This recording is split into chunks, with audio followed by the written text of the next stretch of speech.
All right, everybody. Welcome. Oh, I better make sure I'm live here. Been having some issues lately. Okay, good. We're good. So I am live right now, and every month we got to do 5 hours of exclusive premium subscriber streaming to Rumble to continue to take part in their creator program. And I haven't done it yet this month, so I'm going to do it right now. 5 hours straight. We're going to play the Saturday GART, and it was a great GART. I think you guys will enjoy it. Some great discussions. I'm just going to let this play out. There might be a pause in the middle for lunch if I'm around my computer. I don't know if I will be, but if I am, I'll skip through it. I'll skip through the breaks if I can. No promises. This will also be aired to YouTube on our YouTube channel. Make sure you search Badlands Media, click live. It'll be over there too. But going to do my best to get these 5 hours out real quick and go from there. So thank you all for tuning in. I'm going to go exclusive on over here on Rumble right now. So if you're a premium subscriber, you will still be able to watch us here on Rumble and partake in the chat. I'll be around the chat too if I'm not doing anything else, but here we go.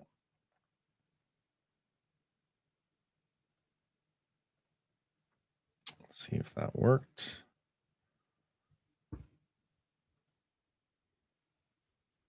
Oh, I just gotta make this. Sorry, hold the process. I'm just trying to make sure this is working, and once it is, we'll be good to go.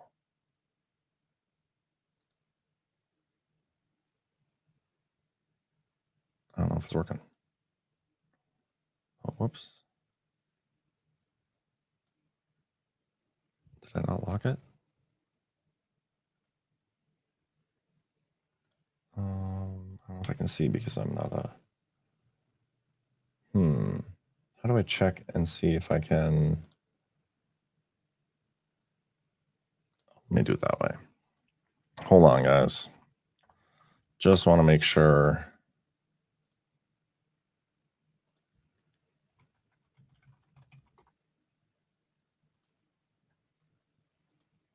Okay, yeah, we're good. Premium subscriber only. If you're a subscriber, you'll still get the feed. If you're not a subscriber, you won't be. Just how it's supposed to work. And I just confirmed that's the case. So, all right, with that, let's get rolling.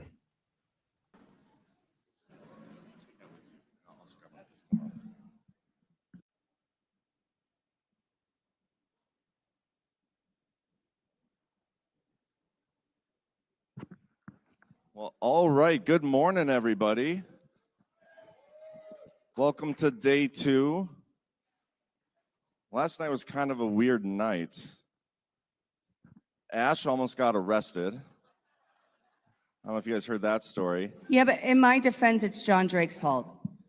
Well, tell the story. What happened? You were cracking a whip in the middle of Deadwood. Well, so last year in Deadwood, Nobody 777 gave me a whip. It's one of my favorite things.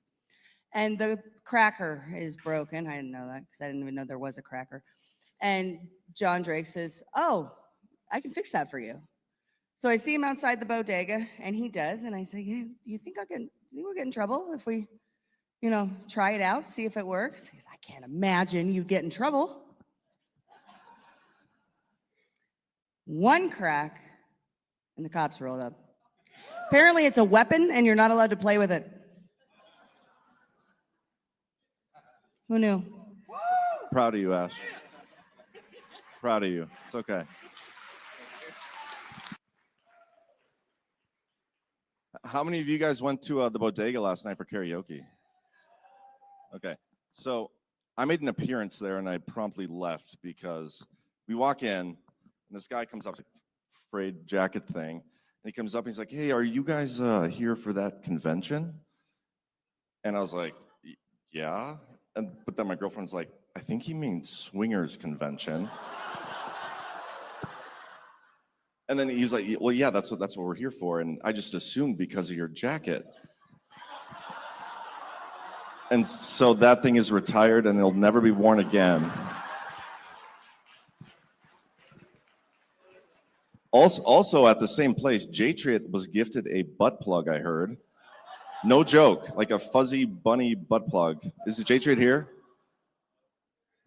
He left. Okay, yeah, weird night anyway, but good night. Classic GART night. A couple of quick announcements before we get into our first panel here. We are doing a raffle. We have 5 different bundles of prizes out at the main Badlands table. So check it out. You guys can win something cool. Also, I forgot to launch this yesterday. We've been teasing it for a while. But at the table out there, the Badlands table, you'll see some products, some lotion and deodorants and tallow bars. A few months ago, Cheryl, who's not here, but many of you probably know Cheryl. She's one of our back-end people. She's great. She started working on this, and it's Badlands' own line of products, of lotion. It's a way for us to support ourselves. So check it out. They're awesome. For those watching at home, you can check it out at softdisclosure.com. So that's the name of the product, Soft Disclosure by Badlands Media. Anyway, we're going to get right into it with our first panel. Give me Brad, JB, and Jordan. We're going to talk about the intelligence community for a little bit. Come on up, boys.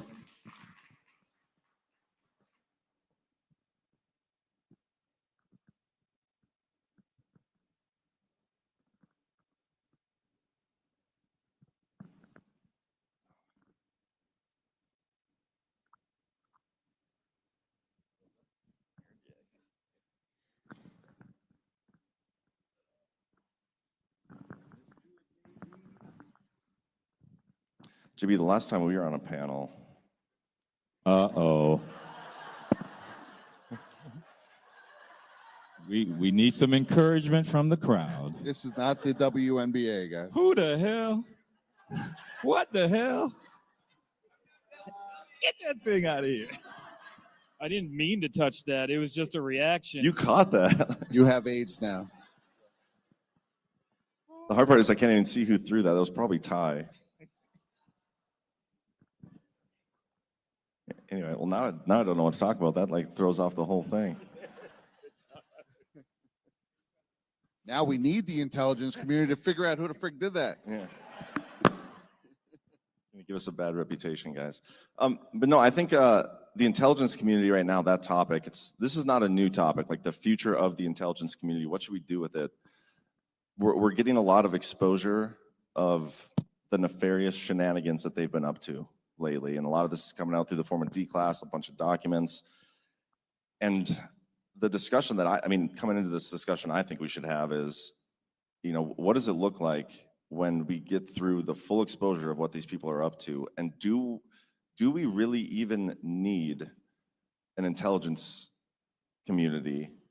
And we have 18 agencies, right? I mean, that alone is ridiculous. Do we need any at all? Do we need 1? Do we need 5? I mean, I don't know. I think we should talk about what it looks like when we get through the full D-Class of these things. Okay, well, I definitely think we need an intelligence community. And what I try to say to people is we can see internally the wrongdoing, we can think about it, we can critique it, but we always have to do it from something of a broad perspective to me. And I never, maybe I shouldn't say never, I rarely like to think about our intelligence community problems from a navel-gazing standpoint. I always want to think about these other nation states who have intelligence communities that largely lead their nation. There's some element of that intelligence community that's in the lead element of most of these nations, and we see how difficult it has been to regulate it within our freedom-loving nation. But we've got to do the analysis with that. We need to start there, even when we get on our rant, well, what these damn people in the CIA have done, okay, what Clapper, Brent, all of these people. And it can be a problem, but we have to keep some context because, yes, you need to understand the position we have in the world, and that position requires an intelligence community, to me. Yeah, I agree with that. I think it speaks to it once you start doing a little digging, right? You're one day in and you're like, man, let's load them all up in a bucket and catapult them to the Atlantic Ocean because it's just every bad thing that's ever happened. one of our intel agencies, most likely the CIA most of the time, winds up being at the bottom of it. But, you know, to what you're saying is you need something. Every country has high-end spycraft coming out of it. And if you have no counter to that, that's actually a major detriment. However, in my opinion, 18, we don't need 18. We don't need a whole freaking community. I would say you almost want to scrap it and start from scratch. Maybe start a new thing. I don't even know what that would do, because maybe that could be corrupted as well. But these are definitely corrupted. They're definitely being used for nefarious reasons, for taking over nations and all these different things, the regime change and all this nefarious stuff across the world. We need an intel community, in my opinion, that can protect the nation and maybe protect against other spycraft coming from other places, but maybe we could start minding our freaking business and stay out of other countries' businesses. I think that would be ideal. We need an intelligence community. Do we need 18? No. There will continue to be enemies, foreign and domestic, evil forces that will try to subvert and undermine this country. So we need an intelligence community. Going forward, I think there will be technologies they can use, AI and others, that will diminish the need for so many humans in these positions. The question will be, which maybe you guys can address, is how can we best give oversight and regulate the use of these technologies to make sure they're used for good purposes and not evil, nefarious ways. But I think in the age of the internet as well, there's so much open source intelligence. So there's so much stuff out there that people don't realize they're posting, that not just the intelligence community, but we can find as well. And then how do we best, as a public, as a citizenry, keep our intelligence community in check to make sure they're continuing to use these technologies and conduct their human intelligence, signals intelligence, morally and ethically? That's a rhetorical question. I don't exactly know. But I do think we need an intel community. It's just the path forward. Who knows what's going to happen and how we can best sort of root out the corruption and make sure the intel community works for the benefit truly of the public. I think the biggest issue is the weaponization of propaganda that comes from the intelligence community. And it's been that for decades, many decades. Now it's coming to the forefront, especially with the Russiagate collusion, but other things as well. That's the biggest problem, is the manufacturing of propaganda to manipulate the citizenry. But we are fighting back against it with tools like the internet and social media. So we're doing a good job, but how do we best get rid of that? I'm not sure. I think one of the things it has to be holistic as we're having this discussion, right? And one of the things I like to say to people is, we think about our branches of government, and there's this interplay. All right, we've got these three branches, and in general, Congress is first among equals. That is the most important branch we've got to get a hold of, and that is where these sapsuckers, the globalists and everybody, because of lobbying and money and all this other kind of stuff, that's where they've got their greatest hold on screwing everything up. But it's in certain situations where Congress is first among equals. In other situations, the chief executive is first among equals. And this is where I'm most optimistic, because Donald Trump is perhaps the greatest mofo ever at proving this out and what a chief executive is supposed to be. And, you know, Congress has overstepped in ways and tried to make some independent agencies. And every time you see that, you know there's some outside element that is trying to screw up the American experiment, because there is no independent executive agency. We got one chief executive, period. And he's got to be able to hire and fire any damn body in the executive branch. That's got to be the case for the American experiment to remain on the track that we need. But Americans need to have a better understanding of these three branches and how they interplay. And one of the pet peeves I have, I'm going to get back to, artificial intelligence and going forward and, work and how we try to keep our intelligence community in line. But you got to understand there are fundamental steps that have to be made at the base level. But one of the things that drives me crazy when I see all of these activist judges doing this stuff to try and halt Donald Trump, and you will see the press, even at the Epoch Times, putting out stories saying the Supreme Court allows X, or the district court no, motherfucker, they don't allow a damn thing. They acknowledge, they don't allow.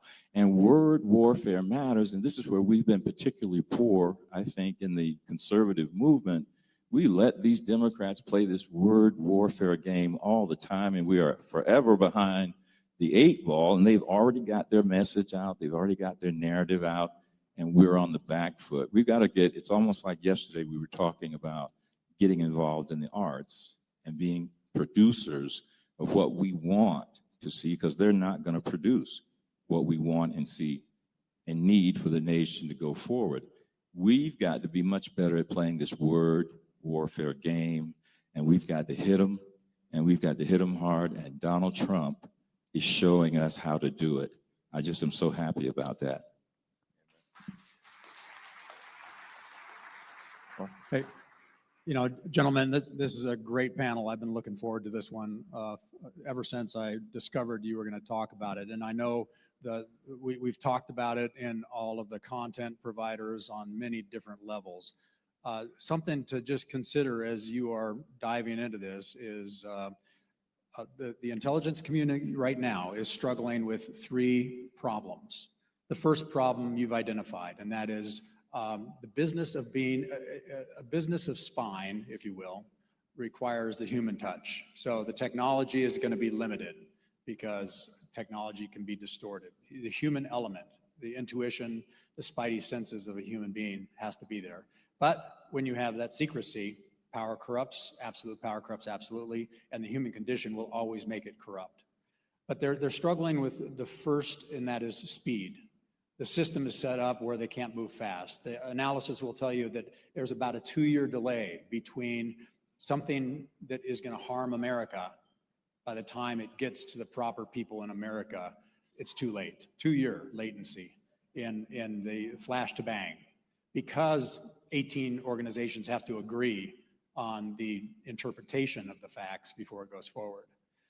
So ultimately, that's the first one they're struggling with. The second is open source. Like you pointed out, they don't have mechanisms for open source that are adequate. They are still in these stovepipes that look too narrowly through a soda straw of one little event that doesn't put it together in the broader context. So it's structured for an industrial age, not the networked age we're in.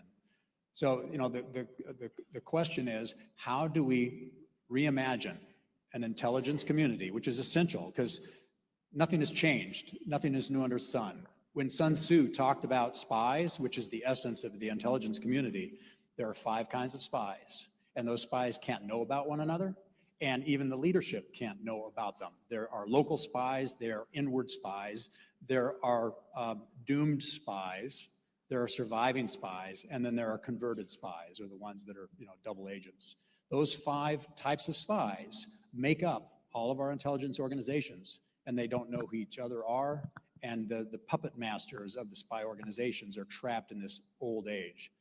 So when I think about this, the questions I'd love you to kind of pontificate on are, because we live in a world where speed is life, and these soda straws of identifying a point of fact in a foreign country that could be a threat to America, burbling up to action is a disaster, and it has to change. When we reimagine this, how do we have this secrecy, which is essential to the business of spying in the human domain, understanding the heart and intent of our enemies?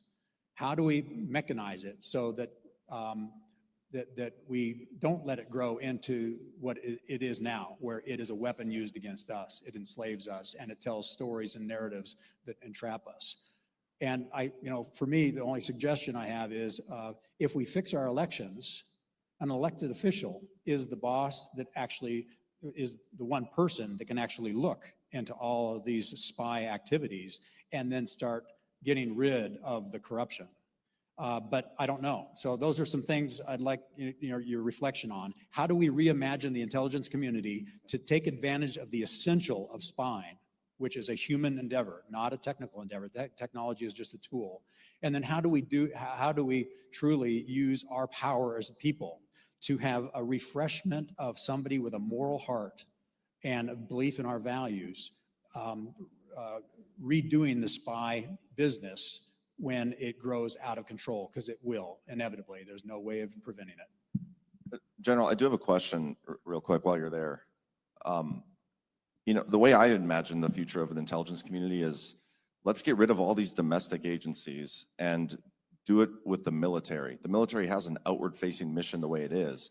So why can they not be the main focus of our intelligence apparatus moving forward with the spies and engaging with foreign countries? And I'm curious, the DIA, it's really the one that I can think of, and the Space Force, I guess.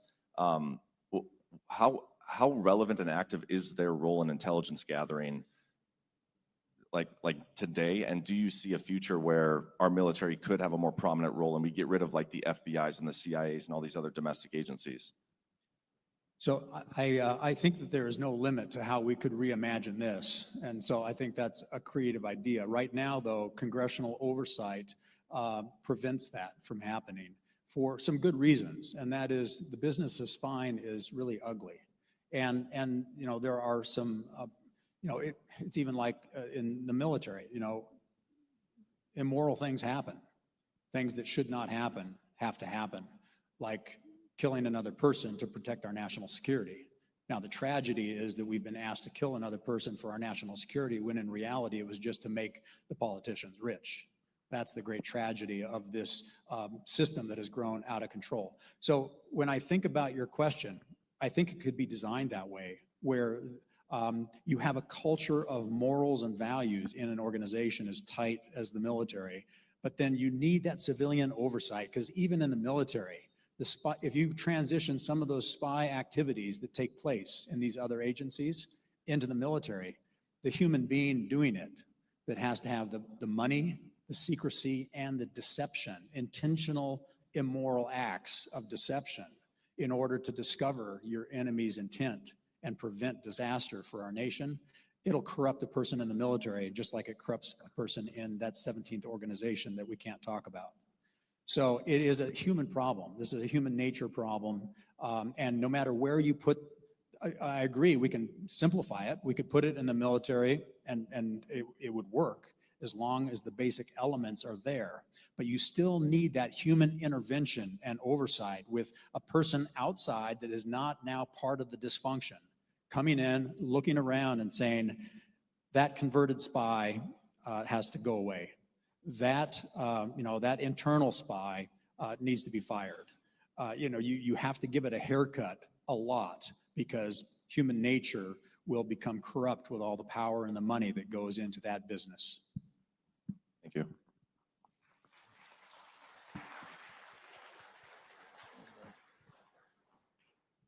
I think the future of the intelligence community will be influenced by the future of media, because we're seeing a large shift away from the mainstream media to people following social media for news. And in terms of the open source intelligence aspect of the intelligence community, as we just heard, it's difficult for the proper intelligence community to do open source research, but that's where we come in. That's pretty much all we can do, because we don't have access to their classified tools. All we do is open source intelligence. So I think back to when the height of Q, 2018, 2019, that's what thousands and thousands of anons were doing on the internet, was open source intelligence, posting them on 4chan or Twitter. And I wonder how much information that the anons found were actually used by the intelligence community, whatever Q group, because they didn't have the ability, the time, or the resources to do that open source intelligence, but they catalyzed thousands of people through those drops to basically assist them. And maybe that's still happening in some regard, whereby collectives of citizen journalists on social media are doing the open source intelligence and basically assisting the intelligence community in that regard in digging into whether it be foreign or domestic enemies into a politician or whatever the case. So I think there will be some influence there with social media and citizen journalists helping somewhat of an unspoken public-private partnership going forward. And yeah, I don't know how that'll evolve, but. I like that. And I think maybe we could do almost a combination, right? You can't get rid of all of them. And we say like there's 18 branches. Why do we need that many? But you almost like, well, we just have one. But, they all do a lot of different things. Who runs the spy satellites, who does, foreign work, who does domestic, etc.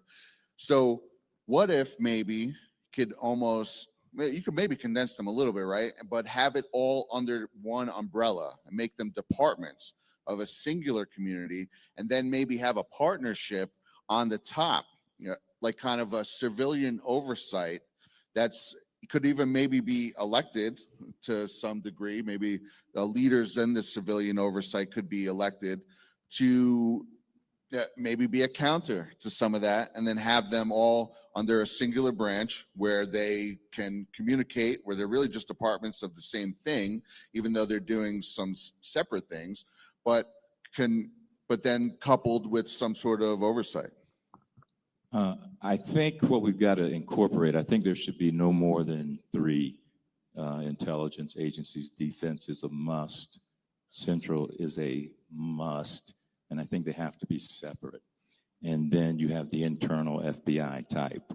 But I think what we've got to do is we've got to incorporate the checks and balances model the country has already employed. And then everything reports to the chief executive, who has to drive the train elected by the people. But what they need to do is almost like when I look at this nonsense that happened during COVID, I'm thinking about the bar associations, not a damn one of them stood up for us as Americans following the Constitution. When I think about the medical boards, not a damn one of them stood up for us operating in our best interest. And what that proves to me is you cannot have lawyers disciplining lawyers. You could probably and should probably have other professionals on the discipline of that profession, other professionals on the discipline of the medical profession. And with that thought in mind, that's what we need in the intelligence community. We've got these separate stacks. They have to do different jobs. There are going to be different imperatives that are logical. But maybe what you do is, as the chief executive, you have some input oversight from one central intelligence that's implemented within defense intelligence. And there's a review process they have to give that one person annually. And you bring in different elements each year to do that and report from their vantage point, from their agency specific viewpoint on that intelligence branch. And those 3 operate essentially oversight intelligence on one another, reporting to the president. And I think that's how we don't allow these incredible silos to get up with a controlling central intelligence that's then talking to a node or a couple of nodes within the FBI to do this type of narrative to undermine the president or that, and they just get out of their lane. You have to put some type incentivized corrective element that's empowered to tell on the other branch getting the hell out of their lane and doing nonsense that they're not logically empowered to do. Because we have to understand at the bottom line, look, we live in this realm. We are never going to get a perfect intelligence community. No human endeavor is going to be perfect. This was my thing about Russell Kirk yesterday and the imperfectibility. We got to come to terms with that. We cannot seek perfection. We can't let the perfect be the enemy of the good, and that has to be a driving principle as we think about how to fix this intelligence community problem that has to be fixed.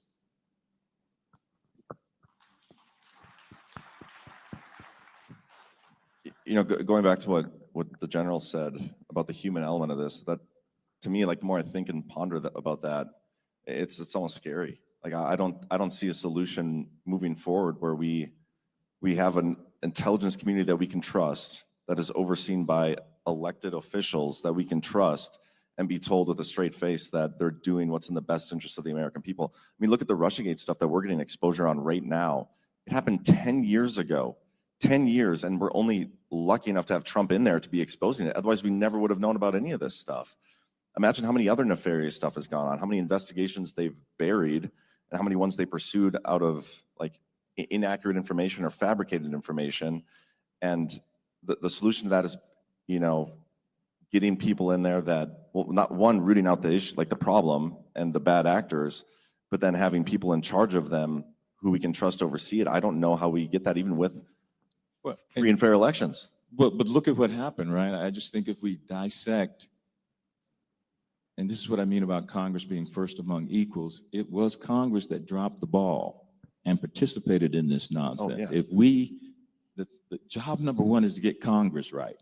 You know, we have to elect better people. We have to, and it's going to be a supremely difficult problem, but that's where the problem starts. You know, we've given so much power to Congress necessarily. You know, there just can't be any other way.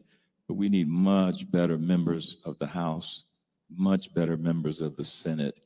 And I think one of the things Donald Trump is exposing right now is just how big of a problem it is, just how much they have failed us, and in part because we've allowed Central Intelligence to get out of its lane and be heavily involved in domestic stuff they have no business being involved in. They were born out of their lane. Well, you know what? I wonder if, because like some of the generals said, was everything's corruptible, right? No matter, you could have the best system ever. We reconfigure everything. It works. It's great. Over time, that will be corrupted. It's just, it's human nature. It's never going to be away from it. What if there was some sort of maybe like a review process, right? Like every 10 years, it has to be an open source, civilian run review process. Probably maybe not like the last 2 years, right? There could be some sort of, obviously there's going to be active things that are going on that you don't want to just throw out into the world for other countries to see. But maybe there could be just something where there's a review every decade, one review. Everyone has to see everything that's been going on, again, up to a certain date. And we can comment on it. We can talk about the things we like, and then maybe also some consequences, because a lot of these agencies operate outside of the law. They don't fear nothing. They're above the law. And so they just do whatever they want. I mean, even when things came out with like Operation Mockingbird or MK Ultra and all this stuff, it was just like, man, that sucked. You guys should stop that. And then that was the end. No one went to jail. Nothing happened after that. And again, you think that ended? Look at what our news is now. That's another thing too, where it has to be a complete severance. If any of these agencies are caught tipping the scales of, say, like Hollywood or the news, there has to be consequences for that. That's a major thing that has to be cut off.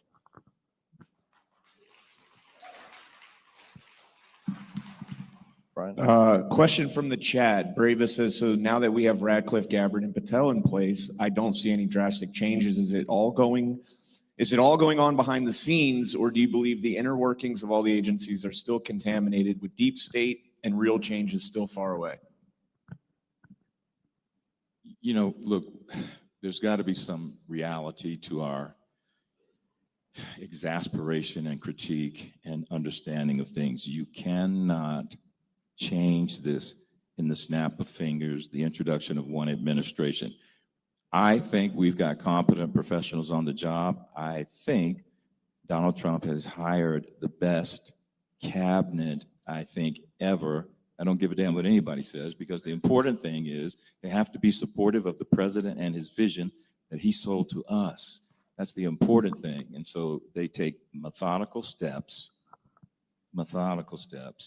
and we don't sit up here and we talk some nonsense about Pam Bondi and Oshie. Hush, just hush. There's work they have to do. We're how many months in are we? At the most, you should take an 18-month review to me.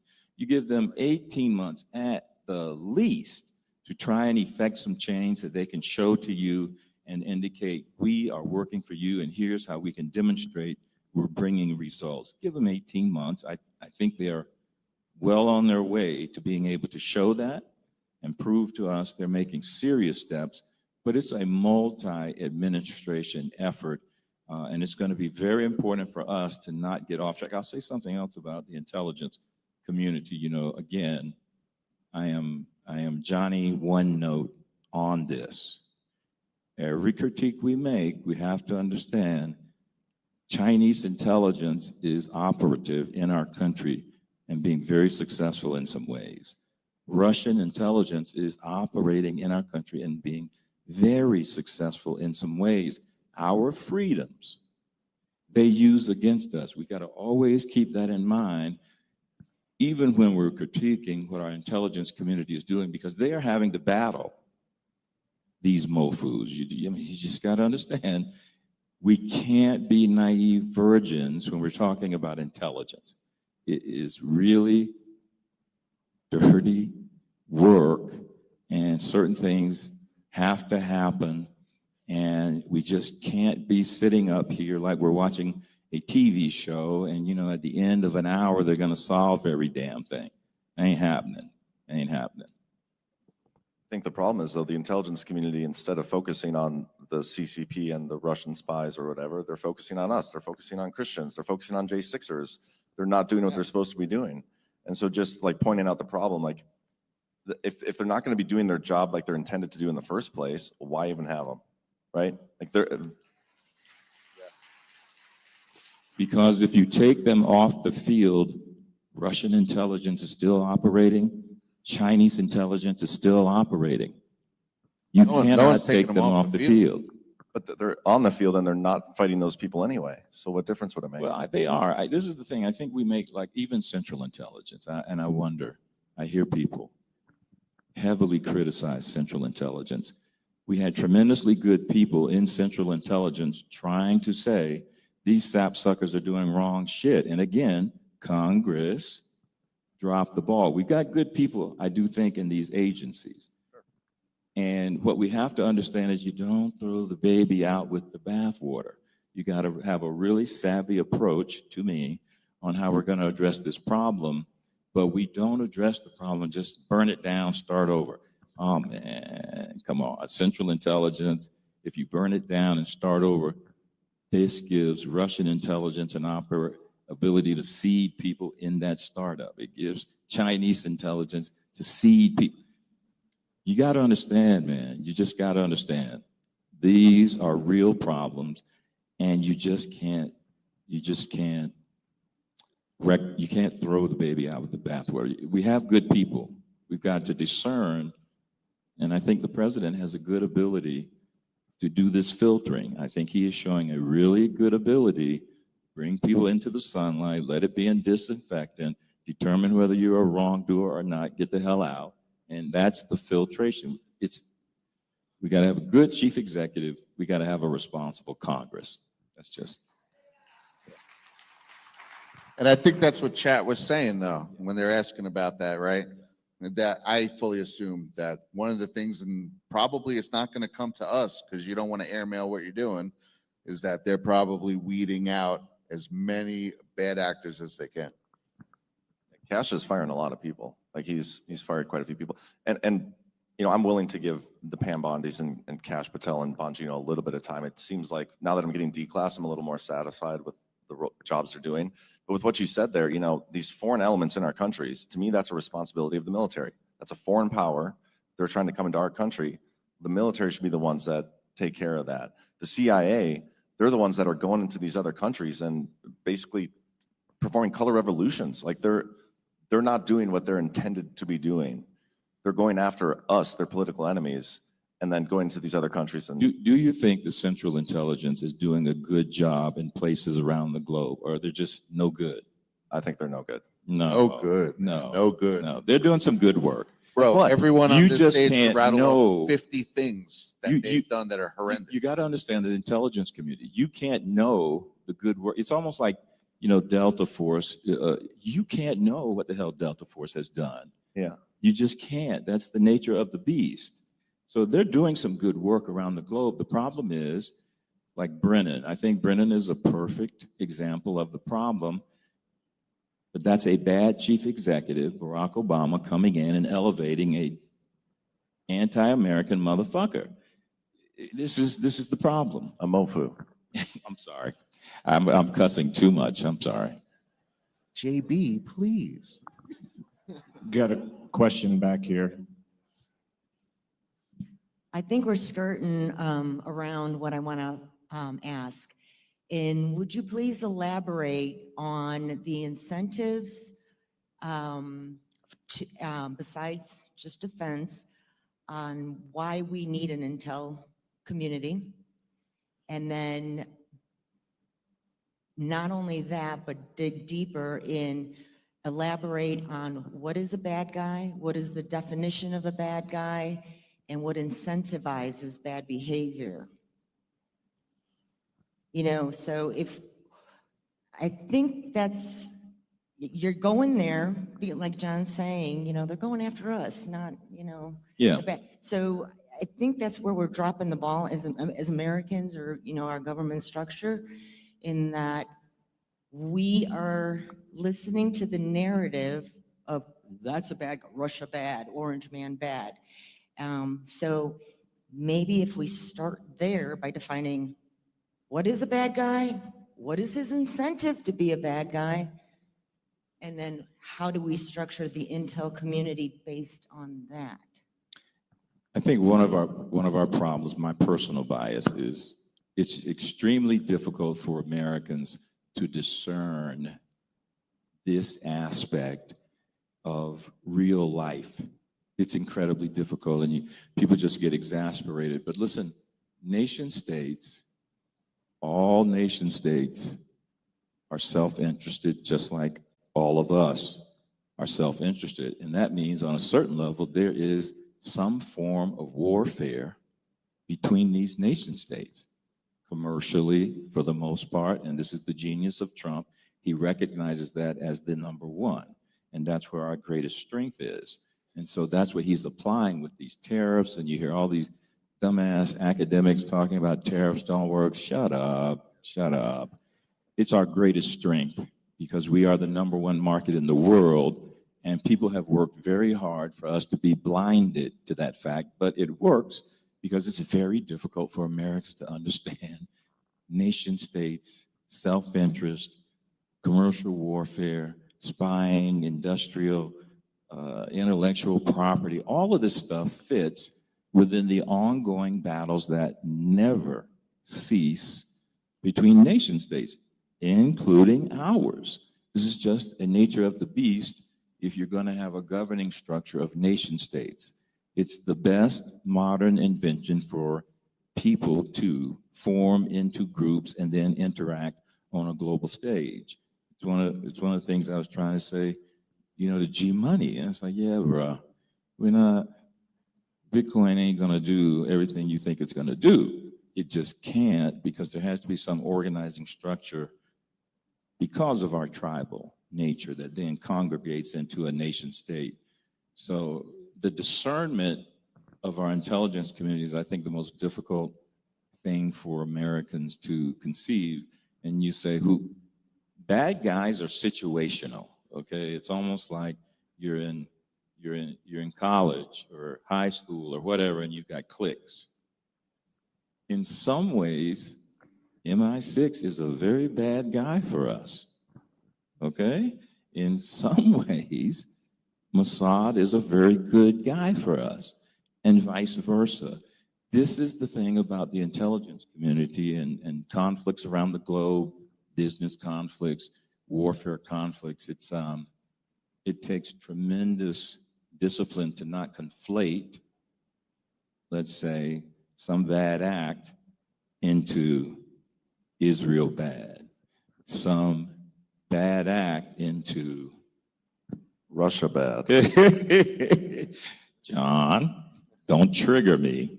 You know? But this is what I'm trying to say. I mean, we've got all kinds of interests around the globe. I listen to some broadcasts and they talk about, and I believe this, you know, we've heard very little discussion about the City of London Incorporated. And I think that fits within our panel talking about artificial intelligence and going forward. City of London Incorporated has been very successful, blinding us to their impact on the globe in their attempt to try and keep some sort of British element in a lead position through what they view as an American colony. Euro dollars work definitely in that direction and give outside elements an ability to affect the commercial system that American taxpayers who underpin it have no involvement with. Our chief executive can't do a damn thing about Euro dollars. So there's just a lot of stuff involved with this intelligence community discernment and how we're going to try and take back control of everything that we're essentially underpinning, our system. This is what I think Trump is really exposing. Different people have different takes on how he's going to do that. I think it's fascinating what he just did in Alaska. I thought it was beautiful, including that flyover, saying to Vladimir, hello. I just think Trump is just, he's going to teach us so much. And I just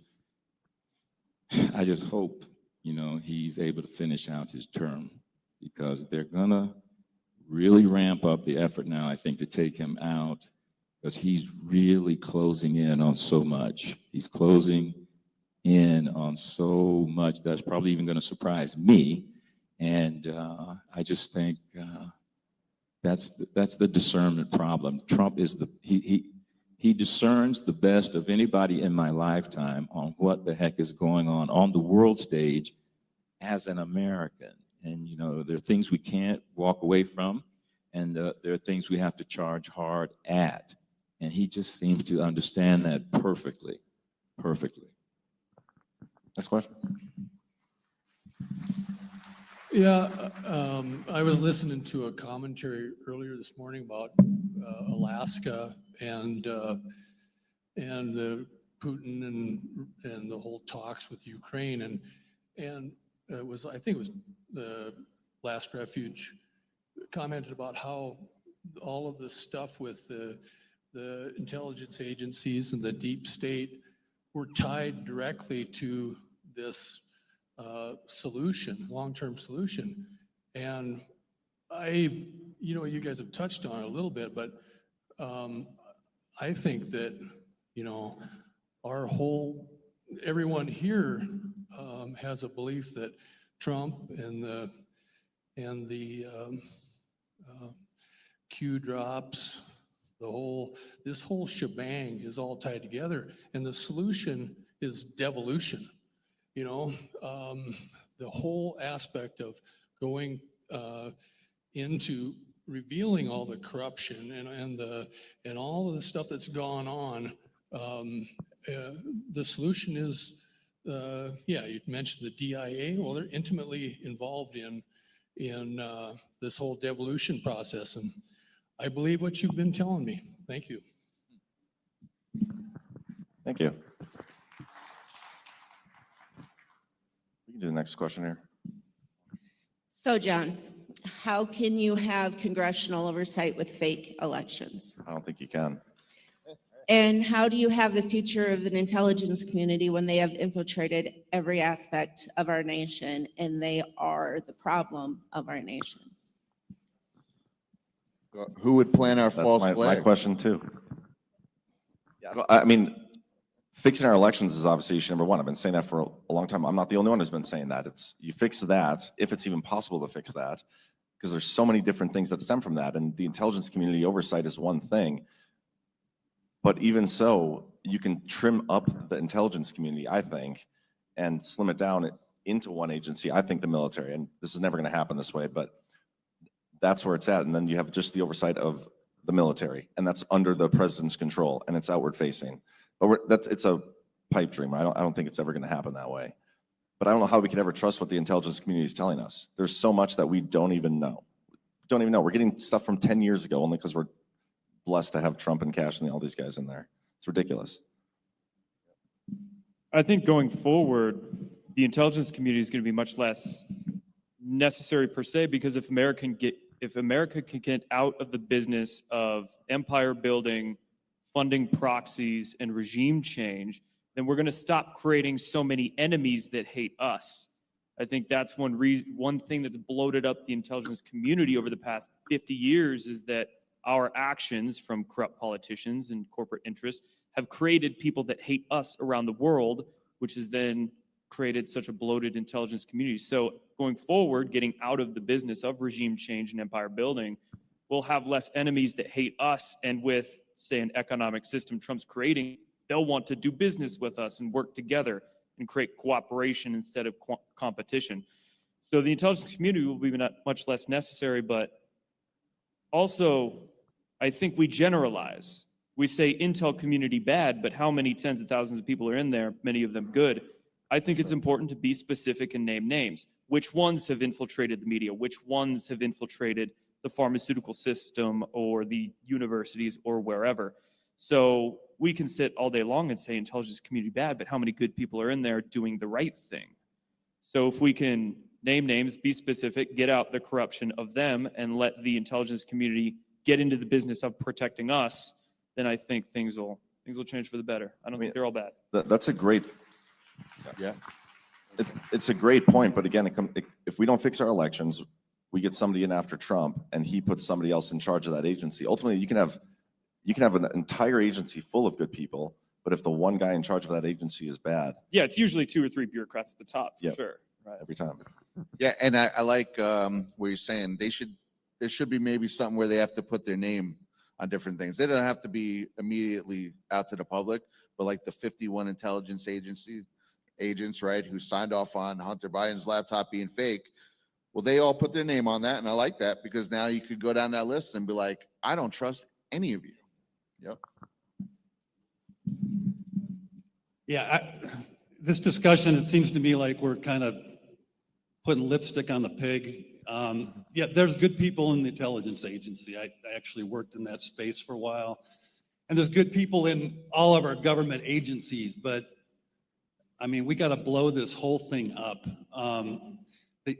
The deep state's been in control of this country for I don't know how long. You talk about the CIA going back to the 40s and 50s, the invention of television, just about every technology that's been developed has come through DARPA, and those technologies, you name them, Twitter, LinkedIn, Facebook, all have their origin in the CIA, and they're being used to spy on Americans and do a color revolution in our own country. I agree Donald Trump's the right guy, and I think we're going to see a massive change in this government, blowing up this bureaucracy, getting us back to our Constitution. Yes, free and fair elections, absolutely critical. We talk about this oversight. That's what our Congress is supposed to be doing. So we free and fair elections, number one, blow up this bureaucracy. Let's get good people doing what our framers intended. Amen.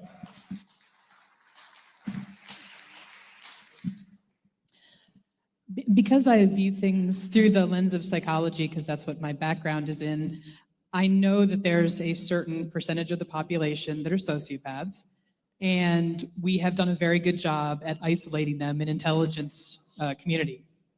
And so if you hire people who are very skilled at lying to do awful things, they will do that, and they will do that very well, and they will do that at a global scale.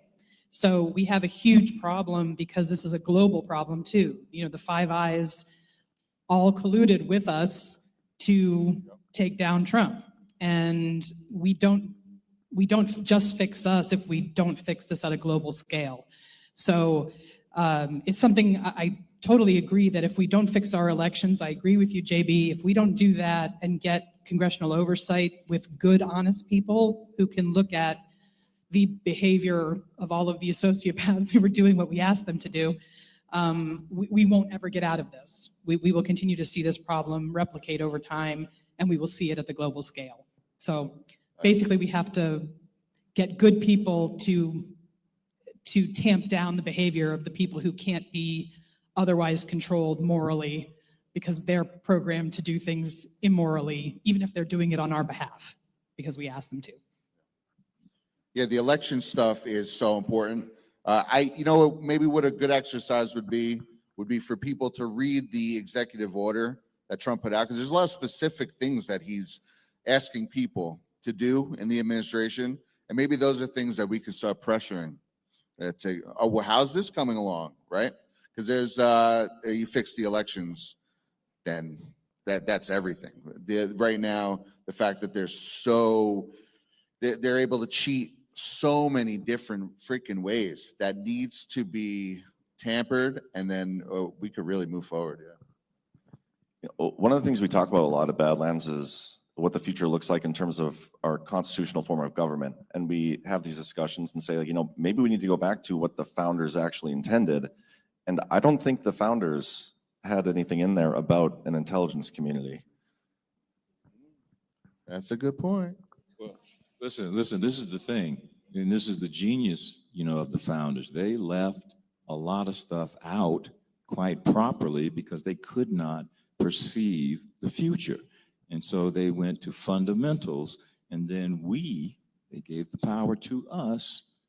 They zigzagged, they allowed us to zigzag towards that more perfect union. And that was genius. And so here we are. We can't go back to the Constitution and say, okay, if it's not in the Constitution, you can't do it. That's not what the Constitution says. Why not? So, but I almost feel like asking the audience a question. Have you been involved in any organizations? And it's the point you just made about psychopaths. And, if you ever work in an organization, you see there's just some dead wood. There's some people who take a wrong path and there's no explaining it. It just happens organically. And you got to understand that is the point about imperfectibility of the human species. We got to understand our limitations. And so there's certain things you're never going to get away with, but you do want to hire people who have a particular skill. And some of these are going to be some anal retentive people who might get off track. And you just have to understand that. And that's why I was talking about no more than 3 intelligence agencies. You install somebody from one of the other to oversee and report back to the chief executive what they see and understand. And they're all a check and balance on one another, and that's about the best we can do, in this realm as we think through, why do we need an intelligence community? My goodness gracious alive. I mean, we live in a rough world who want to take down our system. And, it's not about being good. We've got the biggest commercial market on the planet. And if you understand human beings, envy plays a role. And there is always going to be people who hate us. There are always going to be people who want to try and take us down. That's just the way it is. And we've got to be savvy about that, because I don't want any other nation state. I don't see any other nation state on the planet that can operate as well as we have, as magnanimously as we have. And we talk a lot of shame. We talk a lot of stuff about color revolutions and all like that. Buddy, have you looked at any other empires and how they've done as the number one on the planet? It's a sobering thought, and we need to not lose sight of that. Yeah, we're going to have a nice little talk about the intel communities around 4 o'clock, so stay tuned.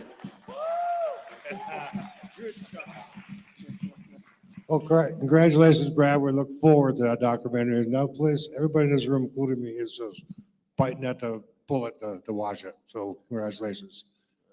Play on words. John, you mentioned that the founding fathers never thought we'd be at this predicament with the intelligence community, the whole 9 yards. JB, you mentioned how the Democrats have won the war on words, right? The courts allowing this, the courts allowing that. We all know that's all BS. There's another play on words that I want to bring up, is democracy versus republic. I want everybody in this room, everybody in the chat, everybody online watching this in their living rooms, people at home, yell at their TV. People in the chat, all caps. Answer this question on a count of 3. Are we a democracy or are we a republic? 1, 2, 3. That's right. That's the difference between the word game. Anybody that wants to look at the difference between a democracy and a republic, that alone will red pill you. Right? But democracy is one step away from communism. Exactly. So because of the democracy and the word games that the Democrats are doing, I think that's one reason why Congress feels they have so much power over us. That's all I wanted to say.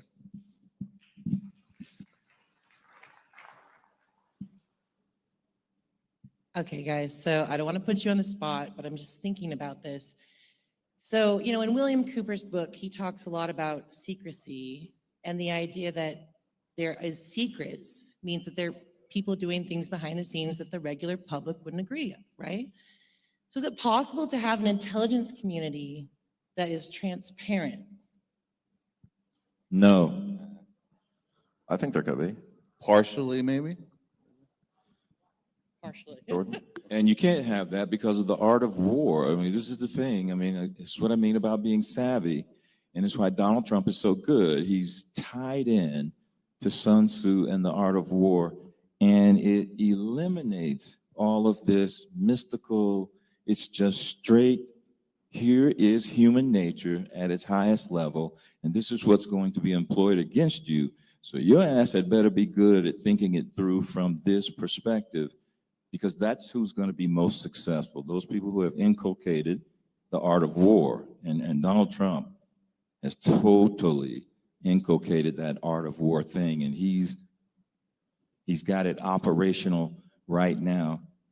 To this day, even on this Russia thing, nobody really knows what he has cooking. And that's the way we want it. JB, which intelligence agency has a constitutional mandate to conduct warfare? The constitutional mandate. I don't know that an Just the intelligence. legal, whatever you want to say, which one is supposed to be conducting warfare?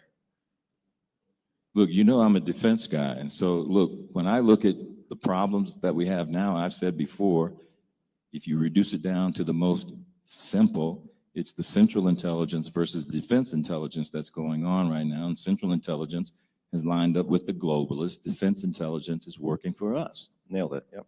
Yeah. So why do we need any of the other ones but the one working for us in the military? That's the point I'm making. Because you got to understand, and I say this as a military man, you got to understand human nature, and it's applicable to the Defense Department too. You got to have a check. You got to have a check on them. That check is the president. No, that check is another intelligence community. Yeah, you All we need can't is have more any government, other way. more intelligence communities, and then You know, it's almost like, look, I had a big, when you think about the State Department, and I'm very, you know, I'm a Marco Rubio guy. I'm supremely happy to see him at the Department of State and over NSC. When you think about the mistakes in Iraq and all this other kind of stuff and some of these adventures we've made, the Defense Department should have been the lead element. The State Department should not have been able to come in and talk about all of this democracy building nonsense. You have a defense mindset and everything happens, and they come in behind the Defense Department, taking the lead from the Defense Department and never superseding the Defense Department. To me, that's the way we need to do if we do any operation overseas. But you've got to have a defense. You got to have a check even on the Defense Department. It's almost like, you know, I'm sitting there messing with Brian the other night, and he's talking this Marine Corps nonsense. And Hoorah.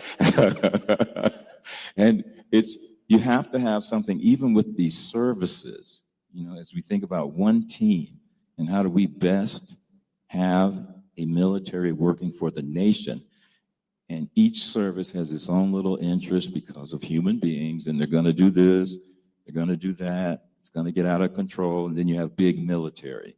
So I think it's a perfect example of why we can't just rely on the Defense Department for our intelligence community. I want to know what Iraq did to us to deserve what we did to them. The last two questions, we'll probably have to start wrapping up here. Thank you for letting me ask a question. I heard that maybe reported that the Bidens accepted upwards of $45 million didn't that put a target on everybody in America? Because them living as the first family or as in their office and accepting this money from foreigners, how come that wasn't ever upsetting to the FBI, to the CIA, to all these agencies that are told and briefed all the time, you got to do things right. You can't even have the appearance of doing something wrong. Unless that's your job, I guess, a red flag or whatever. But I was in the Army. I was briefed 5 times. I was just a peon, replaceable. But I was told throughout my career, here's the standards. Here's the importance of perception. And definitely don't take money from foreigners. We did that to save lives in the military. What's going on with the Bidens getting away with this? I don't understand. You know, part of the thing that you have to understand, and this is the thing, there are no virgins in this game. And more than likely, and I'd be curious if y'all disagree, more than likely, the Bidens were doing some work for some element within the United States government that might have been influenced by other elements. And when you got 18 intelligence community agencies, and they're doing some outreach to try and discover this, that, or the other for good or bad reasons, they're going to use some politicians, even at the highest level, to try and draw in as something of a honeypot, this, that, or the other. And when you see the craziness with the Bidens, you can almost certainly be assured they were doing some stuff for somebody. They weren't doing it alone. They were doing some work for somebody. Yeah, the globalist cabal. Well, this is the thing. But the globalist cabal had somebody within our government that okayed and signed off and pushed and advocated. Too many of them. And that's we just got to understand that.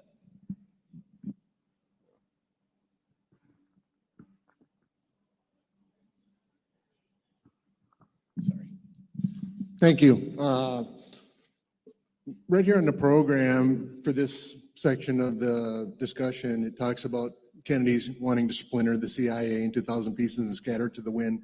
The part of that that's not here is that secrecy is repugnant to free society. And that harkens back to Abby's question here about why do we need to have the secrecy? And that got a knee-jerk reaction from JB. And I want to add that Chris over here for years has been telling us about the good twin, evil twin perspective of all aspects of the world. When you realize that the evil twin in all of these countries have taken over the intelligence communities and convinced us all that we need them and that everybody else is evil, that has brainwashed a lot of us into believing that they're justified in behaving the way they do and that we're not worthy of secrecy, of these secrets, and that sunlight wouldn't disinfect them. So that's just what I wanted to add. So thank you. Okay. Again, back to there are no virgins. Secrecy is not repugnant to a free society because the Constitution is not a suicide pact. We operate in an evil world, and we will need secrecy at times, and everybody knows this. If you've got some military conflict, we don't need to be transparent. Part of Barack Obama's dumbassery was putting out these red lines to the world, which then kneecapped his dumb ass on what the hell America could do. So yeah, no, it's just one of those lines that people like to say, but that's not the reality of it. That's just not the reality. That's the exact line the intelligence community tells us is why we can't know these things. Though and they are right. Like you can't know this for your own sake. Well, and they are right, safety. and you can test it if you want. Get rid of them and see what the fuck happens to America. Get rid of them. I would love to. I would love to. And you would lose the country. Why? Because Other nations will not get rid of their intelligence communities. You got to understand that. They will not. They don't even have this debate. So that is the definition of a suicide pact. It's like the nukes. It's like the nukes. Everybody has nukes, and that's the deterrent for everybody else not getting rid of their nukes. Everybody has intelligence communities, and that's the deterrent for everybody not getting rid of their intelligence communities. Well, yeah. I mean, do you want to live in a utopian society and see what the end result is? Utopia does not maintain a nation state. What This is real life Yes. with real evil people who do not care And about your they're- utopian thought. Yeah, and they're in our intelligence community. I'm not And- saying I don't understand like military and like we need to defend ourselves and all these things. I'm saying that the intelligence community should be splintered and scattered to the wind or whatever is JFK's. Yeah. That's where I'm at. If you want to sell me on the idea that we need an intelligence community, I will buy it. But Trump is the builder, right?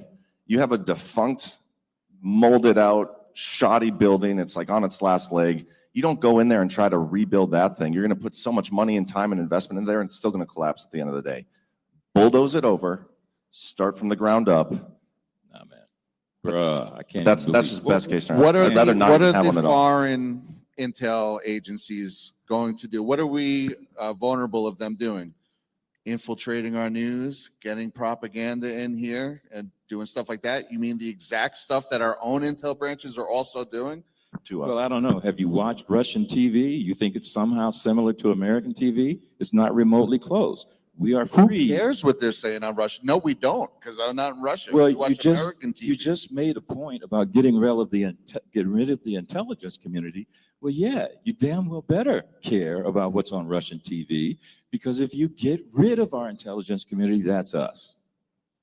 And it is not remotely close to what's happening now. Dude, Listen, they are the ones who are tipping the scales of our current TV. They're the actual problem. Then You're how did- acting like they're the ones who are saving us. Then from how did we propaganda. get- We're the right now what we're living in is the tail end of 30 to 40 years of hardcore anti everything we believe in propaganda through our news, which was pushed through Operation Mockingbird and all these different things. how did Donald Trump defeat 17 Republicans in that primary?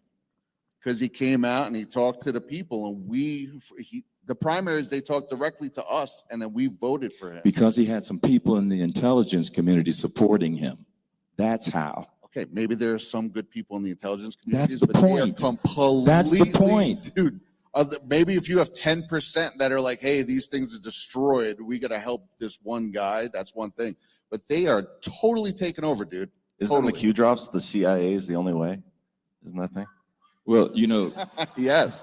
the thing about the Q drops, and I keep trying to say to people is, listen, you can be a slave to that if you want to.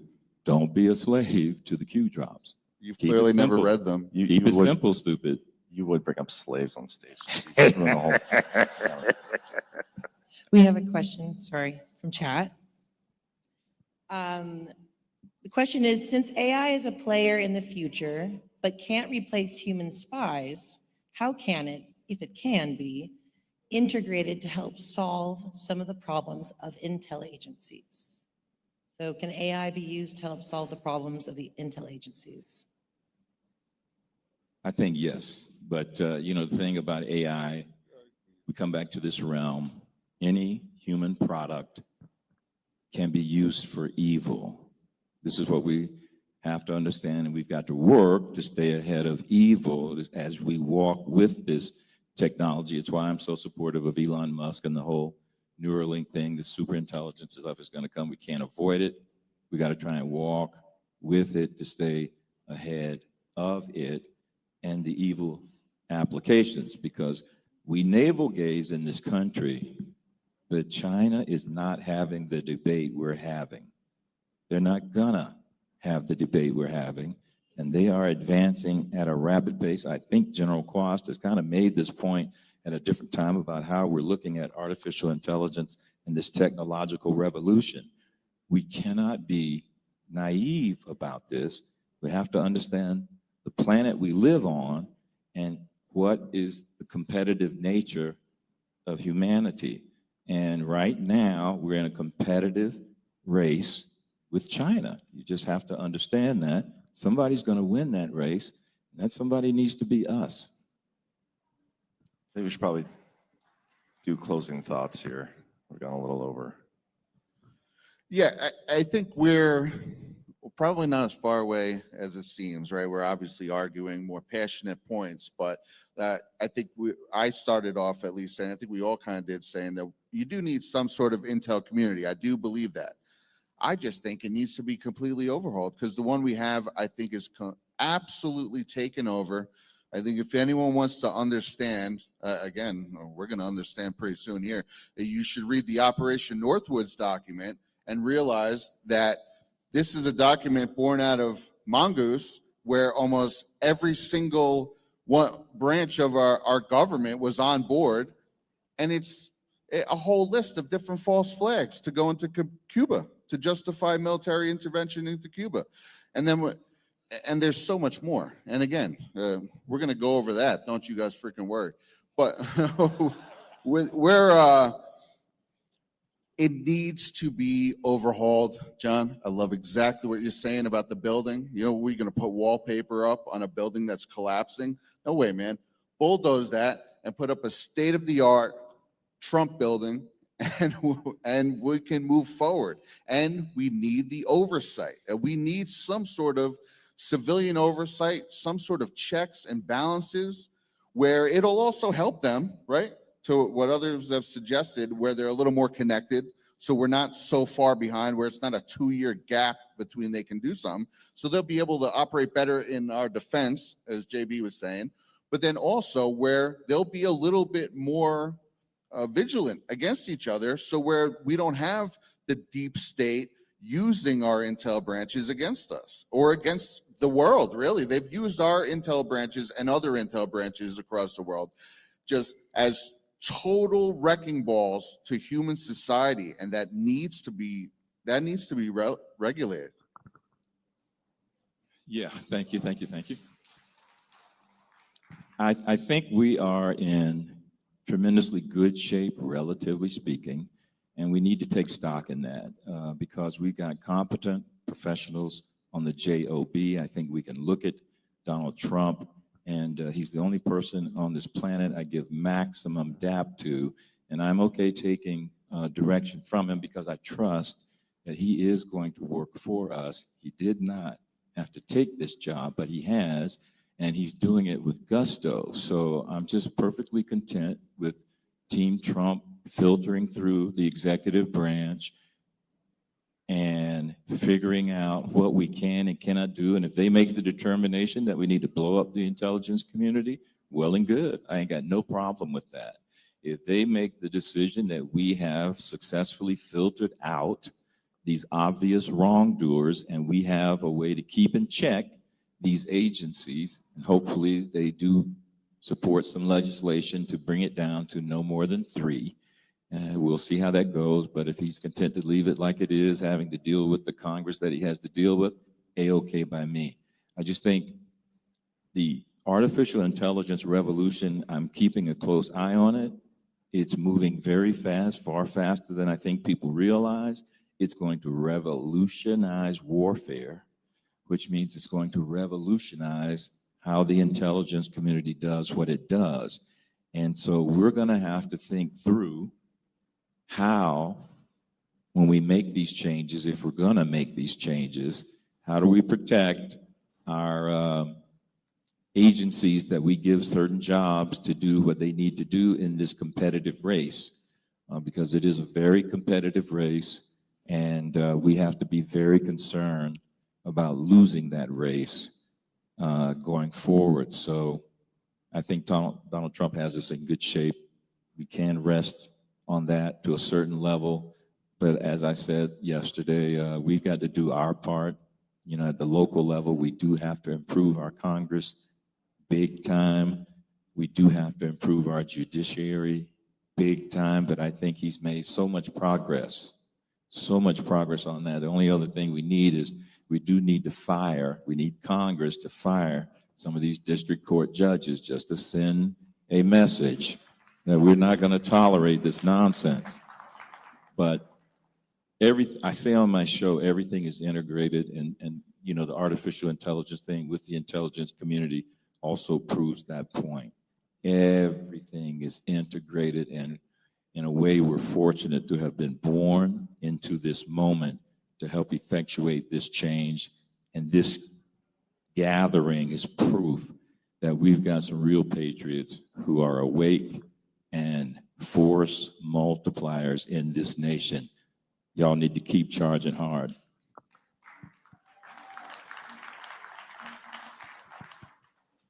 I think it would be foolish to completely get rid of the intelligence community.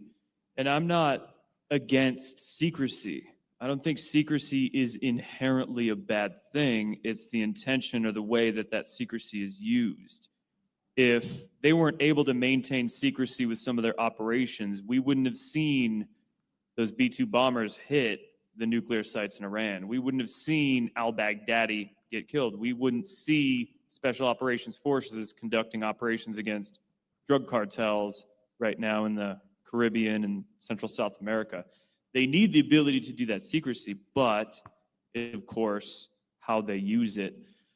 I think we need some drastic overhaul. I don't like the idea of having a CIA and a civilian intelligence agency with no oversight, with their own special activities division that can conduct direct action warfare. They have their own soldiers. I don't like the idea of an intelligence agency having their own special operations soldiers.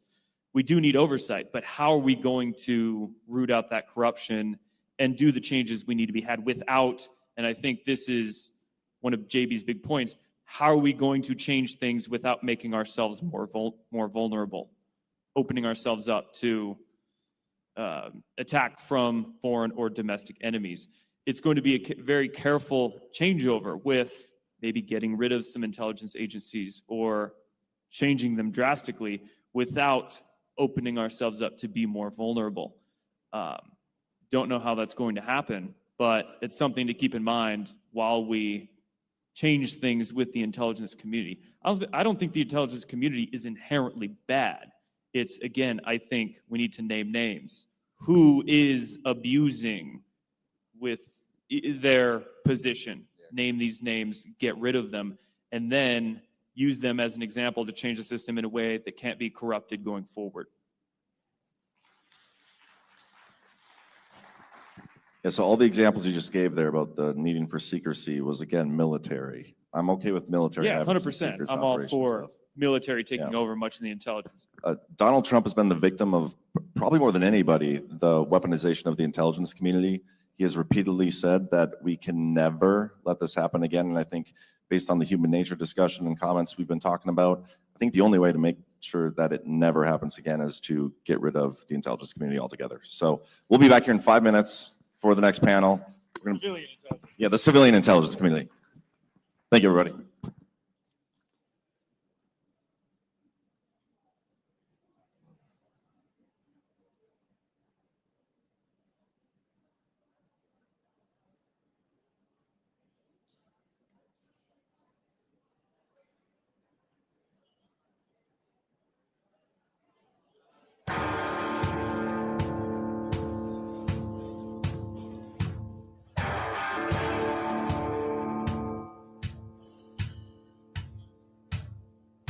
But Daddy played poker in the woods, they say, back in his younger day. Prohibition was a talk, but the rich folks walked to the woods where my daddy stayed. Jugs and jars, some shiners. These old boys here, they ain't miners. They came from the 29ers that didn't take a hole in the ground to put the bottom in their face.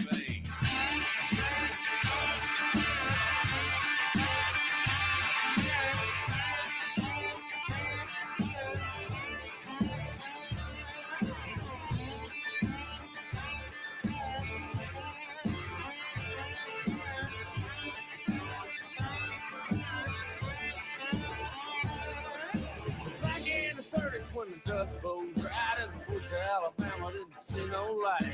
My daddy played poker by a hardwood fire, squeezing all his luck from a hot copper wire. Scrap like a wildcat, fights to the end.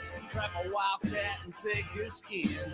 Deal from the bottom, put the ace in the hole. One hand on the jug, but you never do know.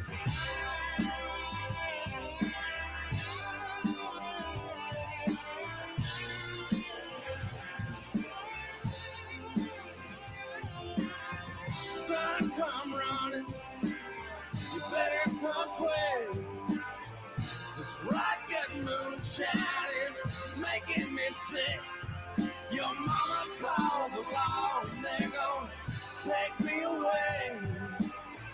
Down so far, even though the devil won't stay. Where I call to the Lord with all of my soul. I could hear him rattling the chains on the door. He couldn't get in, I could see he tried. With the shadows of the cage around the 40-watt light.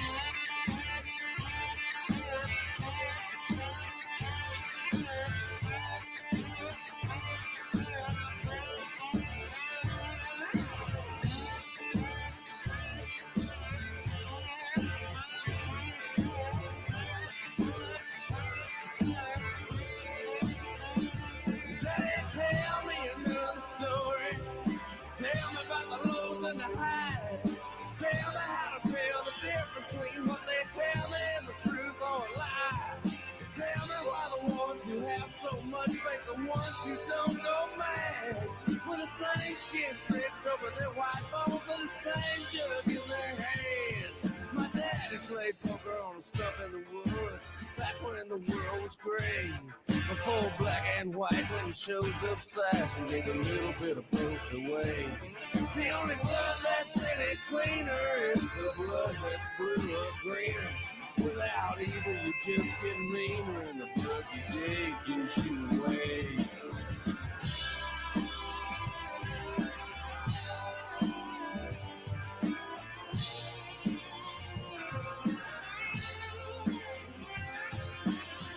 Son, come running. Better come quick. Rocket moonshine is making me sick. Your mama called the law, and they're gonna take me away. Down so far, even the devil won't stay. Where I call to the Lord with all of my soul. I could hear him rattling the chains on the door. You couldn't get in, I could see you try.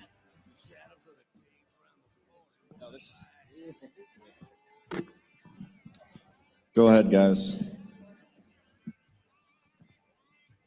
So this panel on InfoWar, I am stoked about because me and Alpha talk about it all the time, 5th generation warfare. Does anybody know the story of General John Magruder and the siege of Yorktown? General Magruder he was in command of a platoon or whatever of Confederate troops, and he had really small numbers. And in order to, he took his troops and ordered them to walk in front of a Union post where they were within sight. And in order to hide the numbers, those same troops that he had walking in came back around, circled back around, and then walked in front again, and then walked in front again, and again, until they could get reinforcements. That gave the perception to the Union soldiers, to the Union generals, that they had more numbers than they actually had. And I think that is something that we're starting to see. President Trump, when he was at the the Al Wilson dinner or whatever it is, the Catholic dinner they do in D.C. Oh, yes. When he said, there you go.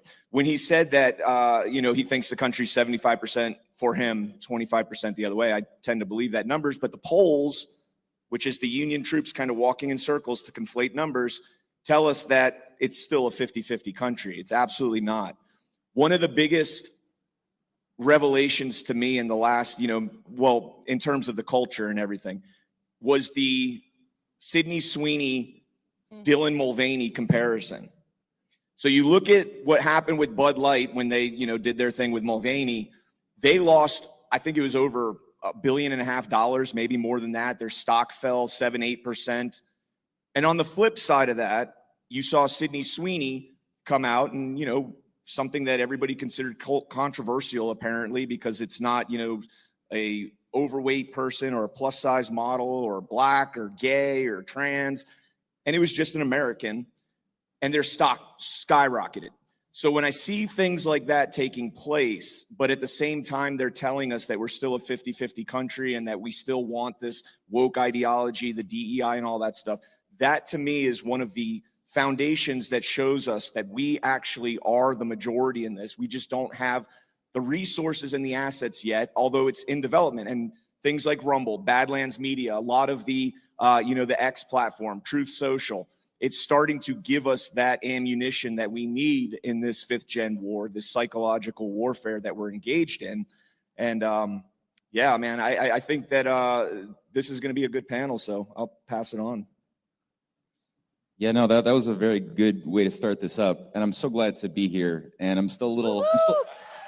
We're happy you're here. Thank you for the love, guys. I really, really appreciate it and needed it. I needed that so badly because it's been an ordeal. It's been tough. The original plan was to arrive here at like 11 a.m. on Thursday and nothing worked. So it turned into like a living through of the Planes, Trains, and Automobiles movie in some ways.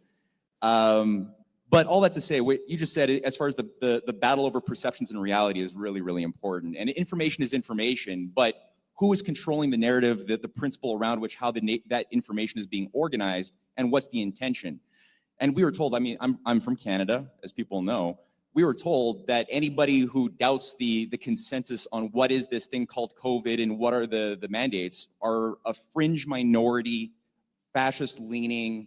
That type of messaging was launched into our psyche every day in all of the mainstream Mockingbird media all the time. And people started falling into the trap of believing and self-isolating and atomizing themselves unnecessarily, not realizing that if they just spoke to that person right next to them in line or in the bus, because the buses were still running, even though we were all told we're not allowed to, we have to be at home before 8 p.m. at night for curfew, but yet buses were still packed with people. There were so many absurdities and self-contradictions that so many people were not asking questions until all of a sudden you get a bunch of truckers who say, well, you know what, we're not going to take this anymore. And you had this massive freedom convoy. And all of a sudden, 7 million Canadians just showed up and all across Canada saying, oh, I thought that I was alone, thinking that this is all bullshit. But actually, a lot of people think the exact same as I do. And reality showed that we were being lied to about the surveys and things like the Gallup poll system, right? That's been something that was innovated by the Rockefellers back in the earliest days of the Cold War, where George Gallup was an asset of Lawrence Rockefeller and had this innovation that we could use the idea of manipulating people's desire to be part of a team, to be part of a community, to not be thought that you're the weird one, right? That adaptable quality that sometimes is good, but usually will be used against us. We can use that by telling people that, 80% of Americans believe that we should drop nuclear bombs on a country like Japan or something, and all of a sudden people don't actually think that. Nobody wants that, but that when they read the Gallup polls, they will say, oh, I guess I don't want to sound like the weird one, so I'll say yes if I'm asked. And the same thing with COVID too, right? Like 80% of Canadians we were told believe you should be arrested for breaking COVID protocols. It was never true. So if we realize that the game is perception, but there's a higher reality that has nothing to do with what the oligarchy wants us to think, then we can actually start making creative changes in conformity with the future we deserve to have. So I thought the way you started it was very good. We are glad you're here. So, and you got a story now. So that's awesome. When I saw the concept for this panel, the future of InfoWarring, and are we doomed at PSYOPs for forever? And I was like, yes, I definitely want in on that. And the last panel's discussion really set this one up also for a great conversation, especially when you get into the intelligence community of JB and his position on that. And he had a lot of time to think about it because he slept all night. So Army can't hang. Thank you, Marine. So the intelligence community, it's not going away. And even if you dismantled the formal, the CIA, the NSA, the intelligence apparatus itself is never going to go away. And I think the intelligence community recognized this. And I think that's what kind of evolved this InfoWarring into, there is a 19th intelligence agency now. And it's you, it's us. And well, there's good and bad to that, because the intelligence communities, ours and the foreign ones, the enemy ones, they recognize this. And I think that's what pushed us into this influence kind of phase that we're in. And when alt media first started, it was extremely powerful because of the power of influence that it took from mainstream media. Trump was instrumental in this, and you guys kind of touched on this with the rallies in the last panel. He bypassed the media and went straight to the people. And that opened the door for this alt media. But of course, the info warring, the intelligence community, the Mockingbird media realized, well, now we got to rebrand. And so that infiltration into the alt media took place. And a lot of that was done by the intelligence community, both foreign and domestic. And so here we are now in the future of info warring, and what does it look like?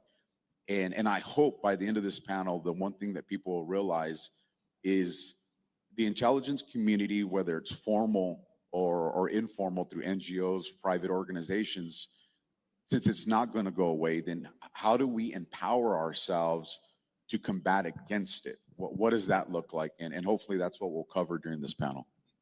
Amen. That's exactly where I was going, Alpha. That's great. So yeah, whether or not the intelligence agency stays as it is or it transforms, the way for us to protect ourselves from propaganda is obviously, we all know, to do our own research. We need to be educated. See, an uneducated public is a very easily controlled public. So when Trump came up in front of everybody and said, fake news, that was a very light version of him letting everyone know there's propaganda warfare going on all the time. So I think that the number one thing we first need to do is just be educated. Research things yourself. Don't fall for the mainstream media news, because as far as my research goes, there's CIA people that have assets within these news organizations, and they tell the public exactly what they want the public to hear for that day. And that's psychological warfare. So if you're taking that in, you are becoming controlled by what the machine wants you to think, not what you should be thinking. So I think the number one thing is we need to educate ourselves.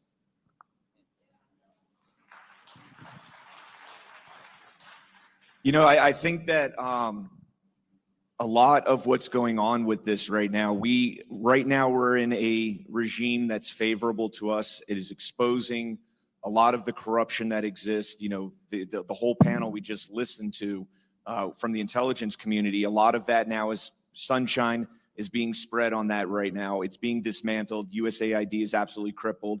The judge just upheld that President Trump does actually have that authority, or is inclined to uphold that thus far. Of course, there'll probably be more lawfare waged against that, but being able to use their own tools and resources, like Abby was saying, being able to have platforms like Rumble and alternative spaces that are no longer dependent on the Fox News and the CNNs, the MSNBCs of the world, and being able to counter against that. The only thing I worry about, and this is something I brought up yesterday when I asked a question to Chris about entertainment, is there going to be an oversaturation point, and how are we going to protect against the assets that enter our spaces? Because there's absolutely already in existence assets that are doing the same thing that we're doing here in a deceptive manner, trying to steer conversations and ideas and thoughts in certain directions. So I'm curious if any of you guys, Alpha maybe, have any idea how we're going to expose those individuals, how we're going to keep this a truth movement and not allow it to be taken over the same way the media was taken over, the mainstream media. There's the short game and the long game to that. And, the general's question earlier that he had posed, one of the things that I was thinking about when he asked is the long game of that is the generation that's growing up right now. Why do we have the ability to counter the psychological operations that were deployed on us the way we did? And it's because we grew up with this ideology of the hero, Captain America, Superman, Iron Man, Top Gun, Braveheart. You had this culture that created this ideology, especially in young men, of I want to be the hero. And so with that mentality, you're always looking for the villain. And so when you get into psychological warfare, they typically dictate who's the hero and who's the villain. But when you grew up with this ideology of what's good and what's wrong, your discernment, and I think that's the most powerful thing here that we'll probably have, is to make people focus on honing that discernment. Because if you have an ideology of understanding like the good, you know, we want to save not just this country, but humanity, you're going to see psychological operations against you. It's something's not going to feel right. And I think that's why a lot of people in this room are here today, because you all had a moment where you're like, something doesn't feel right. And what they are doing now with our young ones is they're removing that culture, which is going to make them, you know, they're going to be able to be influenced more. They're going to be more impressionable in the ways that they want. So I think it's bringing back that culture, you know, which gets into a whole nother conversation of, you know, if you have parallel realities, they win. And they accomplish that. We saw that with the Russia hoax, with COVID, with the elections. One side strongly believed this, one side strongly believed that, and you push that influence. And so we have to find a way of bringing like a unified reality. We have to accomplish that, first of all. And then the second thing, and I got so far away from your question, go ahead and ask it one more time, brother.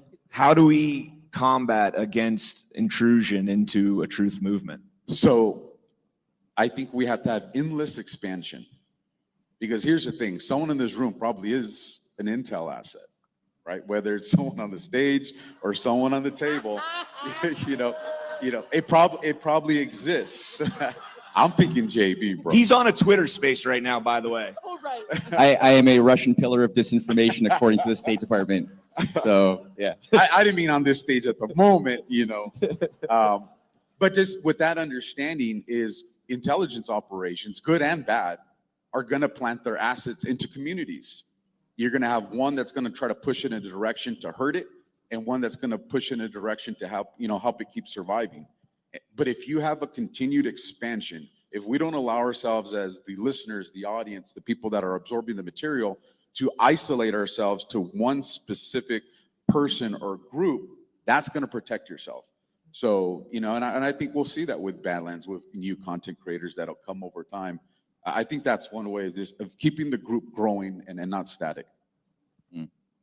Yeah, I'll add just a thought to that. On the issue of the first point that you brought up pertaining to discernment, I think that's really, really, really important at the end of the day, because you can give somebody like 99% of true facts, right? The facts that somebody is looking at, most of it might be true, and we see a lot of different opposing theories of conspiracy analysis that are spread all over the information space right now, right?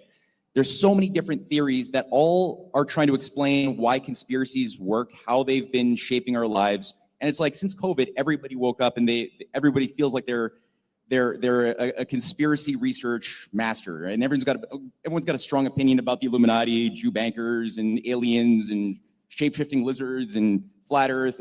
There's so many things, and a lot of it, each one has charm because it's not that they're telling lies, right? They're successful at spreading because they're using a lot of truths that are otherwise secret, that are otherwise outside of the standard model acceptable opinions in academia or in polite society. And because they're explaining or acknowledging this higher spectrum of truth, people are attracted to them, because the soul yearns for truth, right? Like the body needs water and food and exercise. The soul also has its own. It could get lazy. It could have bad food, right? It could eat junk food for the soul, which makes us lazier, makes the mind worse, or we can look for good food, right?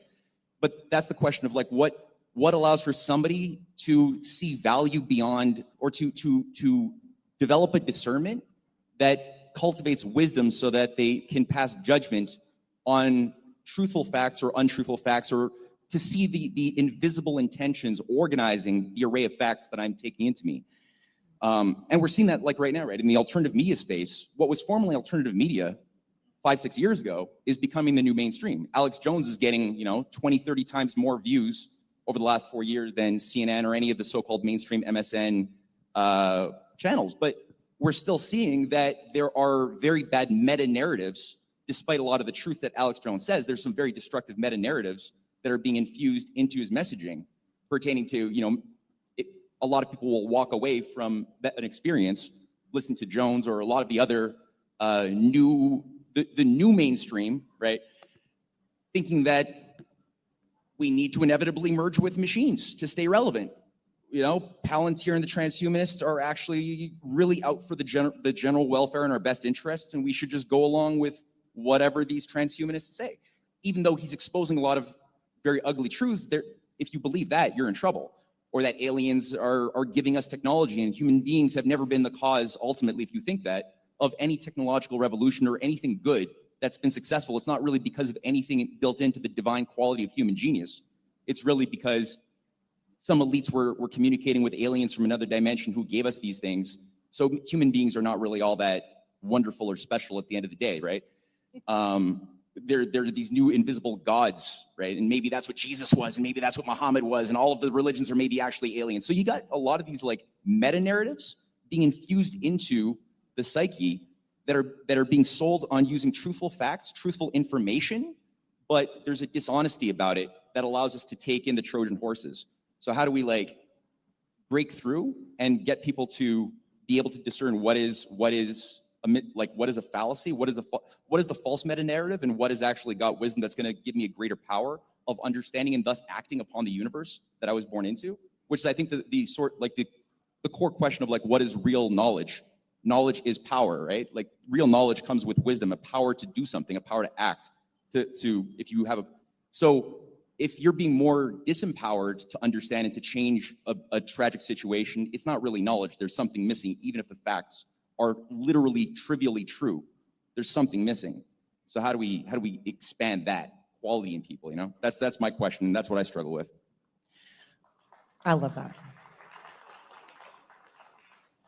So you guys are 100% right. Discernment is everything. And like when you talk about the intelligence agencies, I see them doing that. They'll throw all kinds of ridiculous things to mix it up with the one truth, right? It's like one marble is the truth. And they're like, well, we can't hide that marble. But we sure could throw 800 other marbles out there so people can't find the truth. So discernment is key. And how you can really figure these things out, guys, is research. Look to see how the CIA does their false flag operations. Look to see how their media seeding campaigns to take a narrative and to purposely switch the population's minds to think a different way. That is insanely powerful. So number one thing is know that they do that, and then research their operations. How do they do that? What is a false flag? If you don't know what a false flag is, definitely go research it. And if there's people that don't know, say, hey, you need to look into that too, because we are manipulable beings. And since we know that, the other side to this information warfare, the positive side, is like what Brad said before, propaganda is propaganda. It can be used for good or it can be used for bad. And the biggest thing we face, what I've realized with people that become red-pilled, it is very, very hard to admit you were wrong. It's hard to admit that everything you based your belief system on, your core structure of who you are, was wrong. And that takes a massive amount of humility to do that. So, when people learn about information warfare and how they've been swayed, let's say, for example, Trump, they were literally programmed to hate this man just by seeing his face. They don't even know why. It's like a bull with a red flag, right? Orange man bad. So be aware that we are programmable beings, and then choose, obviously, what you want to program in your mind, right? And then as far as to push back on this, all this false information, this is what we're supposed to do. We are here to wake up the rest of the public. And like what you guys are saying, there's polls and stuff. They're fake. They make it look a certain way. But that's the whole idea of the censorship that they put us through. They dropped our accounts so we couldn't communicate. So it looked like, oh yeah, not a lot of people are pro-Trump, oh, whatever. But that was false. So the key thing, is research and how they do their operations. And when you are red pilling somebody, understand that it is very hard to shatter that perception that they had. And it takes massive humility. So come alongside them and say, hey, it's okay. I was like that too. I fell for 9/11. We're gonna go through the 9/11 thing real soon, guys. And a lot of people fell for that. And it wasn't our fault. They used our patriotism and pride against us to do another war. So the way to avoid that, become educated, research for yourself, and then also come alongside others that are just finding out the truth.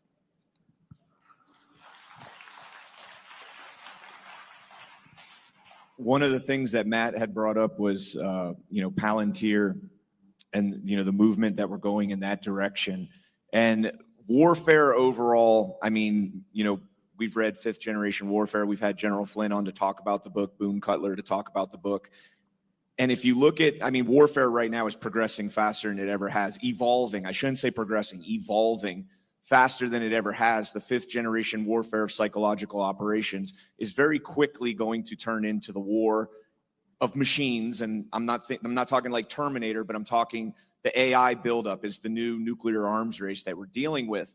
And, that's one of the things that President Trump, when I talk to people that are, more on the left of politics with everything, that's one of the things that they always bring up is that conservatives used to be the ones for small government and, stay out of the, my life and stay out of my bedroom, stay out of all that stuff. And in reality, it's an inevitable. And so I have to look at this from the perspective of I want people that at least are being, and in this case, they're being obviously recruited, guided by President Trump.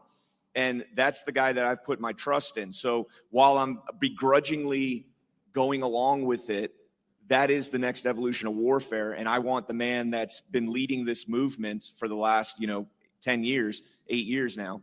I want him to be the guy that's laying this all out there. Still incredibly skeptical of it.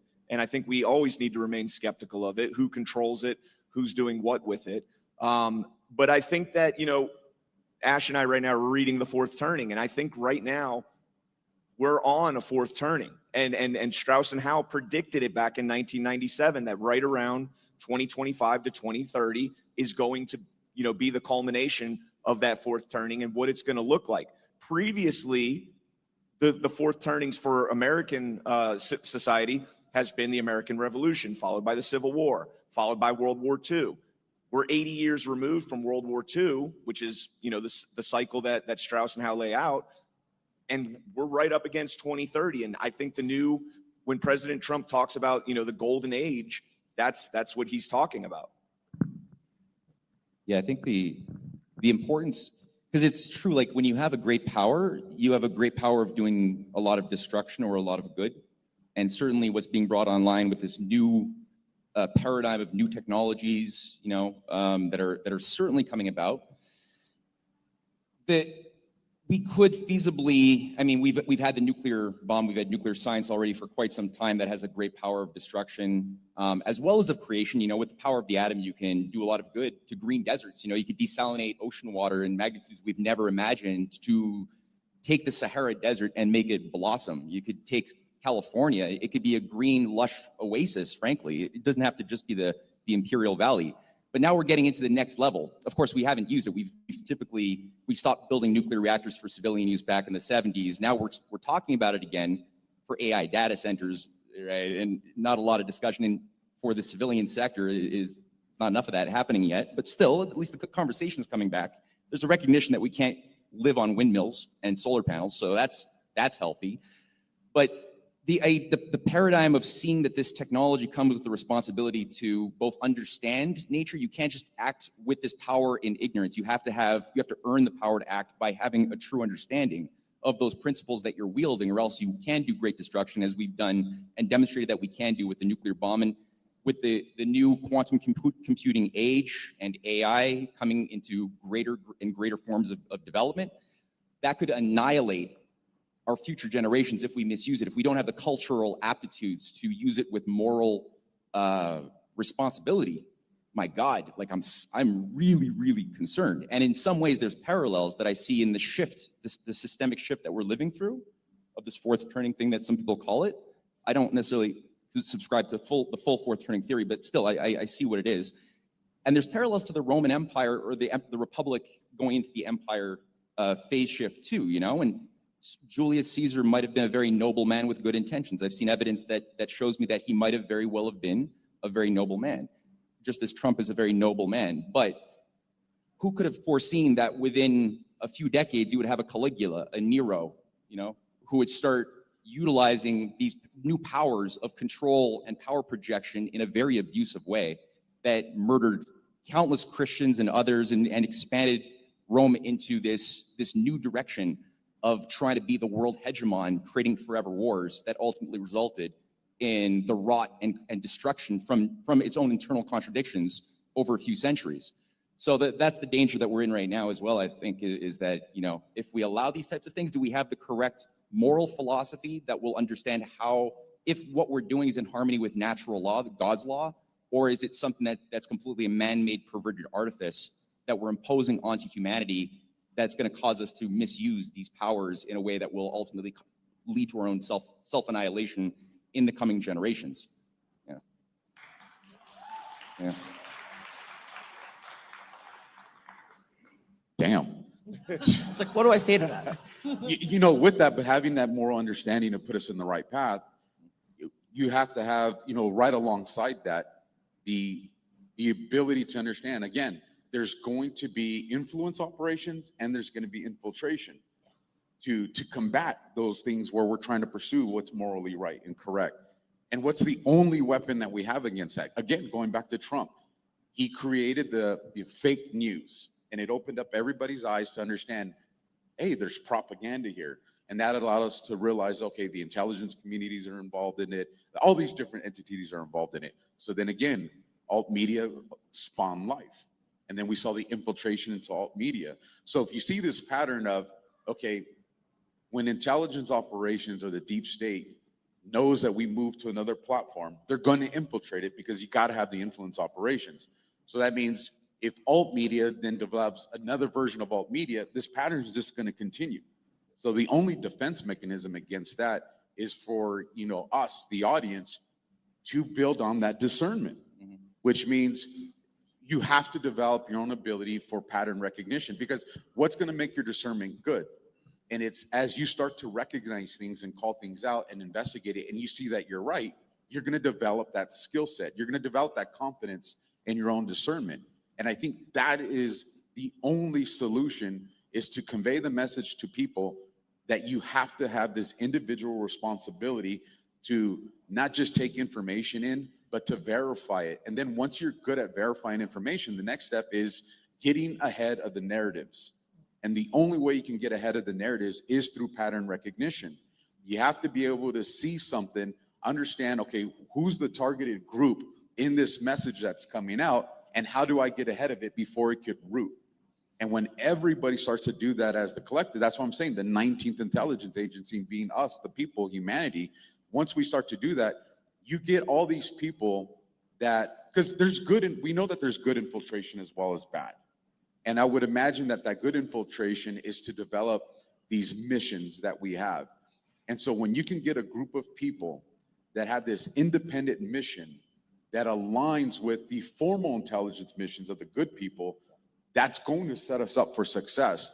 But we have to make sure that us, the people, our audiences, the people that follow us, understand that ultimately you have to have an active role in this countering of propaganda, or it's going to continue just to repeat the process until one side just gets tired out and gives up. On that topic, though, this is kind of a heated debate, as CanCon would know. So we have AI now, AI disinformation, right? And they're putting out there, and they're meant to literally lead people astray. AI-enhanced disinformation campaigns. So, like you said, we got to pay attention to basically our spidey senses, like General Cost said. I get that. I could still tell, kind of, but it's going to get to a point where we might not be able to tell.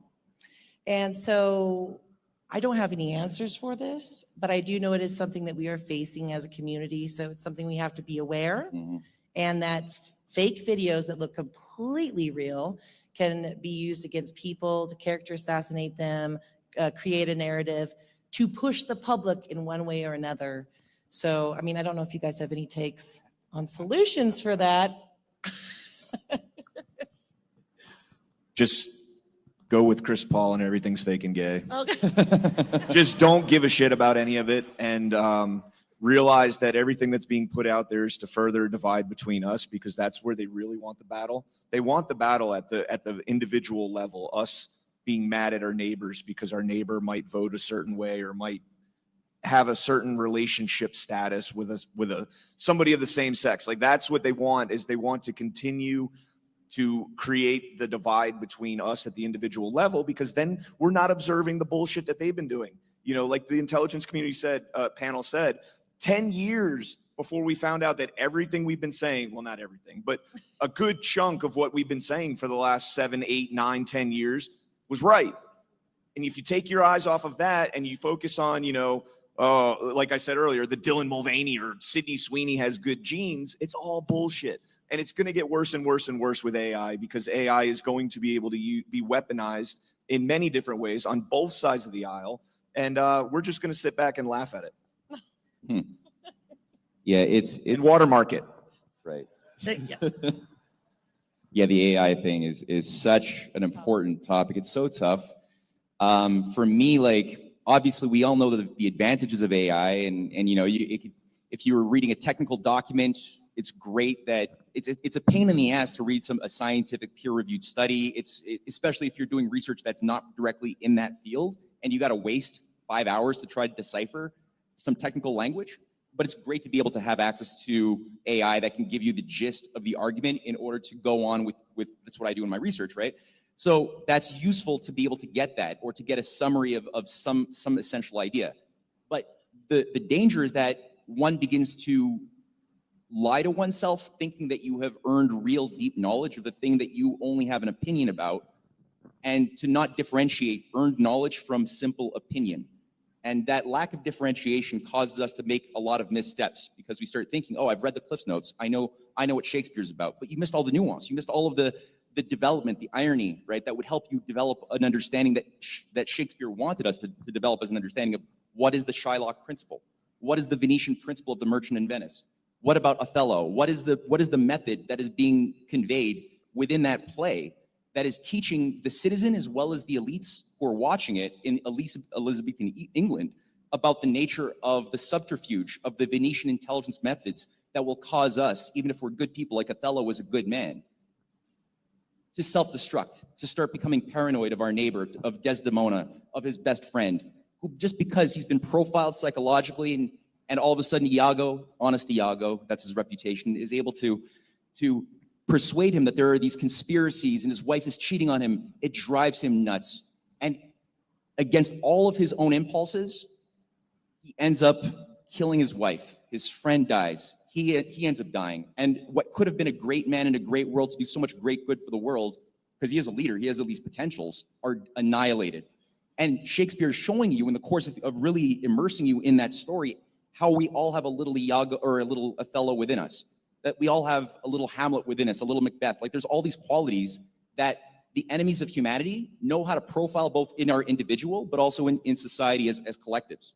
We have weaknesses that can be profiled, prejudices that can be amplified, and assumptions that we can take into ourselves that lead us to our own self-annihilation, as we did after 9/11. We were all led to believe that we should call these things freedom fries, because the French didn't want to support our bombing a country that had nothing to do with 9/11. And just simply through our prejudices that were profiled through the Cold War, we went along and gave our acquiescence to creating a dragnet security surveillance state and the annihilation of millions of lives of innocent people across the world that had no hate for us. And we thus created more enemies, right? But it was, again, because we were collectively psychologically profiled, and we all became tragic in that sense, and we gave our acquiescence to something super destructive, and now we're paying for it. So again, like, as far as the AI thing is concerned, I think that we just have to be more aware of where the usefulness of it, but also the danger of it, right? And if we become aware of, like, this is never going to be able to do, it can do pattern recognition thinking, and that's a good thing we should do, but computers also do pattern recognition, and they just impose an identity onto a pattern. So we need something that uses that and then more. That's based on an understanding of the thing. Because if the CIA is telling us to hate another people, then we should know that even if it's giving us information that might be factually true, the nature of the CIA as a beast, it has an essence to it. There's something that is misleading and dishonest that is going to bring me into outcomes that are going to be destructive to my freedom and survival and my fellow human beings. So, yeah. We have a question over here. This question is from Matt. It's on the topic of how you can fight against forever psyops and infiltration. And so I'm a homeschooler too. We have 2 kids, and we have one who just graduated from high school and one who's starting 9th grade. And so when we first got back to America 3 years ago, that was my focus, was finding a great group of books on history where I could teach the inspiration that our founders had. And I found that your books do that really well. You focus on the people who taught the natural law-based moral philosophy that you just addressed, I think, in your last question. And this concept I don't notice in other history books. And I've bought 5 different ones. I have the Tuttle Twins, I have Land of Hope, I have a local high school history book, I do the Ron Paul curriculum, and something I noticed in common with all of those is that they're missing the Leibnizian Nicholas of Cusa higher ideals that our founding fathers were following when they developed the Constitution. And instead, these newer history books are focused more on John Locke and these Newtonian closed system ideas of, I mean, you see Aristotle is is mentioned in all the physics books. And, you know, this is the direction we need to go, this blank slates idea of science. And I wondered if you could, because I can't put my thoughts that well out, but I wondered if you could explore kind of that theme a little bit more on what inspired our founding fathers and maybe how we've lost a bit of that in the history books that we have that are taught in schools today. Thank you. Thanks so much, Ginger. That's an intense question. It's very big, and it could be to do justice to it in a small little panel is difficult. But in the shortest amount of words that I could say is that, like, Ben Franklin called economics in his, he was actually known as an economist, and he refuted Malthus before there was Malthus in 1751 in his essays on the necessity of population growth, and also on the work on a paper currency. And he considered economics the science of happiness. The science of happiness was his idea. And he didn't mean just the happiness to do whatever you want to do or to, have whatever sensual pleasure. There was a higher idea of happiness to knowing that you've lived a dignified, good, joyful life and you've left something better for the future. That's absent in our newer generations, unfortunately. It's more of an alien concept, but it's been, without that idea as primary, I don't think anything really magnificent would have happened throughout history, including the American Revolution. And I think that part of the problem today is we allowed our enemies to take control of our history books. And because of that, a lot of British imperial thinkers who actually had a deep misanthropy and were devoted to defending and sustaining the systems of oligarchical controls over humanity have become sold to us for whatever reasons, the inspirers of the US experience. Like you mentioned, John Locke is one who was a director of the British Royal Africa Company and made a ton of money off of the justification that human slavery is a form of property. And he wrote the Charleston Constitution, or the Carolina Constitution, to defend specifically the right of owning human property. But he was devoted as a person directly to the system of the British Empire that employed him. And Adam Smith, too, was employed by Lord Shelburne to to basically justify in 1776 why the new American colonies that just became a republic or were trying to become a republic should not have protectionism, should not intervene on the hidden hands of the marketplace, the self-regulating hands that the empire wanted to reserve for their own use. The British Empire, which employed Adam Smith, wanted to use protectionism and did for themselves to have a monopoly on manufacturing. But every time the colonies or India tried to do it for themselves, they would be destroyed. So, but we're told these are the people who inspired the founding fathers. And I would say when you actually read the original writings of the founding fathers and the people who organized the founding fathers, you'll find that these are actually the enemies of America, and America happened in spite of them, not because of them. So again, I think we just allowed those very forces to start writing our own sacred stories, and that's a big problem. You know, with the conversation you started, Abby, with AI and the influence, I think the same thing that will protect, like the intelligence communities are never going away. You know, AI, you can't put the genie back in the bottle. And if you go back to the understanding of two things that happen in like almost parallel is as Trump was telling us, you know, fake media, fake news, there was also something else that was, you know, unfolding, and it was the boards. So you didn't just have the identification of, hey, here's propaganda, but you had something that was creating a solution to that understanding. And it was creating a community of people that were going to investigate, research, develop knowledge. And I think that this is what's going to save us. Not asking the government to protect us from AI, but CanCon knows what I'm talking about. He's biting his lip right now. But it's the understanding that it's going to be on us. And it'll be a slow process, which is concerning, and I agree with CanCon on that. But the same way, if you look at the beginning of this community, when the propaganda would be put out there, you're talking about months to combat it. And then that shortened to weeks, which shortened to days, to now you can see propaganda being put out there, whether it's through, you know, the Mockingbird media, or through the intelligence community, and now within hours, this community is finding the truth. And you're going to see that with artificial intelligence too, because it's going to be hard to distinguish, you know, reality from something that's been fabricated.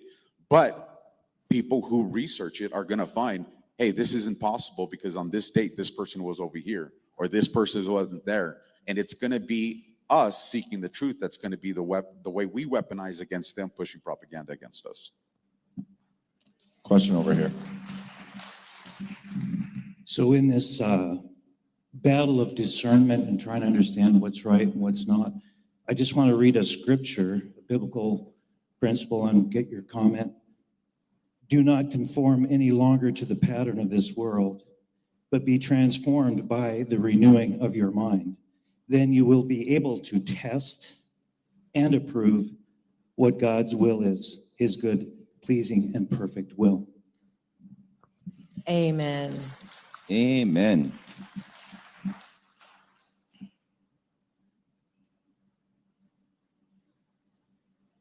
Is there another question? Is this an actual question? It's short. My question, I love breaking history. How is it that a young Canadian knows our history better than most Americans? Woo! I like that question. That's good for my ego. I don't know if I know it better than most Americans, but what I could say as a Canadian, like sometimes you don't appreciate what you have sometimes, you know, and Americans take for granted the liberties that they enjoy. And so maybe not being an American, I got to take more of an appreciation because I didn't have that. Like I was born into a monarchical society run by a hereditary elite, which expresses power through a deep state built into my entire society from the get-go in the 1780s even, or 1791 was our first iteration of a fake constitution, enshrining a privy council and a deep state above the people, right, as the actual controller. And it's been like that ever since. Every time we came close to becoming a real republic, we got sabotaged again and again. Our history was rewritten by, you know, the evil ones.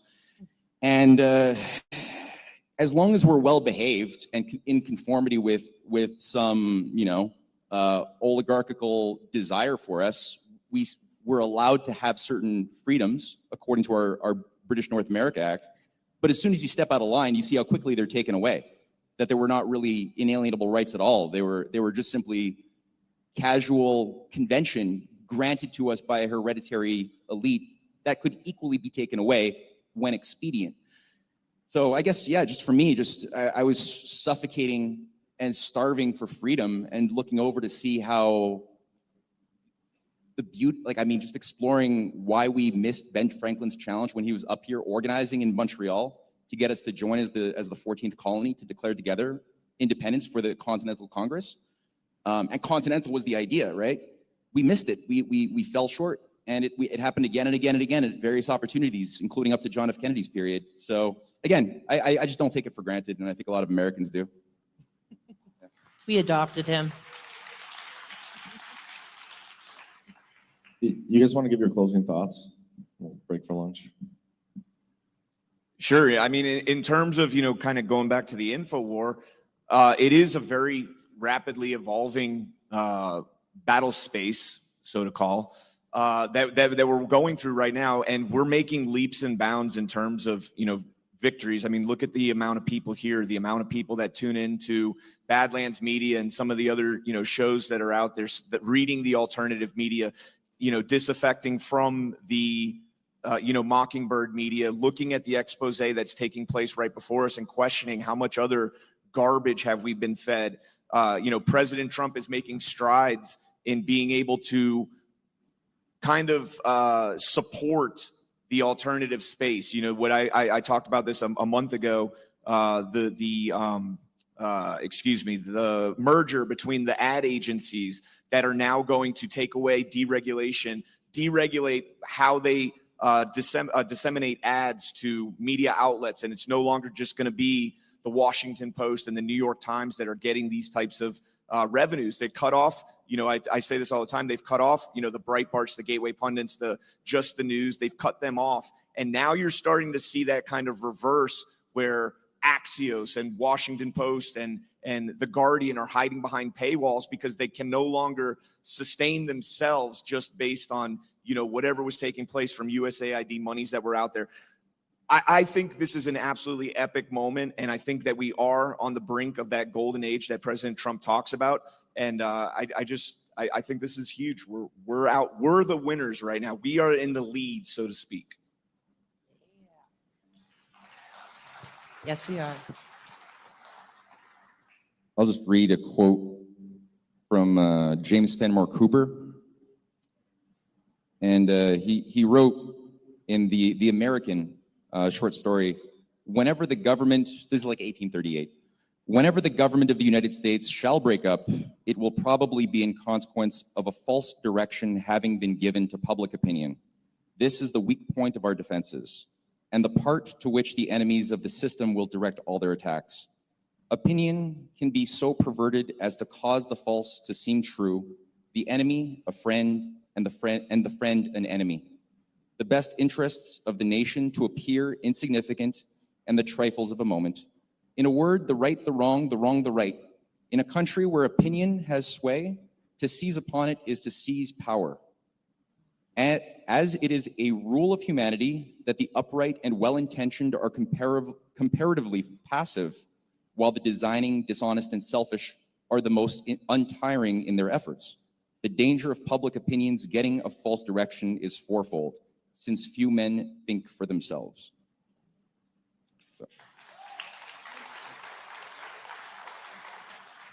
Yeah, I'll close with this. Just ways to arm ourselves in the future of info warring is we need to start moving from a defensive posture of just debunking stuff, but start moving into an offensive posture, anticipating the psyops, pre-bunking these things. When you see an agenda being pushed, flip the narrative. And I think that's where we need to start moving to. We can't just be like, hey, we're really good at debunking this stuff because we're always going to be in a defensive posture. We need to find the high ground in this information war. And like I said, start flipping the narratives that they're trying to push on us. Yeah. I think we got the high ground now. I guess the big thing I'd want you guys to take away with this is that overcoming requires humility and inquiry.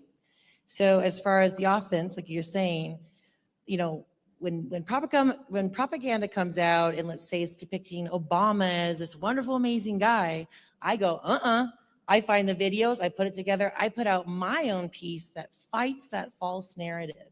So every one of you guys, you know, those of you who have followed the Q drops, know that memes are powerful and pictures and music. Just an image can cause joy or fear, just an image, right? So we need to take that power back and use it in our arsenal against the deep state.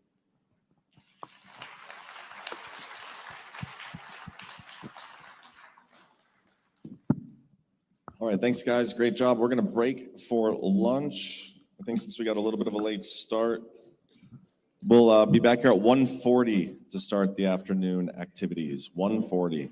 Oh, actually, hold on. One thing. Let's go up to the stage. He's going to crack a whip and get us arrested.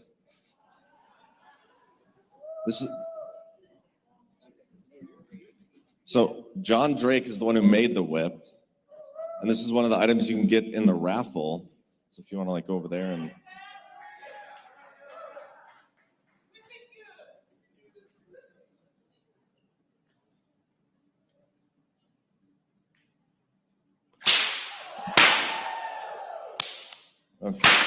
Okay, perfect.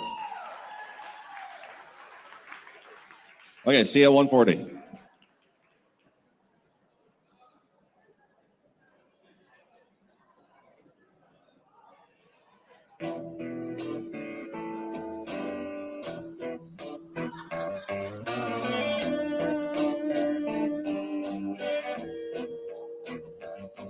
Well, a woman I love is her name Ramona.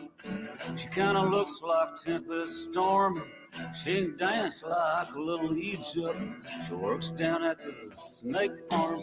Snake farm, it just sounds nasty. Snake farm, pretty much is snake farm. It's a reptile house. Snake farm. Ooh.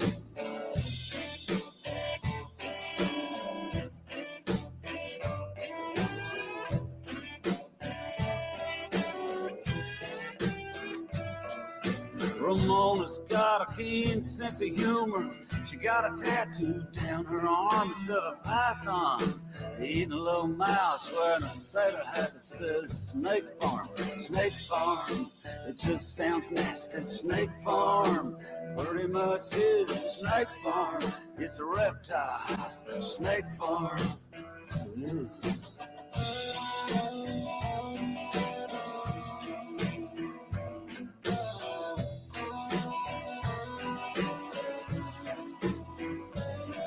I asked Ramona how come she works there.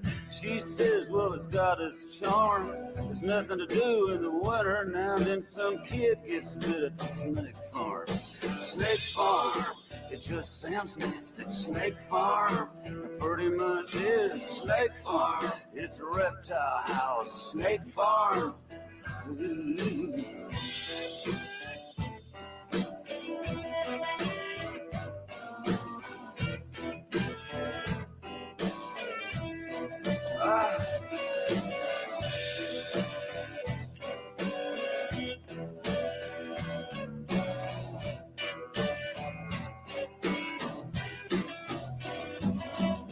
Ramona likes her malt liquor and a band from Wales that's called The Alarm. She said she cried when they broke up. She still plays the records at the Snake Farm. Snake Farm, it just sounds nasty. Snake Farm, pretty much is Snake Farm. It's a reptile house. Snake Farm.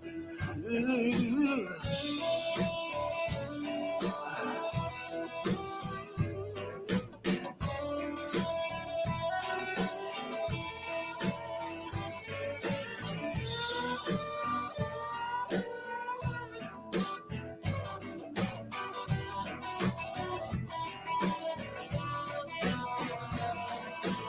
Sometimes Ramona calls me up and says, come on down here, it's getting warm. She runs everybody off and we, you know, it's a snake farm. Snake farm, it just sounds nasty. Snake farm, it pretty much is. Snake farm, it's a reptile house. Snake farm, snake farm, it just sounds nasty. Snake farm.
Okay, guys who've been sticking with us, I'm going to fast forward. There's a little piece from Oak in here. And then it's Codex 911, and I'm going to skip Codex 911 because it's out there. Anybody can watch it in multiple spots, and I'll skip to the Q&A afterwards. So let's first go to here. Yeah, we got Burning Bright's trivia too.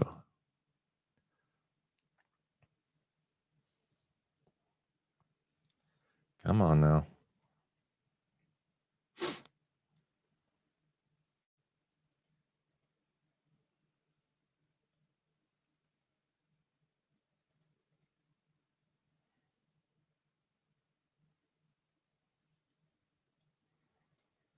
See if we can get this working.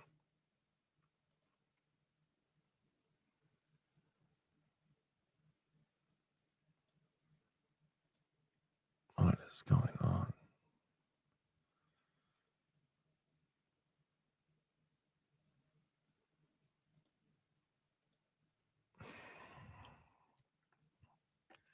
So many issues lately.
The Badlands, what are the Badlands? Explain those Badlands.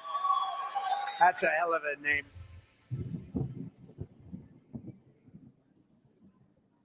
All right, this working?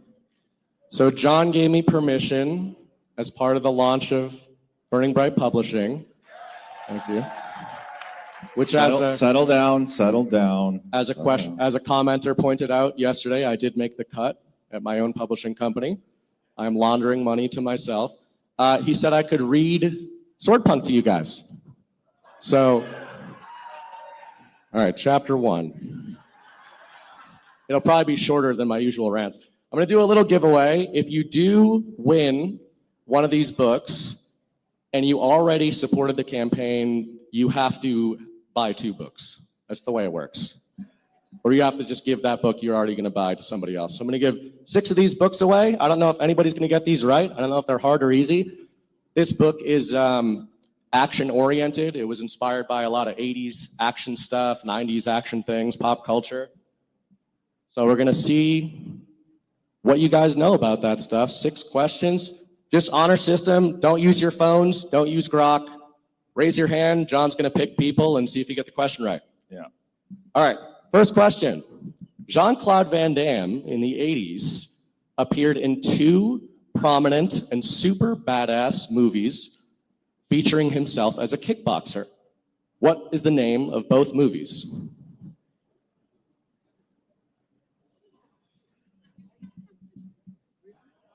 He was probably in like 7. Kickboxer 1 and Kickboxer 2. No, not the ones I was thinking of. So on a technicality, that's a no. Hold on, raise your hand. Coming back here, hold on. Bloodsport. And? Kickboxer. Yes, Bloodsport and Kickboxer. It's a technicality. I don't blame you for being pissed at me about the Kickboxer answer. But yeah, the kickboxing movie is named Kickboxer, and Bloodsport's the other one. Okay, question 2. In the Capcom fighting game series Street Fighter, what are the names of the two central characters, an American and a Japanese fighter? I'm coming. Well, CanCon, you don't get to answer. Yeah, all Badlands hosts have to support my campaign financially. Ken and Ryu. Yes, and he even pronounced it right. He even pronounced it's Ryu. You're right, it's Ryu. Let's just say that. Ken and Ryu are the Street Fighter characters. Loosely based. This book is loosely based on them as well. Okay, question 3. In the John Wick movie franchise, what is the reason or the inciting incident for John Wick's bloody revenge tour? Hey, quit it.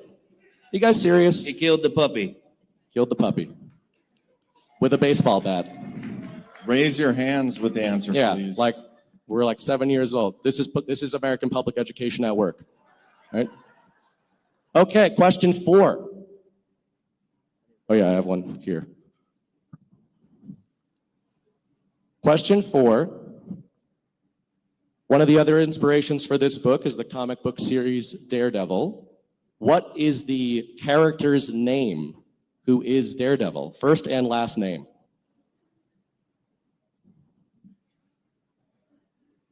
Calvin, saw that hand first, so. By the way, all of these questions were the inspiration for the book. Matt Murdock. Matt Murdock. Correct. It's alliteration. Okay, speaking of revenge, question 5. A famous saying in the English lexicon begins with, revenge is a dish. Finish the saying. I saw Dan here. I feel like John's a little biased with how he's picking these people. Best served cold. Best served cold. Revenge is a dish best served cold. Okay, question 6. This is a 2-part question. There's 4 answers to it. In the 1987 action movie Predator, 2 characters engage in the greatest handshake of all time. What are the names of the 2 actors and the names of their characters in Predator? They solved racism with this move. Did you retract your hand raise? The name of the 2 actors and the characters they play. I'm coming.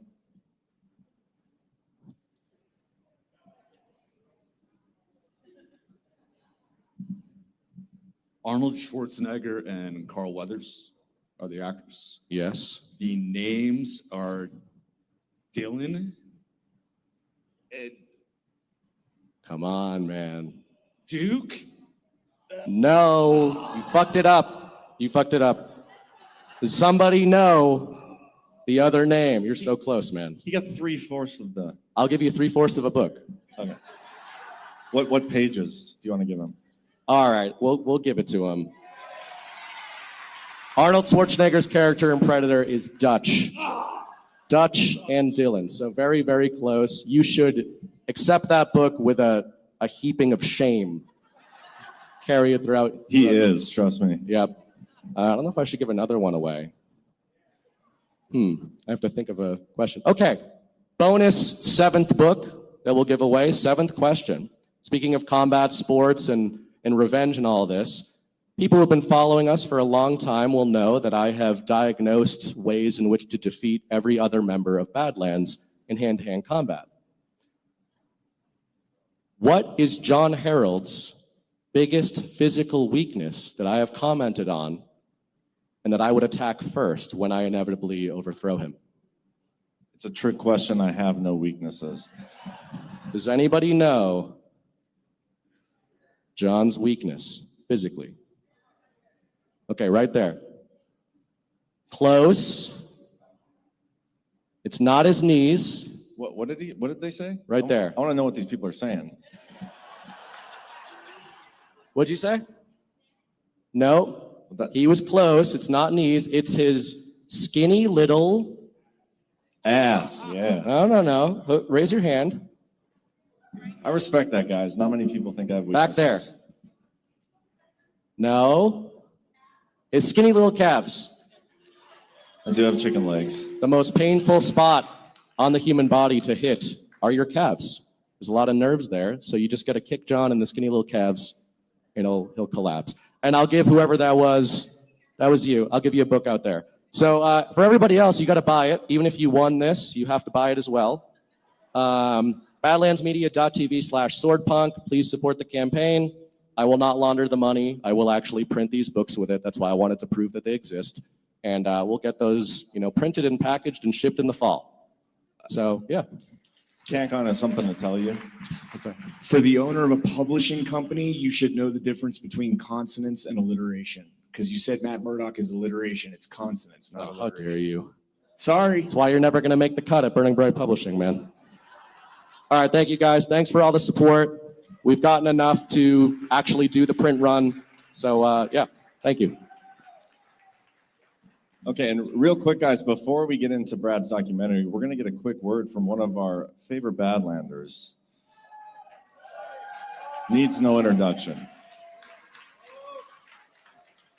Yeah, well, thank you, John. So those of you who know me, Oak McCullough, those of you who don't, that's who I am. So John asked me to come up here today and talk a little bit about community. And because we all know we love coming here to these, and for those of you who are at home, hopefully you get to come to some of the other ones that we do, that John does. We love coming here, and we love the panels. We love hearing all the content creators tell us all the knowledge that they have, and they're amazing. But just as important, and we all know that, those are the of us who are here, is what we do out there. The getting together, talking, making connections that you stay in contact with. So John realizes how important that is. And now you can even go onto Badlands Media website, and he now has some of the regional and state groups together that you can get onto and connect with other people by Zoom and however they do it. And the advice I give you, and a lot of you out here, especially the newcomers, have heard me say this, because a lot of people say, well, this is my first one and I'm kind of nervous and I'm afraid. Don't be nervous. Don't be afraid to get connected with other people. Because as I tell everybody, and those of you who have heard me say this, I'm sure there's plenty of you out there, everybody here is a friend. You just haven't met them yet. And that's the same way with the groups. That's the same way with the groups that are online, in the Zoom groups. So don't be afraid to do that. My wife, Kel, and I are part of 3 different groups. We're part of a national group, and then we're part of 2 regional groups there in Florida. And, the national group, obviously, we do by Zoom. The other ones we do in person. And I would encourage you to get involved and do those type of regional and even national groups. Some advice, if you're going to put together a group, or if you're in charge of a group, just some advice that we've kind of learned from what we've been a part of. Keep it simple. That old rule, keep it simple, stupid. Keep it simple. And so no formal agenda at the national or the regional level. Really put emphasis on the social piece of it, getting to know each other, talking to each other. And that's going to lead you to new connections probably, because you'll know somebody in the area that somebody else needs to connect with. And easy, keep them easy, locations. It can be at somebody's home. It could be at a restaurant. It could be at a clubhouse, wherever makes sense, but it doesn't have to be anything fancy. And keep them short, 2 to 3 hours at the most. Most of them that we're at, it's about a 2-hour, and then we go our separate ways. And those are great organizations to be part of. But then if you really want to make an impact, you got to start your community ones. And that's really where you're going to have those agendas, where you're going to talk about trying to solve a problem in your community. which means you're going to have to get involved. You're going to have to go to school board meetings. You're going to have to go to city and county council meetings and get involved in elections, be part of the elections. But that's for those local organizations that you're a part of. And a good way to get to know who else in your community believes the way we do is you got to have the courage to talk to other people about it. Bring it up. I know Kel and I have found people in our church that we would never have known believe the way we do. But once we talk about it a little bit, they come out of the closet. They're willing to talk to you about it. But that takes personal courage. And most of you, a lot of you know that what I do is I go around in the country and I talk about leadership. And one of the things I always talk about is values. And I always say personal courage is the number one value, because without that, you can't do anything else. And so I encourage you to have that personal courage to go out and start talking. Last piece, because I know I'm standing in front between you and the movie. Last piece is people always come up to me afterwards and they say, well, Colonel McCullough, I don't have a national stage, or I can't get on a Zoom, a podcast like you do. What can I do? And I always tell them one of my favorite quotes, Teddy Roosevelt quote, you do what you can with what you have where you are. And that's all that you can do. And that's all that anybody asks you to do. So I hope I gave you some good information. I hope that you go out there and you find an organization to be a part of, and you get to know other people and get to have that support for how you think and how they think. And I think hopefully I gave you something that will benefit you. Thanks, guys. Thank you, Oak. So is Bunny here? Where's Bunny? There she is. Bunny, is it okay if, like, after the documentary, we have anybody who's not part of a group just come meet over here, and I'll let Bunny deal with that when that happens. So after the documentary, if you're not part of a Badlander group, come over here and Bunny will get you in order. With that, we're going to get into the documentary, but I figured no better person to introduce the movie than the filmmaker himself. So take it away. Thank you, guys. Well, it's been a labor of love. No better way, I guess, to present this to you guys and the world than on a huge screen in Deadwood with a bunch of friends. So the one thing I'll just say is this. I hope at very least everyone comes away from this with at least one more piece of the puzzle that they weren't aware of. And with that, let's get this party rolling. All right. Also, there is popcorn. So most of you by now have probably seen that movie. And if you haven't, I would encourage you to do it. It's on our Rumble. It's on Brad's Rumble. Just search Codex 911. You'll find it anywhere. But I want to fast forward to the Q&A at the end here. And then we'll play this out. And by the time this is done, let me think. Gosh, we'll still have another hour. So we'll probably start the Sunday panels too before I wrap this up.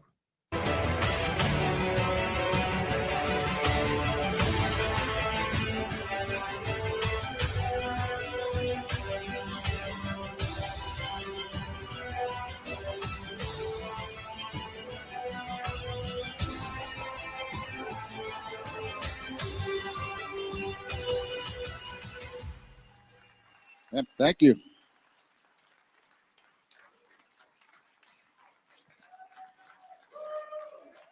So I don't think 9/11 happened the way they said it did.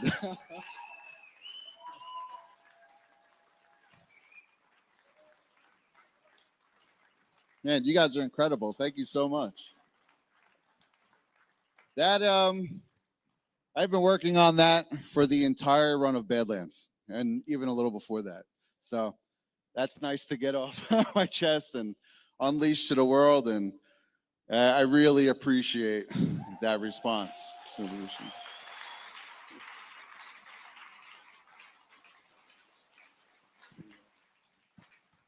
I guess maybe we'll do a little Q&A here, or let's have a little bit of a discussion anyway. There's a lot to unpack.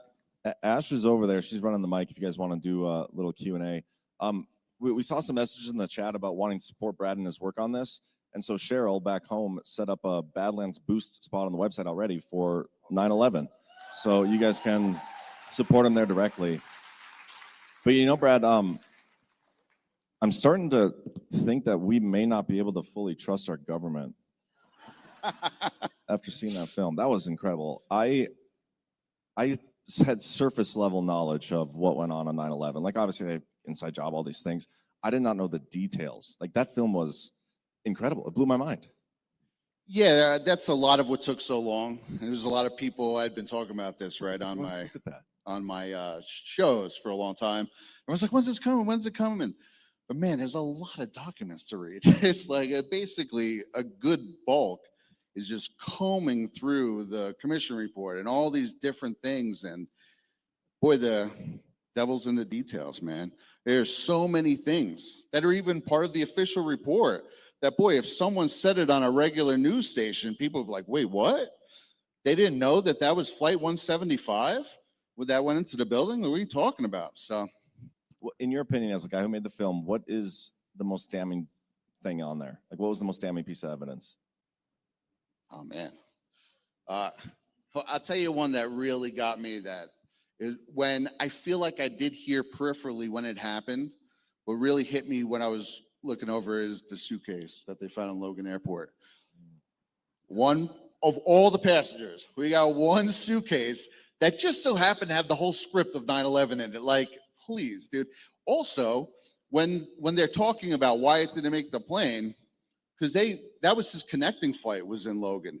They got on the plane in Maine, Muhammad Atta. And they're like, well, he was running so late and it was a late addition. And that's why it never made the plane in Logan. So it made it to the next destination. Why didn't it get loaded onto the next plane? I mean, that would make sense maybe if you found it in the main airport that he first got on. But the whole thing, that was clearly planted. The passports, I think, are fucking retarded. Like, are you kidding me? You found a passport?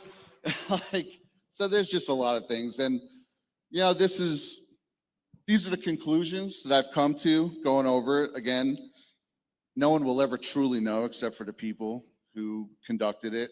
And there's a lot of names in this. And I don't even know if I'd necessarily say that anyone who is one shake away from 9/11 was explicitly involved in the planning of 9/11. Because I know a lot of these things are compartmentalized too. But boy, there are sure a lot of these similar names that seem to pop up in hindsight once you start looking into it. So. And Ash, let's start taking some questions Yeah, over there. we have a bunch of questions in the chat and here, so I thought we'd just go one to one. That work? I do wonder if JB's here, if his thoughts on the intelligence community have changed at all, by the way. Where you at, JB? Yeah. What up, Mofu? Tony Gigioli, great job, Brad. You brought together all the people parts of so good. Haven't heard a lot of that stuff. I've been following this for a long time. There's a guy named Richard Gage, an architect and engineer. He's got an organization of architects and engineers, and he's put out various DVDs. I have all of them, and thermite was used. I mean, they had melted steel from those buildings. You don't get melted steel from jet fuel that burns at 1,600 degrees.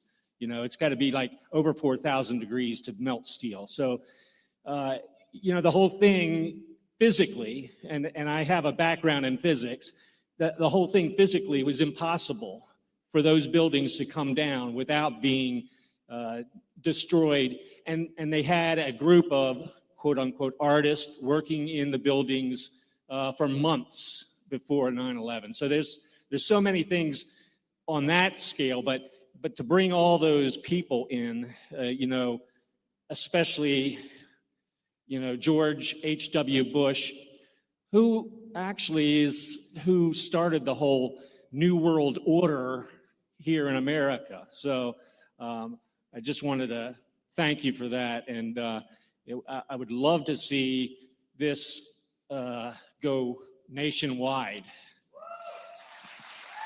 Oh, well, thank you. Yeah, I'll say Richard Gage is a hero to me anyway. And that guy he's done so much work.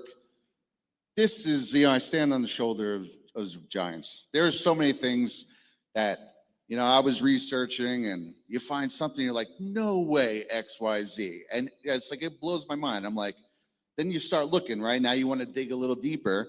And here's something from 2004 talking about it. So it's funny because a lot of this stuff has been out in places and it's just kind of been buried over the years. And then obviously there's other things that I found that I don't think are anywhere else. So I'm happy about that. But man, there are a lot of people who have done a lot of wonderful work looking into these attacks. And I applaud every one of them. Burning Bright, you should grab the mic real quick because we were texting about this and what you just said there, he has some good commentary on, I think. Not to budge in line, Burning Bright, but. Well, I didn't hear what you just said right there. 'Cause Chris was talking to me. Just say what you said earlier. Okay. Well, one of the things, it was absolutely incredible. I was blown away by it. But I was texting Brad during the screening that the narrative structure of it was, I feel like that was what surprised me most. Almost everybody in here has probably seen dozens of 9/11 documentaries, right? So I'm thinking like, there's not going to be any new information, but there was a lot, right? Or at least to me. But more so, I said this is extremely normie friendly, and I meant that as a compliment because of the narrative structure that Brad layered throughout that. And, beginning, middle, end. But also it's kind of layered because he hit on maybe the core or one of the core missions behind the false flag, which is the narrative of it, right? It's the actual, but anyway, kind of rambling, but I was blown away by it, absolutely blown away by it. I think that's the definitive 9/11 documentary. That's the type of thing that like if somebody in Trump's orbit retweeted that, it changes the world overnight. So no question, man, but to turn it into a question, I'm going to have Brad on the narrative to talk about the narrative of this movie next week. But a question for you, I guess, is clearly you wrote a movie rather than just structured a documentary together. And I'm wondering just your writing process behind that. 'Cause I didn't know you had that kind of game, man. Just didn't know. Well, yeah. Well, I probably wrote the skeleton of it, the bullet points of all the different things I wanted to talk about over the course of, I want to say, the end of 2021 throughout 2022 with no real timeline on when I was going to make it. It was just something I always wanted to redo my original one. And so I had this structure planned out. And then in January of 2023, I was like, you know what? I'm going to do it. And in the process of that, the main structure stayed the same because I tried to find what things connected to each other to tell the story and really make a visual piece of show the full picture. And this is what I used to do on my old YouTube when I would make a lot of pre-made documentary type stuff. What leads into what? What things go together? And then you could start seeing it clear. And then another thing I did was I kind of layered, it's funny you're saying it's normie friendly. I layered the intensity as it got on. If you notice in the very beginning, when I talk about Amalgam Virgo, I'm on the Wikipedia. Wikipedia is kind of like normie friendly, right? And you think, oh, Wikipedia, what's that, right? And that, if you notice, I don't really go to Wikipedia too much after that. And in fact, about an hour and a half later, I'm like, oh, by the way, here's the PDF of Amalgam Virgo, when everyone's ready, and then we can get into the weeds of some curious, like, how are the only two drone, well, there were four, ironically, because there's 4 planes in 9/11. There are 4 drone designations on that list, and the very first 2 main ones are freaking 9 and 11, and the exact time designation. I'm just like, this is nuts, man. Brad, there was a point during your filmmaking process where your computer crapped out. Did you lose any of what you put together and had to go back and rework it? Nope, I lost nothing. Zach helped me recover my drives. Yes, shout out to Zach. And then John helped me get a new rig to put this together. You know, it was actually getting pretty sluggish towards the end, to the point where I don't even know if I had a pretty decent computer beforehand, but I don't even know if I could have finished it. How many gigabytes was this? Well, the ProRes was about 400, but this one, the 1080 regular, is 11 gigs. Wow, that's crazy. Okay, there's a few questions in the chat in this same vein, so I'm going to read a couple of them and then you can kind of respond to it. Namster asks, what do you believe happened to the passengers? And Debbie Buckingham asked, I have a question, maybe it's obvious, but what did they do with the real planes and the real people? Yeah, I mean, you know, one can only speculate. I think once you realize that Operation Northwoods, the suggestion 7 and 8 put together pretty much spell out the whole freaking thing, soup to nuts, I would assume they landed those planes. I think they used the assets, the Muhammad Attas, if that even was Muhammad Atta, and them to stage a hijacking. They probably had their own people on board, which it also seems that all counterintelligence people are on these planes. And I think they hijacked the planes. Once they rendezvoused with the drone and the transponders codes all went off, I think they landed them and probably, well, one, made them make phone calls, and then two, unfortunately, probably killed them. So there's a follow-up to that. Are you saying that no one was killed on the planes? No, I think They all were killed. I probably think they probably landed them, made them make phone calls, and that's just speculation, of course. I don't know, unfortunately. First off, absolutely amazing job, Brad. Thanks, brother. 9/11 has always been one of my biggest red pills, because I remember watching all those documentaries you were talking about while I was in a tent in Afghanistan, going over there because of this. And so much has continued to happen. You know, we're burying Marines that I know personally almost 1 or 2 a year. So that has continued on. So exposing it in this way, that I just overdosed on red pills watching this, and I thought I knew quite a bit about 9/11. So again, excellent job. I wanted to ask if you have done any further research into the Gelatin organization and what may have become of them after, or the lead up to it. That was a really key part right there in that. Yeah, Gelatin's an interesting one. They're actually still active. You could go, they still do random things, the art projects as they were. They weren't created too far before 9/11. So sometimes I wonder, are these the guys who did the actual rigging, or were they the guys who were used for it? I tend to think they actually did it. The Lower Manhattan Cultural Council, which is the program that was used to go into there, it was invented in the 70s, and they've had thousands of art students over that time who used it. They went into the Trade Center in 1996 or 7, I forget, and then obviously it ended in 2001.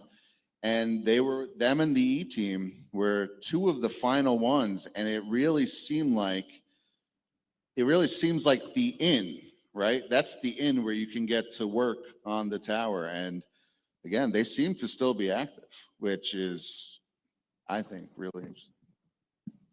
Texas Tanya says, I know where I was that fateful day. Where were you? It was impactful and devastating. I had 2 young sons and was volunteering in one's classroom, pulled one and went home. Knew in my heart that things were not as they seemed. Thank you, Brad, for the confirmation. So where were you?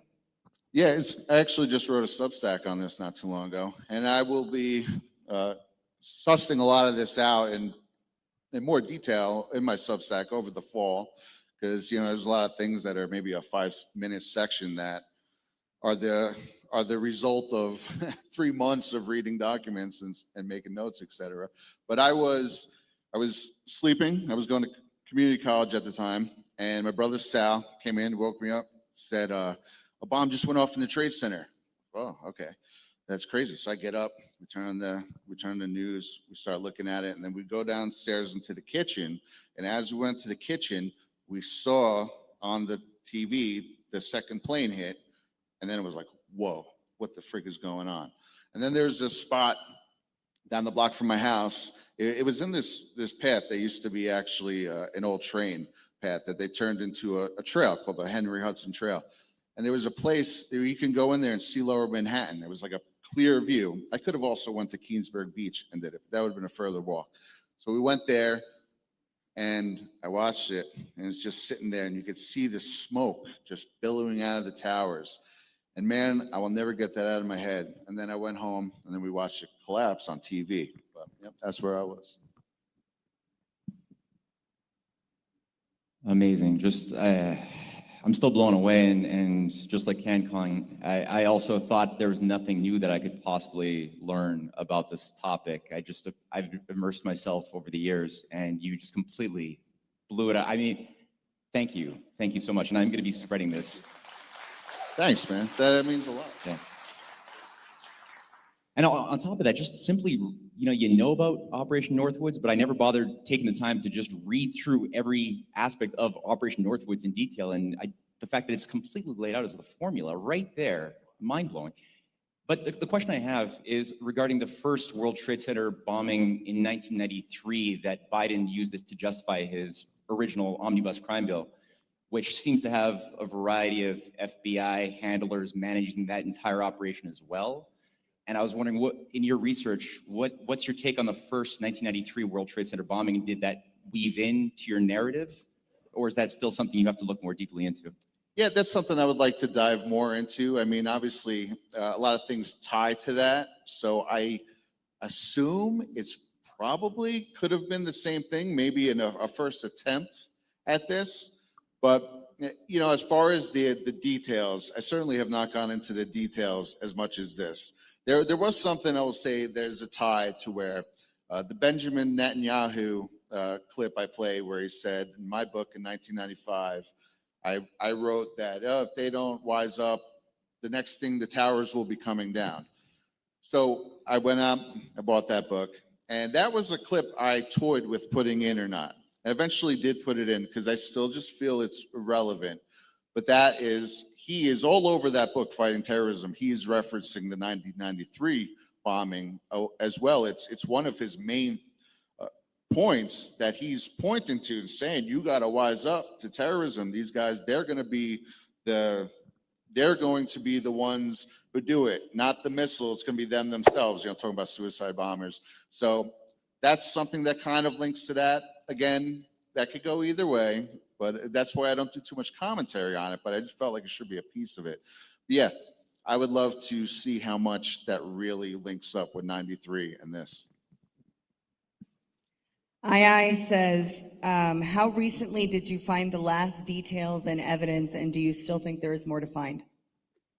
Oh yeah, I believe, and I think that's why a lot of these people are still very active in the 9/11 community. You could dig on this forever. Eventually I had to just tell myself, you got to start wrapping it up, because I honestly could have worked on this for another 5 years. And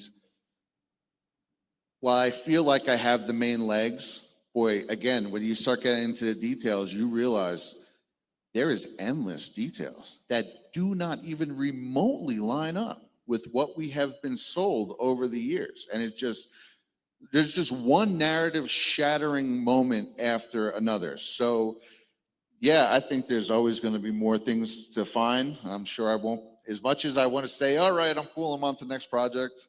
Just knowing myself in this topic is something I've been very passionate about since I read that first Q drop about it in November of 2017.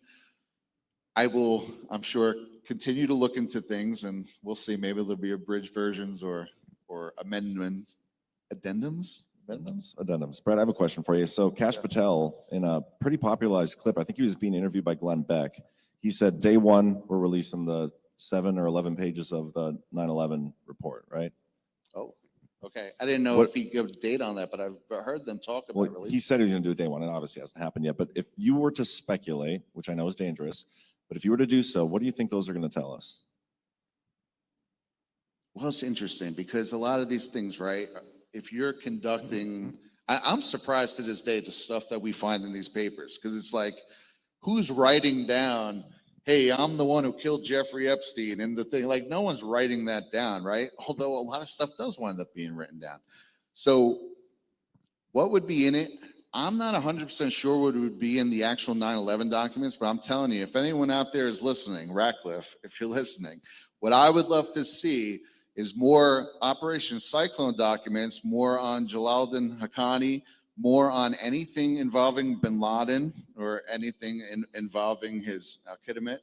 And I think this was the culmination of the 20 years of Operation Cyclone. So that's what I would love to see, maybe even also come out, regardless, depending on whether or not that's what they were referencing. Wow. Wow. What can I say? Like so many have already said, we know things, we think we remember things, and the time that adds up over the years, you're like, do I remember that? I mean, I was 12 years old. I was in science class in 7th grade, but I do remember now.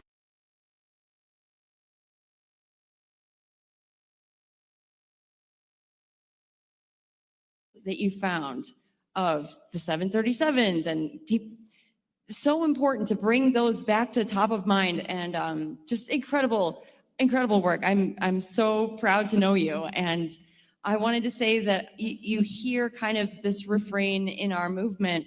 When are we going to get the truth about this, about that, about 9/11? When is it going to come out? Well, guys, the truth has come out. I think you've just seen it. We don't wait for disclosure, where people like Brad do the disclosing. There's no more wondering what happened. We are making the truth visible for everyone without waiting for someone higher up in authority to hand it down like some Nasara payment. You're saying, here's the truth, research for yourself, make up your own mind. And I'm so excited to hear what my family thinks about this. And it's normie friendly, it's digestible. And I wondered when, I know your last thing, I knew you were working on this, and I was wondering, with all of this, it's obvious that it was exploding the way that it was. Why do you think that the orchestrators of this event, knowing that we can see them, didn't decide to include some of the truth that is very obvious? Like, why wouldn't you go with the narrative that the planes were filled with explosives that could melt steel beams, or I don't know, like there's enough truth in there to, we know that the people creating these kinds of events are good at using, why do they lie so much? Like there was truth in there. Do you have any theory on that? Again, to speculate, but Yeah. It's so implausible, and they could have done better. We deserve a higher class of criminals and psyops. Yeah, no, I definitely have a theory on that. I think we're looking at this through a 2025 lens. They've been doing things like this for a long time, and 9/11 was like the first one that was explicitly documented. This is one of the first ones where people had home video recorders, and all of a sudden, thanks to TiVo and stuff like that, people were able to save and go back and save the news coverage from the day of. I don't think they had to worry about being so super in the details before this. But now, when you can go back and do, I guess like a forensic audit and watch, holy crap, I probably watched 1,000 hours of coverage, just doing this and home video and everything. And that only exists. This is the first one like that, where that really exists. And I think that's where they're going to get screwed over the long run. So Jackie Falley didn't pose this as a question, but it's part of a question that I have, so I'm going to take the opportunity. Something that really stood out to me in the documentary that I hadn't heard before was when CeCe Lyles whispered at the end of her call, it was a frame. I had never heard that before either. What do you make of that? And second to that question, a lot of the 9/11 hijacker trials are still happening, right? What do you make of that? Yeah, it's interesting. The hijacker theory is interesting because there's been reports over the years where people have come out with saying, "Hey, I'm so and so. I definitely wasn't one of the hijackers. I'm still alive. What the f?" There was a BBC report that reported 7 of the alleged hijackers have been identified, and I think that again goes back to what J. Michael Springman was saying, that when he was the head of the visa department from '87 to '89 in in Jeddah, in Saudi Arabia, that the CIA was running their Operation Cyclone visa program. They were running their Arab recruits through that office. And then he says that he found out later on that they were sending them to America to get training and then back to Afghanistan. But they went around, and this is again totally in writing, Operation Cyclone. They went around recruiting for people, for again assets to send to the Mujahideen to fight in the Afghanistan Russian war, the Soviet Union war, and that was all run out of Saudi Arabia. So who even knows? Those could just be names on those visas. Those might not even be those people. Didn't Biden say he was going to like release all the or pardon all the 9/11 hijackers or something? Wasn't that a big story not long ago? Am I misremembering that? Like everybody freaked out about it. They did release a little bit of stuff, but I don't remember pardoning the 9/11 hijack. Well, wasn't that a thing? Am I just totally making that up? I'm not making it up. Zach, go grab the mic. Tell me what I'm misremembering before Gordon asks a question about the Jews' involvement. Yeah, it wasn't a pardon. They were going to like lessen the penalty of their sentences, like not put them to death essentially. And so they had to like rescind the plea agreements and then put it back on the table. Thank you, sir. Okay, yeah, I do. Can you say again where the boost is for Brad? Okay, so if you go to our website, badlandsmedia.tv, you click on support, and then there's a boost tab. And in there should be a tab for Codex 9/11. Like just like you're going to pick a show to leave a boost on the website, there's one specifically for Codex 9/11. Shout out to Cheryl and the back end of Badlands, the unsung heroes of Badlands. Hey, Yeah. absolutely great job. I didn't get up here to say this, but I will add that an interview was done with the Pakistani defense minister by RT like a month or two ago, where he actually talks about Operation Cyclone and how they were used to like funnel money to those people. So I'll send you the interview. It's like a 15-minute interview. It's great. Yeah, definitely one. And since John made that comment, I will point out that your decision to add Netanyahu was great because that set the Sariyat Matkal, the IDF Special Forces thing. Both Netanyahu and his brother were in that. I'm just going to point that out. But the reason I got up here was to say you were a little nervous the other night about this, and how it would be received. Fantastic work. You crushed it. BB and I were in the back talking about somebody at the White House like retweeting this. This is a weapon. What you have given us is a weapon that we have to use. And now the impetus is now on everybody else to use the weapon, deploy the weapon, spread it far and wide. And so that your 5 years of hard work actually comes to fruition. So great job. Thank you for doing it. And man, can't say enough about it. Yeah, thanks, brother. There are a lot of questions about how can people share it with non-ticket holders. So answer how that's going to happen in the future. And then question from Missy Brash: didn't we hear that a bunch of the original witnesses died suspiciously? Well, to answer the first question, we're still trying to figure out how we're going to do it. But I think on 9/11 we're going to do like a premiere of the movie on Badlands, and then like maybe a little watch party type thing. So that's just coming up soon. So for now, it's only for ticket holders. But after that, it'll be premiered far and wide for everybody with a Rumble link. Yeah, I had a few people ask me if I was going to sell it or package it. And they're like, you deserve to make money off this. And I really appreciate that. That means a lot. But, it's the same thing since 2018, where I really started my page, but even a little bit before that, in the end of 2017, where I was just on Facebook doing digs. This is it, man. I'm not doing this to make money. I'm doing this to destroy the narrative and expose these fucking people, because this is never going to happen again. There'll never be another Donald Trump. There'll never be another Great Awakening. Not in our lifetimes. Now or never.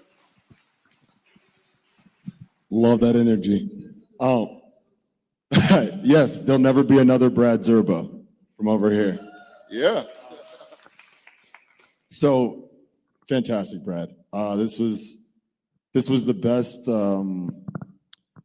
I would argue this is the best piece of content I've seen all year, whether it's movies, everybody else's shows. No offense to the rest of y'all, especially my show. No, but That's a given. dude. That's good. Well, hey, you're the one that helps me set up my show, so you're in on it too. But no, fantastic. So for me, a couple things. The drone information, not just the drone idea, because I had always speculated it could have been unmanned aircrafts, but to be able to bring sauce to that changed my whole perspective on the entire the entire, like, the facts, like literally what happened. Like I used to think like, oh, I can speculate here, there, whatever. But then you brought the drone in. So I want to know, what was the thing for you that, like, if there is one, that connected you from the point of like, I'm speculating to being like, I'm going full on getting like a whole documentary and all this stuff? Yes. So a big part of this was me watching the in real time coverage. I have so many things where it's like 8 hours of CBS coverage from when they break in to be like, hey, something happened in that first hour, to, 8 hours later where, there's just, they've gone over everything 100 times. And man, I have probably watched, like I said, insane amounts. So one of the main reasons I was watching that was to hear people, to the witnesses, if they were talking about explosions going off, because I was fairly certain, I was certain that they were controlled demos. And I know there was a lot of clips where people were talking about that, right? So I was just data mining basically. And I have a whole series of notes, even just anything interesting said in all these things that, that would be even nice to release on my Substack from time to time, like, hey, here's the 6 hour ABC footage, and here's 30 interesting things they said for whatever, and timestamps. So I was just doing that to mine that. And during that, I realized, oh my gosh, freaking 19 out of 20 eyewitnesses, for every single other person, says, oh, 737 or an Airbus A320, which is slightly smaller than a large 737, or the Boston shuttle, which again is the size of a 737-800. And I'm just like, man, every single person saying a 737, there's 767s and 757s allegedly. And so I was just like, man, maybe there's something to this. And that's when I got out my old detailing scales. I was like up on my screen, making sure all of them are the same and right, and went to the blueprints of the towers to see how big they were so I could have something to set the scale on. And son of a bitch, every single freaking one is smaller than a 767. He was going to ask 2 more questions, but I won't allow it. Do you think, this is from Sandy, do you think that the 9/11 truth will be exposed along with the current Obamagate indictments? We know everything is connected. It also is notably in your film shows how it's a lot of the same people. Yeah, isn't that interesting? And I think it just is really indicative of the Uniparty and a lot of their main assets. They have been around for a while, and again, commissioned into many different really egregious acts against us. And boy, I would sure love to, at very least, I'd love to see these people perp walked for Russiagate and what they did and all that. I mean, that's all in writing too.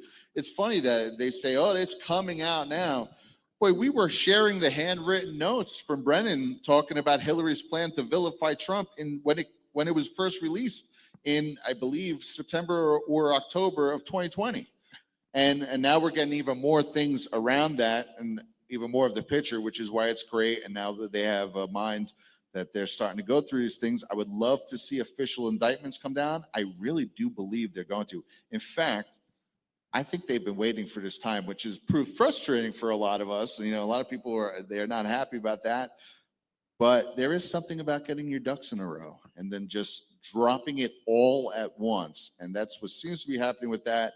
And again, it overlaps with a lot of the same freaking people who were involved in getting us into Iraq and Afghanistan and all of this. The parallels are crazy. Is that ever going to, are we ever going to see something for that? Man, I don't know. But I would love to. I would love if something like this rekindles the conversation and makes it almost hard for them not to. You know, one thing I love about President Trump is he really listens to the power of the people. That's why we encourage you guys to keep saying, hey, we should do this. Hey, we should, what's the follow-up on the election EO, that the things you were asked about? What's the follow-up to this? And it doesn't have to be nasty. It doesn't have to be like, oh, you didn't release this yet, you know, because that's just annoying. But if we keep making our voices heard, boy, that's a guy who has proven time and time again that he actually does listen to the people. So, hey, man, let's start the conversation on 9/11 again. Maybe we'll get an Anna Polina Luna task force on 9/11. I love it. Let's do it.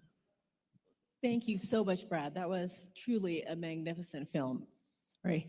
Like many people here, I'm old enough to remember where I was when Kennedy was shot, and also old enough to remember where I was when this occurred. I was actually in a hospital room with my mom, who had a very bad trip after a surgery. And so I spent the night in the room with her, and I got a phone call at 7 o'clock in the morning Pacific time talking about this. And we too turned on the television, and I think we saw the film of the second plane go into the tower. So I have a two-part question. First question is, why do you think all the witnesses talk about the 737s and the Airbuses and the smaller shuttle type aircraft, and then the narrative comes out and it's the bigger airplanes that they're talking about? I don't believe they made a mistake with that. What is your opinion about why that happened? And the second part of my question may not be so popular, but I'm wondering what you think about the similarities between the Larry Silverstein narrative, Hat Tip BB, and the Howard Lutnick narrative, which appears to be very similar. Thank you so much. It was truly spectacular and phenomenal. Oh, well, I appreciate that. Yeah, you know what? I'll talk about Silverstein Lutnick first, because I agree, on the surface it does seem pretty similar, but when you really get into Lutnick's story, it is a lot different. For one, that actually, his kids' kindergarten actually did start on that day. His brother was going to take his kid to the first day of kindergarten on September 12th. And they had said, all right, you know, I'll take this day off, you take that day off. That was already planned. And his brother, unfortunately, perished in the September 11th attacks. His best friend perished in the attacks. And when he heard about the planes hitting it, he rushed back down to be by the towers, which you wouldn't do if you knew that this was the operation that it was. One, you wouldn't let your best friend and brother, under no circumstance would you let them die in these attacks. But two, you also wouldn't rush downtown. And he rushed down to the towers to see about his people in that office, which they lost more than anyone on 9/11, and got caught in the collapse. And he's one of the people running, and where it got all black. And I think he says he slammed into a van at one point, and then they thought it was over. So the thing of not being there seems the same, but when you get into it, man, I don't think Lutnick was involved. And about the 737s. Yeah, most of those are eyewitnesses. Those are just people calling into the stations saying 737, 737, the Airbus 737, and then the newscasters are, I don't think the newscasters are read in. They're going on whatever. They're getting the things to say, right? And when people are saying, oh, all the eyewitnesses are saying 737, so then they themselves are saying 737s, and I forget exactly when. And a longer version. A lot of these segments have been cut down. There is a lot more fleshed out segments that could be a 5-hour version of this, where eventually it starts coming in over the radio. Well, this was a hijacked Flight 11, which was a 767 or 757. I forget. One. They're both the same length, 159 feet. But once that happens, there's really not a lot of, they're kind of done taking the eyewitnesses at that point once it happened, because this is a little afterwards. And two, then all the newscasters start saying 757.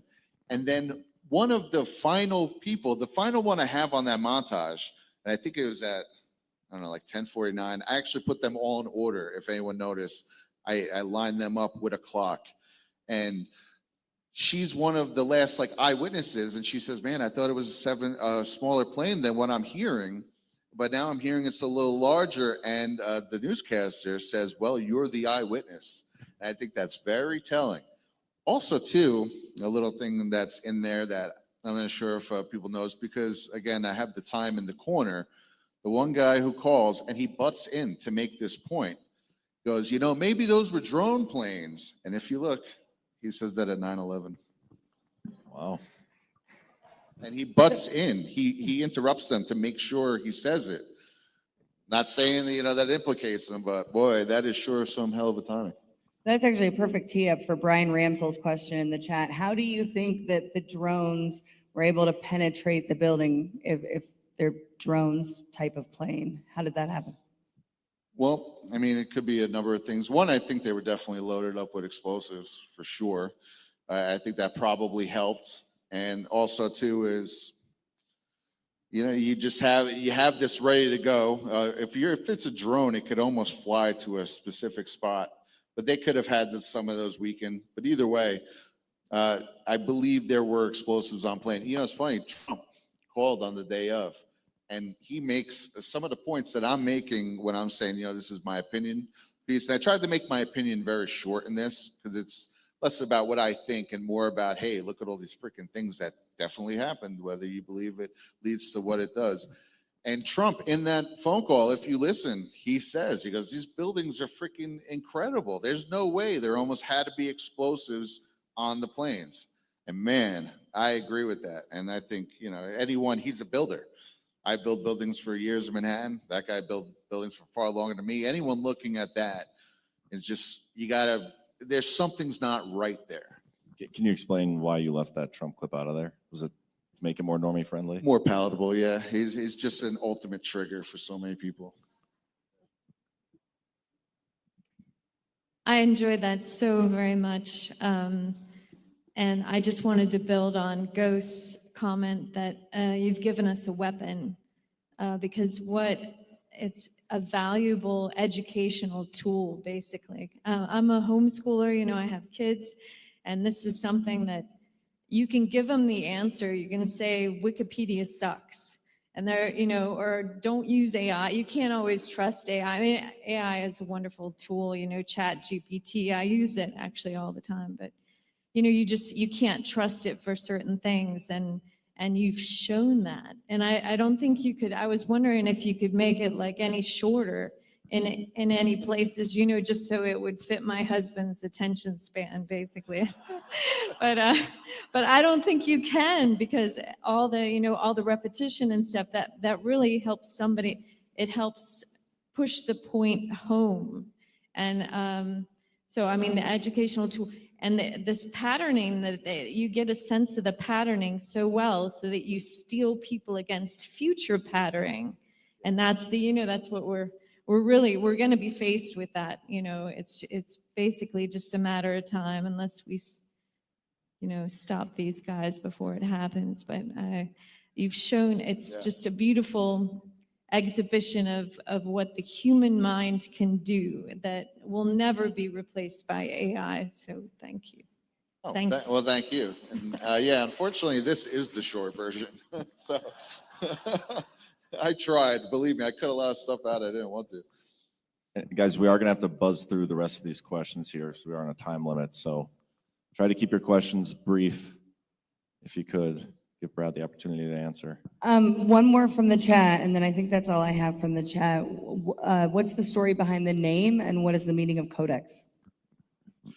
It's kind of unrelated, but also, I don't know, about maybe a year and a half, 2 years ago, I started going on a kind of a side dig on the Codex Vaticanus and Codex Sinaiticus, and kind of how, man, I'm pretty sure they're forgeries, and the whole critical text is based on those two, is what propelled the whole critical text in the end of the 1800s. And now almost every single Bible, you get to so many passages, you're like, well, the oldest manuscripts don't include this. So, to me, it's like, well, then that's not real. But then I'm pretty sure the other is not real. That's another thing I'd love to dive in. But anyway, so the old manuscript are codexes, right? So I just felt like, while I'm making like a blueprint map here, it's the codex. This is the Codex 9/11 that people can kind of go to the different spots and go with. Basically, that's where it come from. Nice. I want to argue with you about Codex Sinaitica, but we'll do that later. Oh, wow. Wow, that's sounding like a challenge. Boy, leave it to a Badlander to come up with the hottest, most nuclear material on this subject. It's amazing. Thanks, dude. I've always found the Pentagon to be pretty fascinating for me. And there's a conspicuous lack of video evidence there. FBI came around and, took everybody's cameras away, any footage that was available. So the only thing we've really got is that security gate footage there. And I just wanted to see, what your thoughts were. Do you care to speculate on what you think might have taken place there at Pentagon? Because to me, from day one, I looked at that and I said, there is no way that's an airplane of any kind. That, to me, that struck me like a missile. Yes, so I Could you chime in on that? Again, like I said, I tried to make my opinion in it minimal, and that's what this is for, right? So I purposely don't speculate on what it is because there's literally nothing to look at, right? There, you have a couple frames that maybe it was. I personally think it was a missile. That's my personal thing. There's a General Stubblebine is someone who really dug into, got very obsessed with the Pentagon. And that's kind of his assessment, but he also admits, he goes, listen, they just have some pictures. I can't say for sure it's a missile. All I can say is that what they say hit that is not what hit it. And that's pretty much my take. At very least, what they're claiming, Flight 77 to hit it, man, it almost can't be Flight 77 at this point. Okay. Hi. Let the magic, the suitcase and the magic, that's just for us old folks, that just ties it in. But, that's got to be that's got to be the red pill for the normies. My, question is, how do you plan to distribute it, to make it known? Like a goggle search, I found out I was helping a friend one time put his RV park up on a search list. There is ways you can manipulate the search engine, to get your product up there. You don't have to sell it, but just get the news, spread the word, maybe 9/11, flag word, because that would be a perfect, wake-up call for normies. There's some way you can get, distribute it. Yeah, well, we're definitely going to live stream it on Badlands eventually for everyone. And this was, the premiere. Everyone who came here got a chance to see it early. And, well, you can start building it up. We were toying around with the idea maybe of on September 11th doing that. So, now you have the time. You can build people up. And, well, you guys also have virtual tickets. So you can also show them if you want. You'll have indefinite access until then. But yeah, so we'll do a live stream then, and if you want, we can make it a big event, and you guys got about 3 weeks to build it up, so. No better way to distribute the message than word of mouth, so it's up to you guys to help spread it. Yeah. Hey, I'm going to skip the commentary I had. I'll give that to you myself. Nice. But my question is, when I'm looking at these moments that you highlighted where you have the same kind of like numbers popping up that are indicate of some sort of reference to 9/11, like the drones being numbered 9 and 11, and like a timestamp that you mentioned, a timestamp of a news reporter coming on at 9/11 to say that, like there was one or two other examples that are escaping me at the moment. But like my question is, with that stuff, do you think it's like some kind of glitch in the matrix that's caused by an event like this that causes like random examples like that to pop up? Or are they just like sticking it in our face and like for no reason just being like, hey, this is what we did? Yeah, yeah, I suppose it could be one or two things, right? It could either be some sort of glitch or just a God thing thrown in their face. But what I really assume it is not necessarily sticking in our face, because I mean, who do they think is going to be reading the back end documents that low down to see it? I think it's kind of a way of them communicating with each other, just a way of like someone who might be read in to the general idea, but maybe not this specific thing, who when he's looking at it can go, okay, that's us. This is the path we're doing. This was part of us. I just think it's a way for them to kind of keep track of it and communicate with each other. That's my speculation. Because yeah, there's a bunch. There's a Daniel Lewin was cited in row 9, flight 11. He is the only one that was mentioned while they were going on. His name was presented to them, and he's got this whole backstory. And then you got Gelatin. They were on the 91st floor of Tower 1, and it's even laid out in their book, 91 and 1. And again, a few others. The guy mentions the drone right at 9/11. So I just think that's just a way of them, people of that nature on such a high-end scale who maybe don't want to use actual airwaves and risk being caught that way, can kind of just communicate with each other.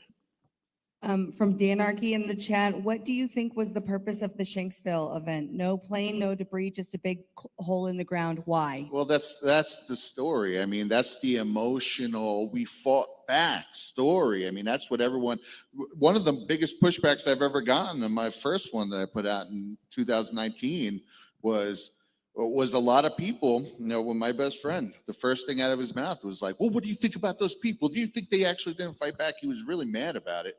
Not necessarily at me, but he was just mad that I would suggest that this could possibly be fake. And again, I think this is the story that we all glommed onto. And not to say maybe they did fight back in some inception, but I don't know. I just think that was part of the very sellable, emotional psyop side of the event. What was that? Well, that could be as well. Yeah, Building 7, man. They got greedy with Building 7. That was definitely a miscall dropping that one. Real quick, Brad, with all the footage and all the research that you did you come across any information that you saw where, like, quote unquote conspiracy theories that were meant to discredit the people that were actually uncovering stuff, or things to kind of hurt the community, or see, no, these are just conspiracy theories that are out there?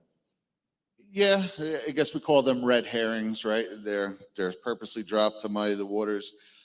I don't want to necessarily talk crap on too much stuff, because this is just the things that I think make up the full statement, right? This is just my version of it.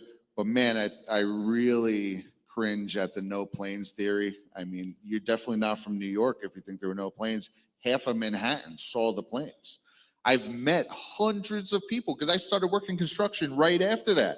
I've met groups of people who saw the planes together, where they're literally talking about, hey, Johnny, come over here. Yeah, remember when you saw the plane? Well, when Dave pointed up there and we saw it come down from the Palisades and blah, blah, blah. So, I mean, there were planes there. And we would say, like, Operation Bluebeam.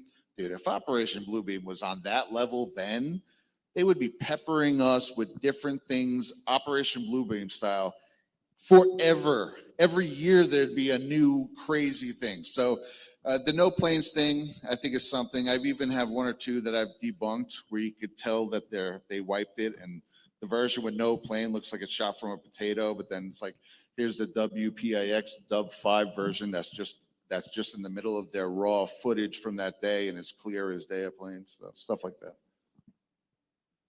Yeah, so Brad, I know you said that there's not enough conclusive evidence about the Pentagon missile theory, but did you come across the one broadcaster that was made one newscast that they were investigating the wreckage and they could not find any evidence of a plane? And that was the last broadcast that guy made, and it's very difficult to find that information now. Yes, I have that clip. That was Jamie. Is escaping me right now. He obviously came right out. I'm like, that's not what I meant. For that one, I was able to find the source broadcast of that, and if you do roll it back, he does talk about necessarily being a plane. It's less damning when you watch the whole thing. So while I think there's still some merit to him talking about the fact that there's not big sections of the plane, it's not exactly as is presented. So I left that one out. Okay, final question from the chat from Chris Yelly. Why did you make the choice not to include the kids chant at the school Bush was at when 9/11 happened? Yeah, that's another one that, again, if you notice, there's a lot of clips in here that I'm pretty proud of where we've all seen the blurry version of that. I really dug to find the high def top end version. And in doing and finding the high end version of that, when you're saying kite, hit, steel, plane, you can see the board, like instead of playing, it's playing, like I'm playing in the playground. It's not hit, it's kit with a K. It's not steal like a steel I-beam, it's steal like a thief.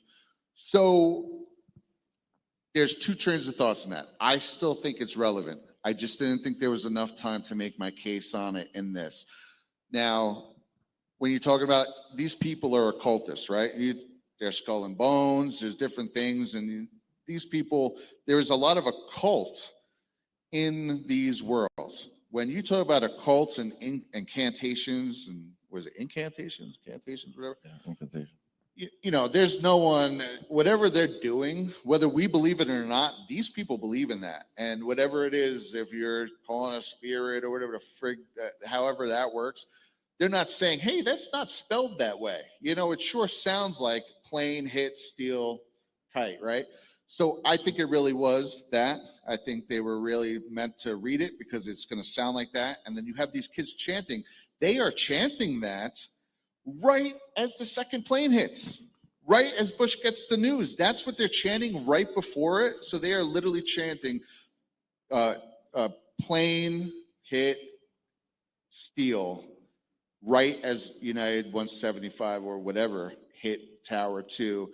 And I think there's an occult aspect to that. I didn't feel like there was enough time to really flush that out and make my case because this technically are different words. Final question. Yeah, I'm nervous that this, after watching this story about this group that's willing to kill 3,000 people in one day and have these planes go down. And what are your thoughts about protecting what you've produced here so it doesn't go away? And what about your own safety? Because you are a target putting out this kind of truth to people that would kill 3,000 people in one day. Sorry. It's already out there. So it's here forever. It's on the Badlands Rumble forever. And it'll come back out there. I've already have pieces of it. And, you know, as far as myself, they probably like me. You know, I make them sound all big and bad. So it would only serve to really validate the things I'm saying. I don't think they care about me in that way. And so yourself short. Why did we give Burning Bread the mic? I took it. Brad's well protected. Brad, were you impressed by how far back the Robert Mueller kayfabe was going on? Was he covering up 9/11 as part of the kayfabe? I think so. Yeah. Yeah. It's funny. I kept trying to look for things of him talking about the 9/11 investigation. And every time he came up over those next couple of years or I think it was more than a couple of years, they were working on the official investigation 9/11. All he talks about is how we're making strides in connecting all the intel branches so we never have a problem like this again. His entire thing, anytime he ever talks about it, is how he's strengthening all the intel branches. So there's never another 9/11, never about who it was. But when you think about it, they were telling us it was Al-Qaeda and all of them from day one. So, well, what's the investigation he's even doing? What's kayfabe? The real question was, with the Kennedy connections and Northwoods, I know you wouldn't have gone into that in the documentary necessarily in terms of all the different Kennedy angles, but did that make you think more about a lot of theories in this community of Trump and the Trump era really kind of being a direct or spiritual successor to the Kennedy era, seeing as they tried to do this under Kennedy, as you said, and he stopped it? And maybe this is the type of thing that activated Donald Trump or something. I mean, you know, you didn't have the footage in there, like you said, but Trump was obviously furious about 9/11 as well. Yeah, I mean, he was definitely furious about it. You know, someone mentioned Lutnick before. I imagine he's pretty furious about it. I think there's a lot of unspoken vengeance for a lot of these people who would love to see what happened turned on its head. As far as the Kennedy thing, I am of the thought, and this is kind of just, you know, my speculation, but I think John Jr. in the 90s, being friends with Trump was a big part of his red pilling. There was things in George Magazine. He literally put the Clinton body count in print in his book of presidential lists. And there are other things where he's hitting on the Clintons. He's not a big fan of the Clintons in the 90s. I suspect they might have even had something to do with his plane going down. I don't know that for sure. But John Podesta was the main one tasked with the search for JFK Jr. after his plane went down. So that's a node right there. But yeah, I think he was probably pretty red pilled himself, probably coming from his father's assassination. And I think he's part of Donald Trump's red pilling. Yeah. Amazing. Well, Brad, you nailed it. Give it up for Brad one more time, guys. Love you guys. We'll be back here tonight at 8:30 p.m. for the live Devolution Power Hour. So make sure you guys go get some food, get some drinks, come back here. Don't forget to stop at our merch tables out there, guys. Support our sponsors, support our vendors. Get yourself some soft disclosure. Soft disclosure. We're drawing for the raffle tonight, by the way, at the Power Hour. So get your tickets. We'll see you tonight. All right. So now we got Sunday. We got 45 minutes to fill yet on this. So let's get GART 9 Sunday started, and we won't get all the way through, but we'll probably get through some of the first panel. We'll have some left over for the next time we do this next month. But thank you all for sticking with it. You got a relatively decent crowd for a premium stream. Definitely okay with that.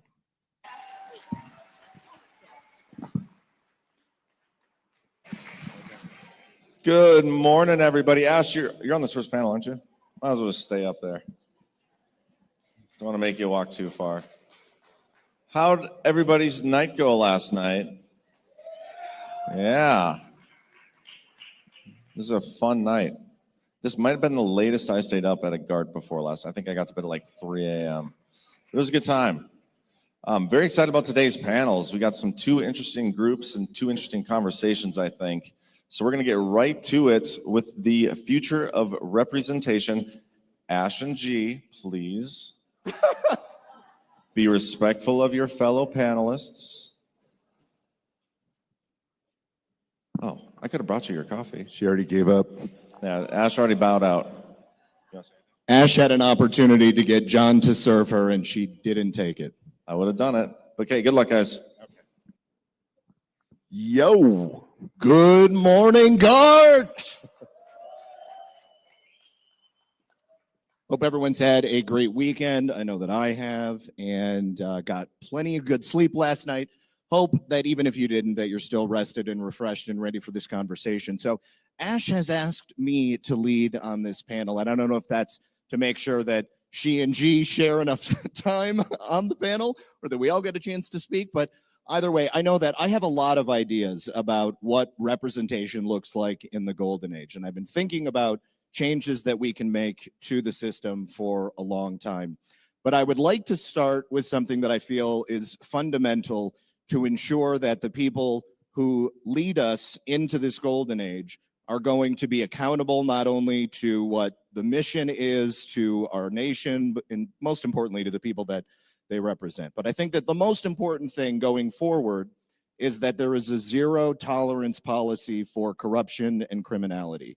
And I see that really happening all across the country. I don't know if you guys have been watching all weekend, but there seems to be an uptick, a major uptick in public officials. And this is happening at the local level right now, like mayors, city council, county officials seem to be getting arrested and charged with a variety of different crimes, be it accepting bribes, personal enrichment off of public funds, election fraud, ballot stuffing.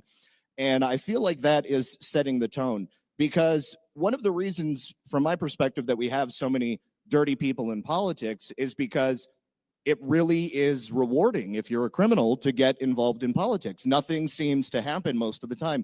The public corruption units of the DOJ and within, the justice system seem to have been completely absent for the entirety of our lives. The idea of people getting arrested or charged with their crimes has basically been non-existent. So I would like to see that as a major component going forward, because I think that it would ultimately work towards ensuring that people who are going to engage in criminality, they would simply just say, you know what, I'm not going to bother to do it because I don't want to get caught. So maybe I'll try to commit crimes from the outside and then we can still nab them. I'd start there. And we've had this conversation, multiple times, Ash. So I will kick it to you and see what you would like to do, first of all, going into. Yeah, I love the that you brought up that there are people being arrested all over the country, because there are people being removed, being arrested all over the country, and we hear, oh, there's nothing happening, nobody's been arrested yet. Well, that's not true. And oh, by the way, child sex trafficking rings are being rolled up all over the place. Boom. That's an applause line. You definitely, please clap. And satanic child pedophile rings. Yeah, but future of representation, I think, is such a great discussion, because what is representation? Why do we have representation, and what does it mean in our form of government? Representation is what separates us from being a major democracy. Representation is how the idea behind it, and the idea in the Constitution is a ratio of 1 to 30,000. I think the average now is 1 to 740,000. So we've gotten real far off base, and we've got to fix that. I kind of where I was thinking we would go with this is what can we have a more representative republic? The 1 to 30,000 was in a nation of 13 colonies, and it was real hard to get people to agree in that dynamic. And now we have 50 states, and we have a much greater landmass and a hell of a lot more people.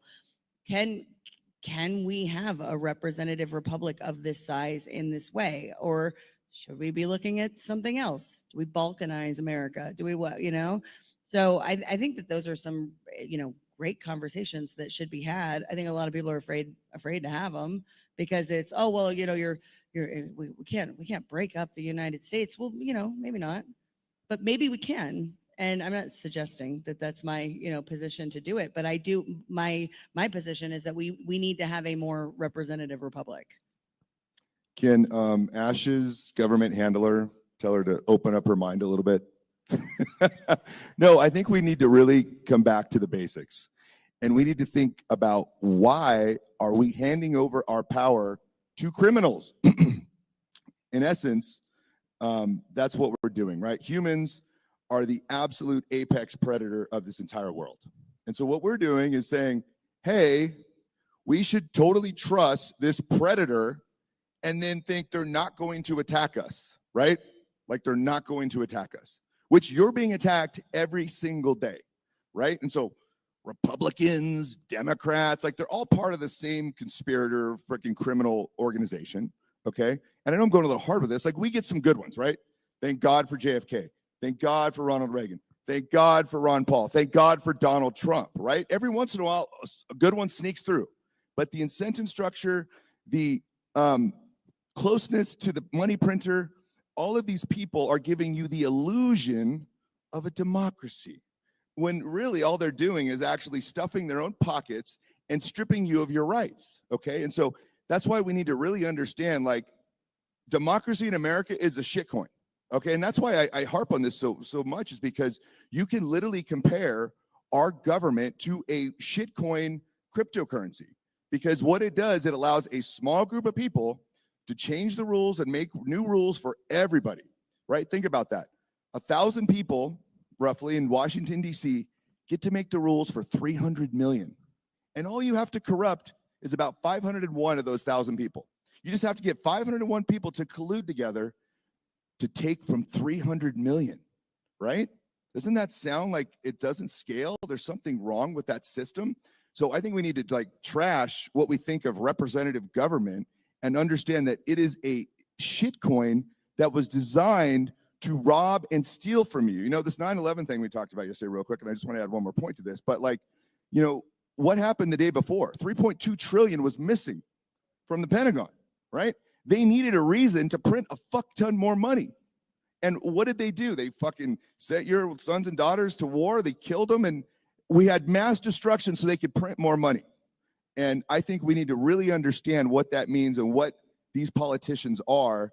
They are a symptom of a bigger disease. And we need to fix the root cause of all this stuff, which goes back to a lot of the future technologies that are coming out, which we can get into later.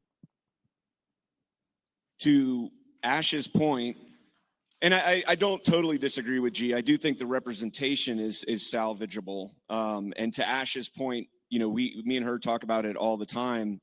The way that our representation has become so distorted and so vast that you have no ability to actually have meaningful conversation with somebody that is representing 749,999 other people. To him, you're just a vote. That's it. And even then, votes don't matter because our elections are absolutely fake. But I would absolutely be okay with at least trying the concept of expanding the number of representatives that we have. And, you know, just doing the math, I always forget the number. I always think it's like 1,900. It's 11,000. We should have 11,000 representatives in the House of Representatives, which sounds crazy. But if you have that many people, you can then break up these committees where you have committees that are, you know, 8 members, 10 members, 6 members, whatever it might be. And now you can have committees that are as big or bigger than the House as it sits right now, so that when this legislation comes out, it's already got a, you know, pretty good quorum of support behind it. I think that that's something that we should absolutely consider. But and it's something they never will consider, because much like, you know, when you give away your liberties, you'll never, ever get them back. The Patriot Act, for example, you'll never get that back. Oh, now we can get on airplanes and keep our shoes on, and we celebrated that. And, you know, I'm actually, it sped up the line quite a bit, but that was ridiculous. And then the other thing is, I want to get back to what this country was supposed to be, you know, what James Madison and Thomas Jefferson, what they, not so much Hamilton, but what they envisioned this country to be, and get away from the, you know, exorbitant spending under the general welfare clause. Yeah, I'll land that there if anybody wants to hit on that. I mean, I totally agree with you. And I mean, this is something that I've advocated for a long time as well. I mean, that to me is getting back to the basics. I mean, the foundations of, you know, what we were given by our founding fathers and how the government is supposed to be run. 100%, I think that we should have a larger House of Representatives. And to add to that, I think that each and every representative should be forced to live within the district that they represent. So not only are there more people that you can, you know, you can have that one-on-one connection, but, you know that your rep is going to be walking down the street. Perhaps they're going to be working in the same office building. You know, maybe they're going to be your neighbor, but it does make it a lot more manageable for specific localized issues.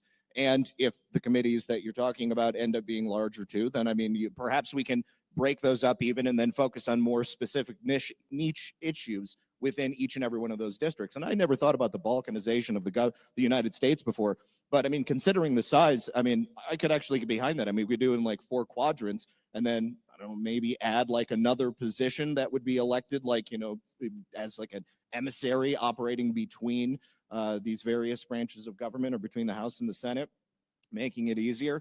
But, you know, just one more thing to add on to what I was talking about initially, you know, the idea of actually punishing these crimes. I also think that the punishment for those crimes should be far more severe than what they actually are, because at the end of the day, if you are using your position to enrich yourself and to steal from the people that you represent, or to siphon off money from contracts, or, you know, personal enrichment within the United States government, I think that that should fall under treason, because I think that that is absolutely treasonous behavior. And they have sort of watered it down and given it all of these different definitions. But at the end of the day, as far as I'm concerned, it's treason. And if you know that you screw over the people who elected you to represent them, that's going to be something you might hang for. I think that you might think twice about doing something that's going to put your own life in jeopardy. Yeah, I agree with that. And I love that what you brought up about balkanization, because that's where it falls down for me. When we figure out how to execute it, I don't think we can keep a union, but we'd have without adding more layers, right? And I don't want to add any more government. that's done. But I want to get back to what G was saying, that representative republic is a shit coin.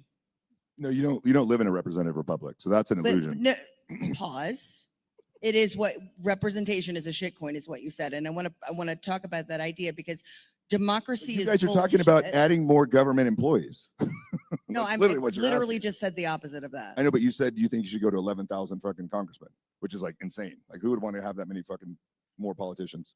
Does anybody want that many more politicians? The person that wants 30,000 people per Why representative. do you guys think it's okay to hand over your power to someone else? Why do you think that's okay? What is in your head? What domestication of your head thinks it's okay to hand over your power to someone else to make decisions for you? Okay, Now you're getting into an argument of federalism. Hold on. It is absolutely about that. It is about states competing for those things, but we don't need all these people. Like, we can now eliminate that. AI has politicians terrified. We don't need to have a freaking politician be like, well, here's how we're going to allocate resources. Guess what? We can tell the AI how you want to allocate resources on this community for this subject, and let's vote on which one makes the most sense. So Right? we're We just don't even gonna, need that. so the devs are going to be our representation then. You know what? I'm going to have Ash's personal AI agent be like the most badass personal AI agent ever. Don't worry. I'll design a custom one for you that still gives a little bit of like love to the government. Okay, so G is going to be our representation. G running the dev teams. Here we now have a proof of work protocol, a value-based protocol where humans can exchange value. On top of that, we can now tokenize individual proof of real individuals that can now support or not support certain like new things that want to happen with the community. You want to build a new wall, you want to build this, you want to build that. You can automate those systems, you can prove identities, and at the end of the day, you remove How do you politicians. do that? How do you automate those Lower systems? frequency. We don't need to talk about all the little dynamics of the ins We and don't outs. need to talk about how it's going to work. We're just going to give it all to the AI. How's 11,000 Republicans going to work? You're going to put. They're humans that you can hold accountable. And AI Oh, really? is How not. many have been held accountable? Did anybody see any Epstein arrests? Any? Did they release the 9/11 report? So these people that you trusted, gave your money to, right? They're giving you a couple child trafficking arrests. Oh yeah, we'll give them some lower level arrests, and they're like, yes, we got them. The state is here to protect itself. You guys have the opposite view of what this is supposed to be. And so we need to destroy the state. We need to go back to federalism. We need to get rid of all the federal government completely, right? The institutions that are there, 90% of them can probably go. And this can be done by removing their energy source, which is the money printer.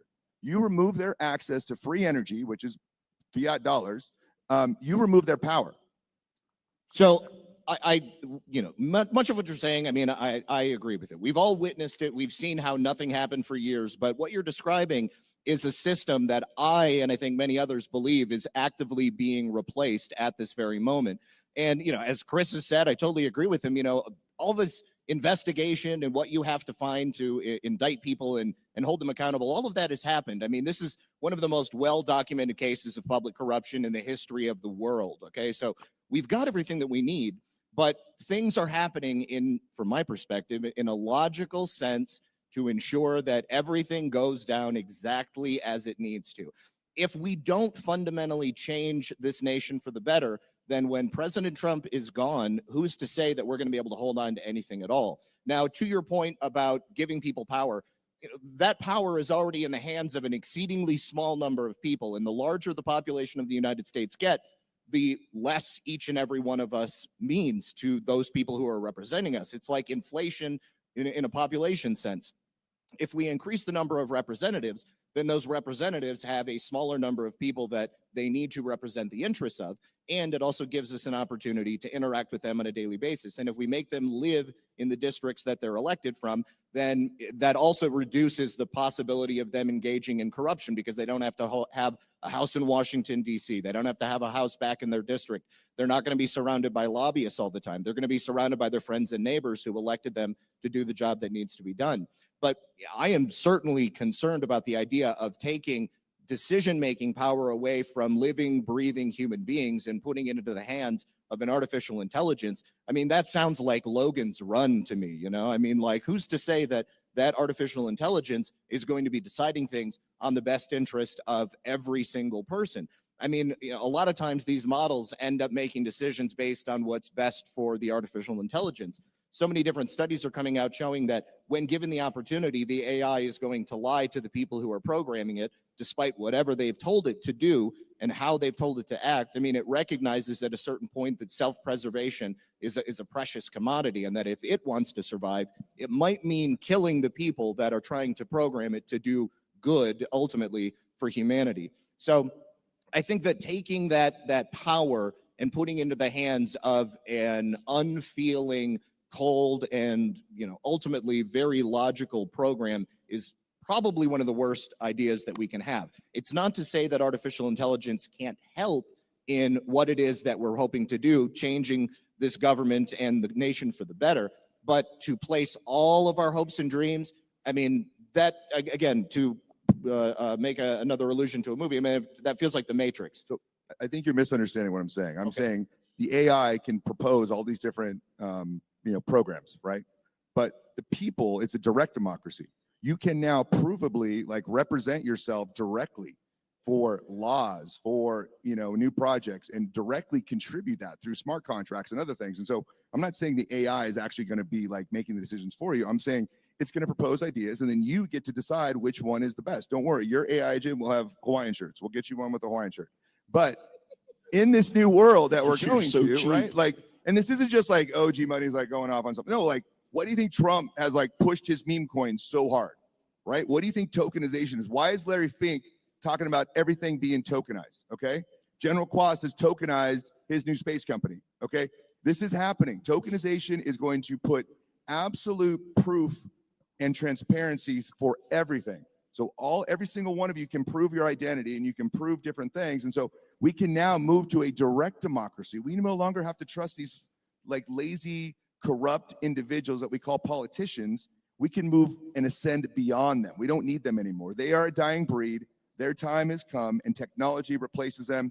We replace them. We are now this new Americana that's even greater than what the original founders. So it's two wolves and 1 second. It's two wolves and a sheep deciding what's for dinner, but the sheep's vote's on the ledger, is what you're saying.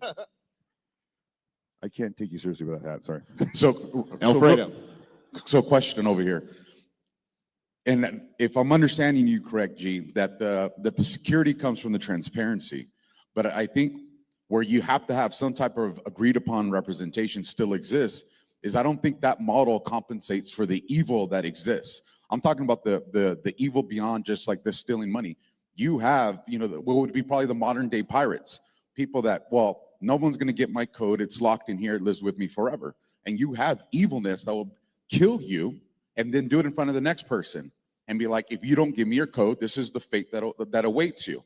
And eventually you're going to get people. And if you get people that move in mobs like this, and there's no system that's a deterrent or creates a deterrence for that, transparency still can be broken through threat of injury or death. And so I think you have to have society still come to a point where there's an agreed upon level of governments to create that deterrent, because the majority of people are not built or designed to take on evil. So you have to have something there beyond just transparency to protect us from that. Can you tell me what's more evil than 1 million people dying in a worldwide war? Is there any more evil, more greater than that? Yes. Is it really? Okay, Yes. so all the people that were slaughtered, no, honestly, who pays for the people to go and murder millions of people? The governments do, right? Because here's what the picture of what you're talking about here. That's the military industrial complex benefits from that because these wars are taken out of America. Well, when that dies, and that evil now becomes local. How does that die? The fiat is the one that's funding it. The fake money but that's what is directly funding the wars. How do you say that? Well, that's what I'm saying. When the war goes from being foreign to your local community or your home, that's when it becomes more evil, because you're not watching it on CNN or Fox. Now it's your neighbors that are being attacked by people that are evil because there's not a system designed to deter them beyond just transparency. So we're all going to kill each other if there's no government, guys. Hey, you guys cannot get along unless there's a gun held to your head. I don't believe in that world, man. I got to be honest. I don't believe in a world that we're all going to start killing each other if there's no system of control and cops on every corner. That just doesn't ring a bell with me. Sorry. Well, I don't think any of us is pro-war, G. And another one of the things that I see changing is that President Trump is helping to bring peace to every single nation on earth. And he's doing it through a system of intercooperation, which makes it more profitable for these countries to work together and to operate in a spirit of peace and loving and helping each other. And another reason that I think it's easier to send men and women of poor people off to die is because those are the ones who end up going to war. And then, you've got, of course, people who join the service and decide to, put their lives on the line because they believe in the mission, but then other people end up doing it because they don't have any choice.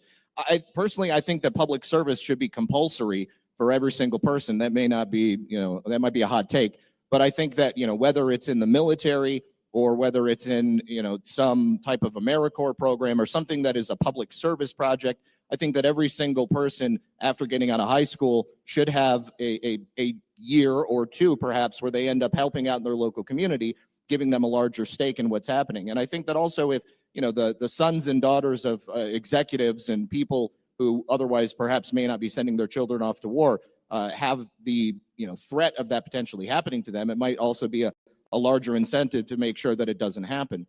But I also think that in the future, we won't have to worry about war. And so the idea of serving in the military is all going to be about, serving your nation and making sure that people are safe, because that, to me, should be the ultimate reason for the existence of a military. I mean, simply protection at the border and sort of, defense against civil unrest. Next question. This question is for G, because I don't really understand your system that well. But what would be to stop me from making like 4 or 5 accounts and then I would have 5 votes on something?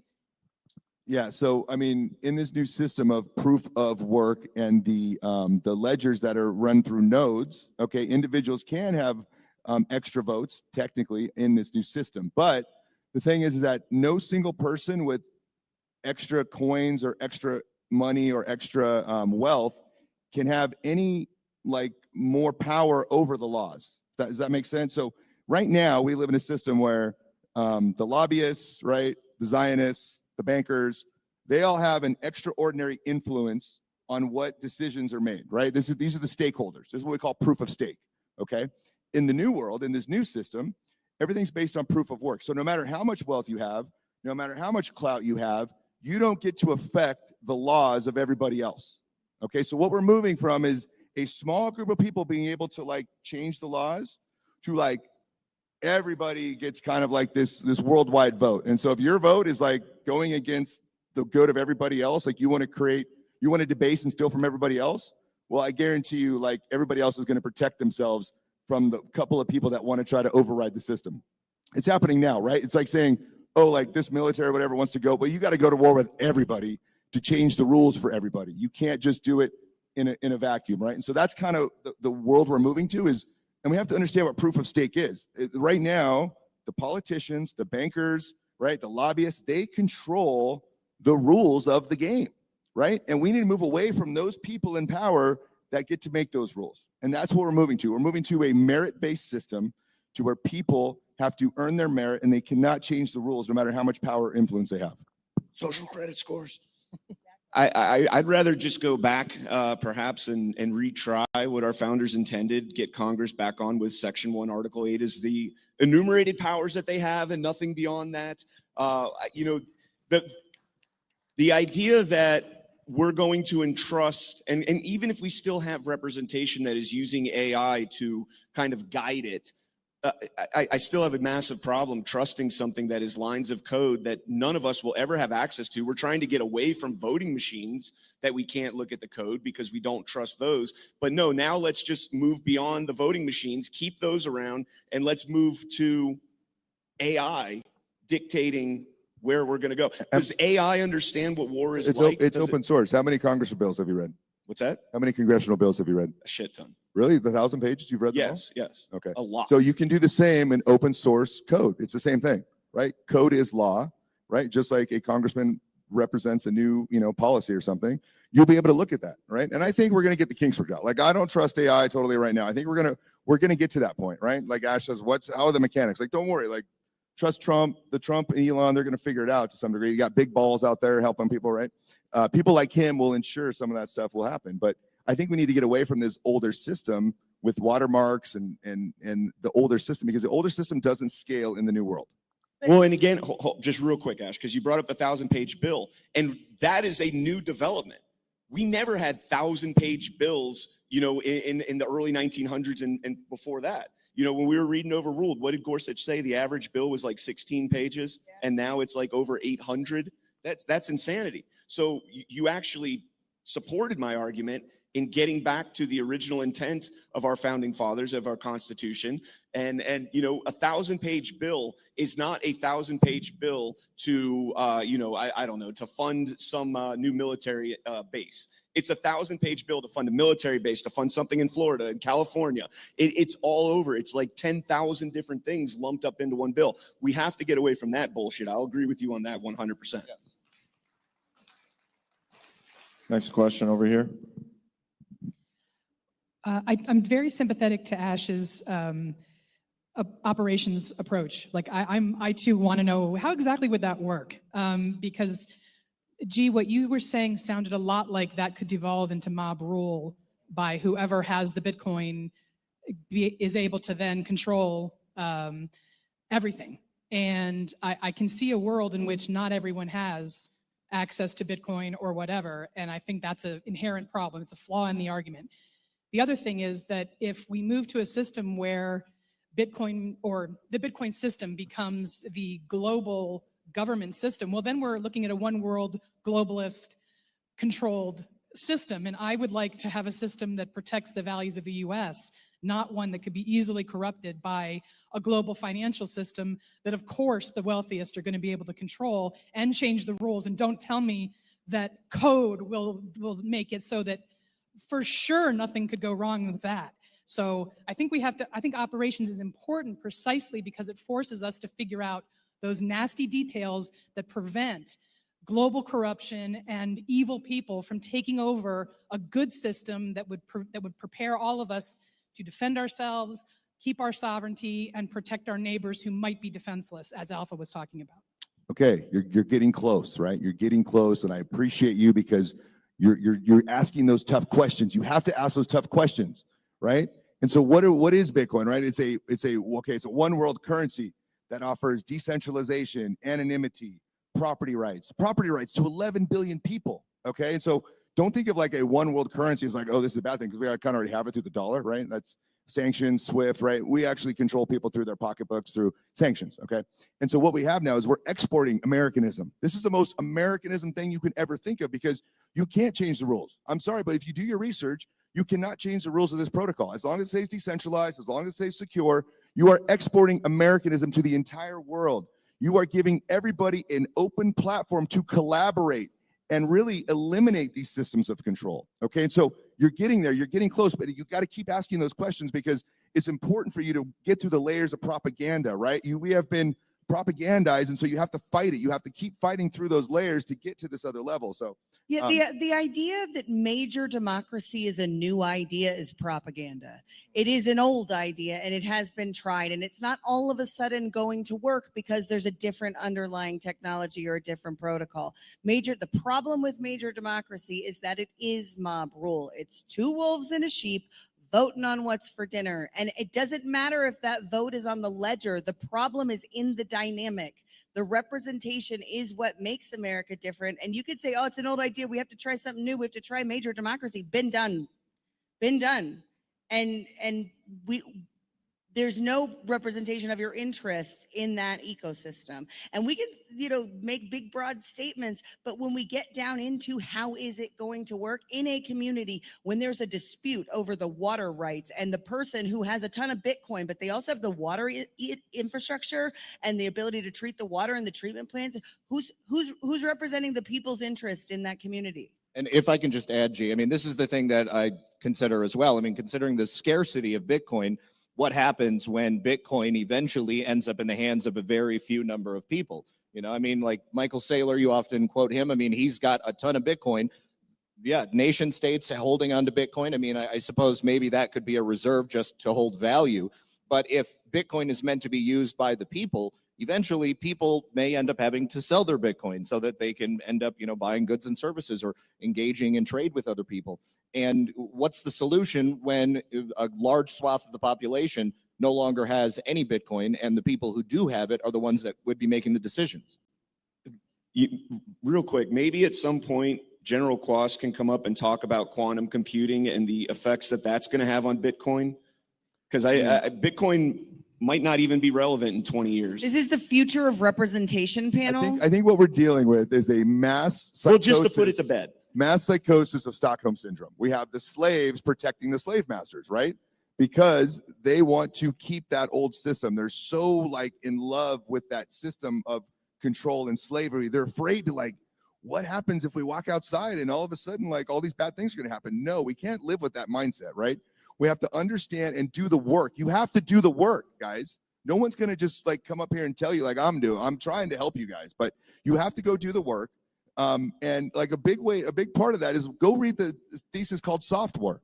I know General Quast has read Software. It's a 400-page thesis. It's not easy to read, but you need to read these things to understand what technologies can do to empower the individual. This is about empowering individuals. This is about exporting sovereignty, right? And this is about cleaning up all this corruption and basically rewinding everything that the terrible money has done to this world, right? We're reverse engineering the corruption, and the swamp at the end of the day will drain itself across the entire globe when we all hop on board this new protocol.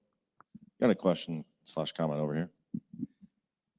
Now, going back to what Ash said, this is about future representation or future government or whatever. I want to try to tie together a little bit. CanCon, you said something about the Constitution, Article 1, Section 2, Clause 3, 1 representative, 30,000. So I thought, oh, make it real for me. I live in Southern Indiana. I have District 8. And if I boil it down for me, instead of 1 representative, I would have 6. Take that back to what Zach said. Live in my district. Be there. Be around us. I met with my sheriff candidate a couple of years ago to have a conversation with him specifically about the Second Amendment. I think it makes sense. G, I bought Bitcoin because of you. However, I'm not a computer guy. I don't understand half of what you guys talk about. You say it's something I can see or follow or do. I have no clue. I get into a point with my phone and I ask my wife, help me, because this just doesn't make sense. What is the transition? I think we need to look at something like a transitional piece to help people like us grasp these ideas as we move forward so we're not left behind in a mental state where we don't understand it. That really is where I'm coming from. So just real quick to clarify, you wouldn't have 6 representatives. You would have 1 representative for every 30,000 people. So your district would be broken down much smaller, and it might be your neighborhood. You know, I live in a big neighborhood. I probably have 10, 15,000 people in the small town that I live in. So that's how that would go. Good. That's what I did. I took mine and broke it down based on 2020 census, and that means my county would have 6 different districts.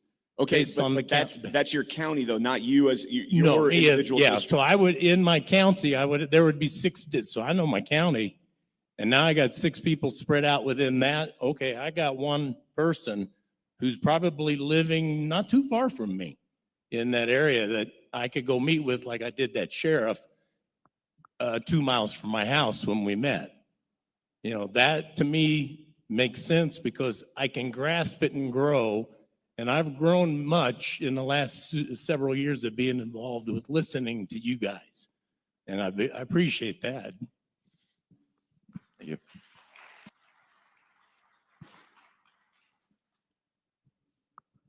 Another question? He's getting ready, so.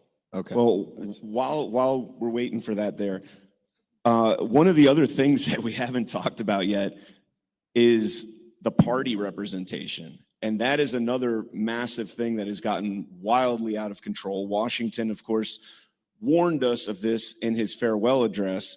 And that is something that I would like to see. I mean, obviously, me and Ash talk about, Act Blue and Win Red all the time and getting a lot of the money that's laundered through our own federal government and taxpayer dollars back into the parties themselves. That is another facet of our representation that is heavily skewing it, because you're taking two parties that are telling you you have to get into one of these buckets, and once you're in that bucket, you have to absorb all the shit that we're going to throw at you that you have to believe in. They're telling you that you cannot possibly be pro-life and also believe that, I don't know, give me something here that, that the government shouldn't be involved in healthcare. There you go. Well, the government shouldn't be involved in healthcare. The general welfare clause, going back to that again, did not just say let's make it a welfare state. That was not Madison's intention with that. Yeah, I completely agree with all of that. I think we have another question. Next question. Okay, I agree with CanCon talking about trust being the issue. Yeah, trust is the problem. And I'm only going to hit on that really quickly because there's so many other things to hit. But when you're talking Bitcoin, that takes out trust. And that's a concept to kind of have to understand. You don't have to trust somebody, because when you trust somebody, they can rip you off. The difficulty with the conversation and trying to get this understood is we're at so many different levels. We're at understanding a high level Bitcoin and starting to learn about it, and then trying to figure out, without bringing it together, this implementation. And I think one of the solutions to that is understanding it better. Read software, skip chapters 1 and 2. Okay, that's just the groundwork. That's the technical. Chapter 3 talks about power projection from the very beginning, basically, of time and first organisms that come out. Okay, it talks about how survival of the fittest, and it sounds brutal, but that's how reality is. You got to understand. If you don't understand, taxes are collected at the point of a gun. You can't make that connection. It's kind of hard to understand that. Yes, we have these civilized layers of protection, but it always does come out to that. Okay, so if we basically Bitcoin, if you look at it as energy, stored energy, which is what money is supposed to be, there's much more to it. It's only the first use case of Bitcoin. But if we basically are controlling our own energy, we're sovereign, we have full control of our energy, when our representatives that need our energy to do something will have no choice but to represent us, because they can't print more energy. So I think trying to get that gap filled. You've done the work, sir. You've done the work. I love it. Yeah, and so this is a gentleman that's done the work, right? He understands that exporting sovereignty through this open source decentralized protocol that gives property rights to 8 billion people now have the authority to put their people in check. You can no longer just print over me, because the more you print, the more value of my asset goes up. And for the gentleman that doesn't understand, coming to these things are how you understand these things. Come talk to me. Come have a conversation with me. I'll send you videos. I offer consulting. There's a ton of free resources out there. And so, but this is the gentleman that's done his work. And I applaud him, because it's not easy to go and actually read that book and understand it. It's difficult. And so you can download the book for free at 1776.love, or you can buy one on Amazon for $50. Okay. General. Yeah, thanks for this conversation. I guess my question would be kind of riding off of what CanCon asked about, and that's quantum. And not to go into quantum, but to ask this question. You're trying to figure out whether there is a new way of dealing with human nature in the governance of all of us. What is the minimum amount of government we need now, and in what form? Human nature is not going to change. And that's why this argument is tough, because the one thing we do know, that every new invention of technology that ushers in a new model for managing human nature, which is sinful and potentially evil in the pockets and corners, somebody always figures out a way of using it to enslave us. So quantum, for example, has the potential of breaking every Bitcoin code that has already been. Somebody will figure out a way to still make it effective. But this journey of cat and mouse game with technology will be enduring. And so I guess my question for the panel, as we're talking about the future of representation, is what outcomes do we want? Because we're not going to be able to figure out the structure of what G Money is talking about in today's panel. The Federalist Papers that had this same argument about why we had a representative government it took years of discussion. And it's going to take time to do the education. But for this panel and the power of the Badlands Network going out to the world and helping teach and educate, what are the outcomes we want as we discover, is there a new model for governance that is more effective with less corruption for a time? And then somebody's going to figure out how to distort it and use it as a weapon against us, and we'll have to do it again and again and again.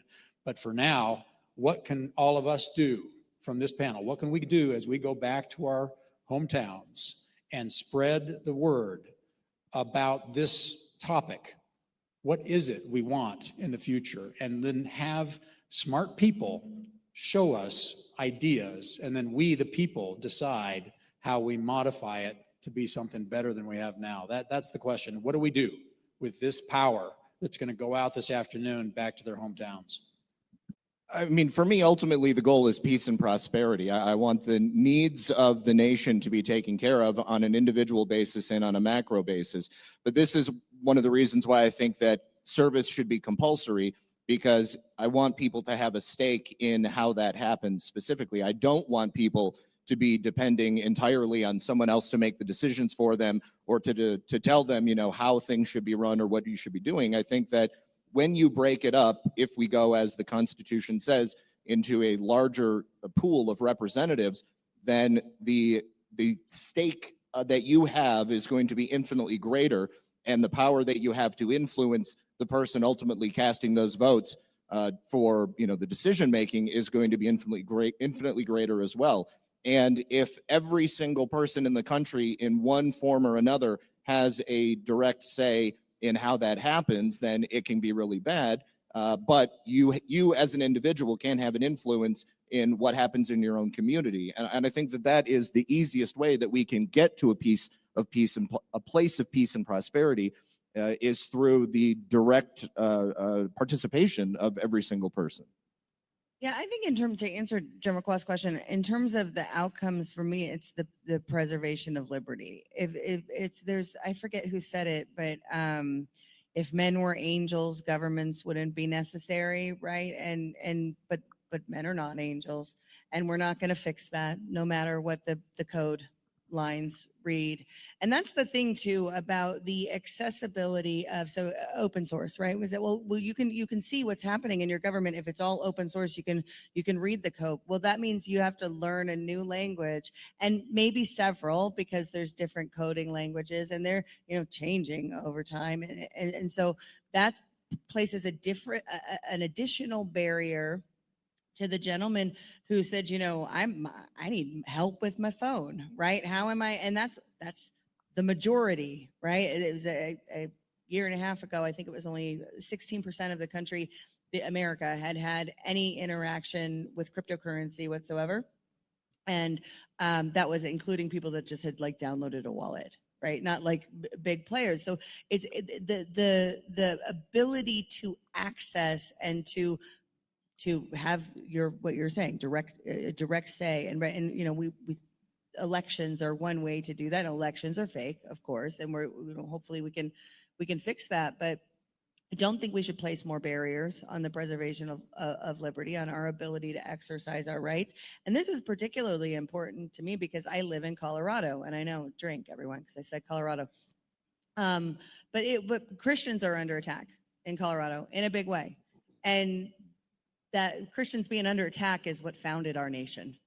And preservation of our ability to practice our religion and worship our God the way that we want, or the ability to you know, put all your money in Bitcoin and do whatever, the liberty to follow your destiny and your path is what makes America great, because we preserve that for the individual, not for the collective. And that's the outcome I want. And that's the mind shift. If we think about taking the collective power in this room and going back to our home states and back to our communities, that's my hope, is that the mindset for individual liberty and a return to the ideas that made this country great.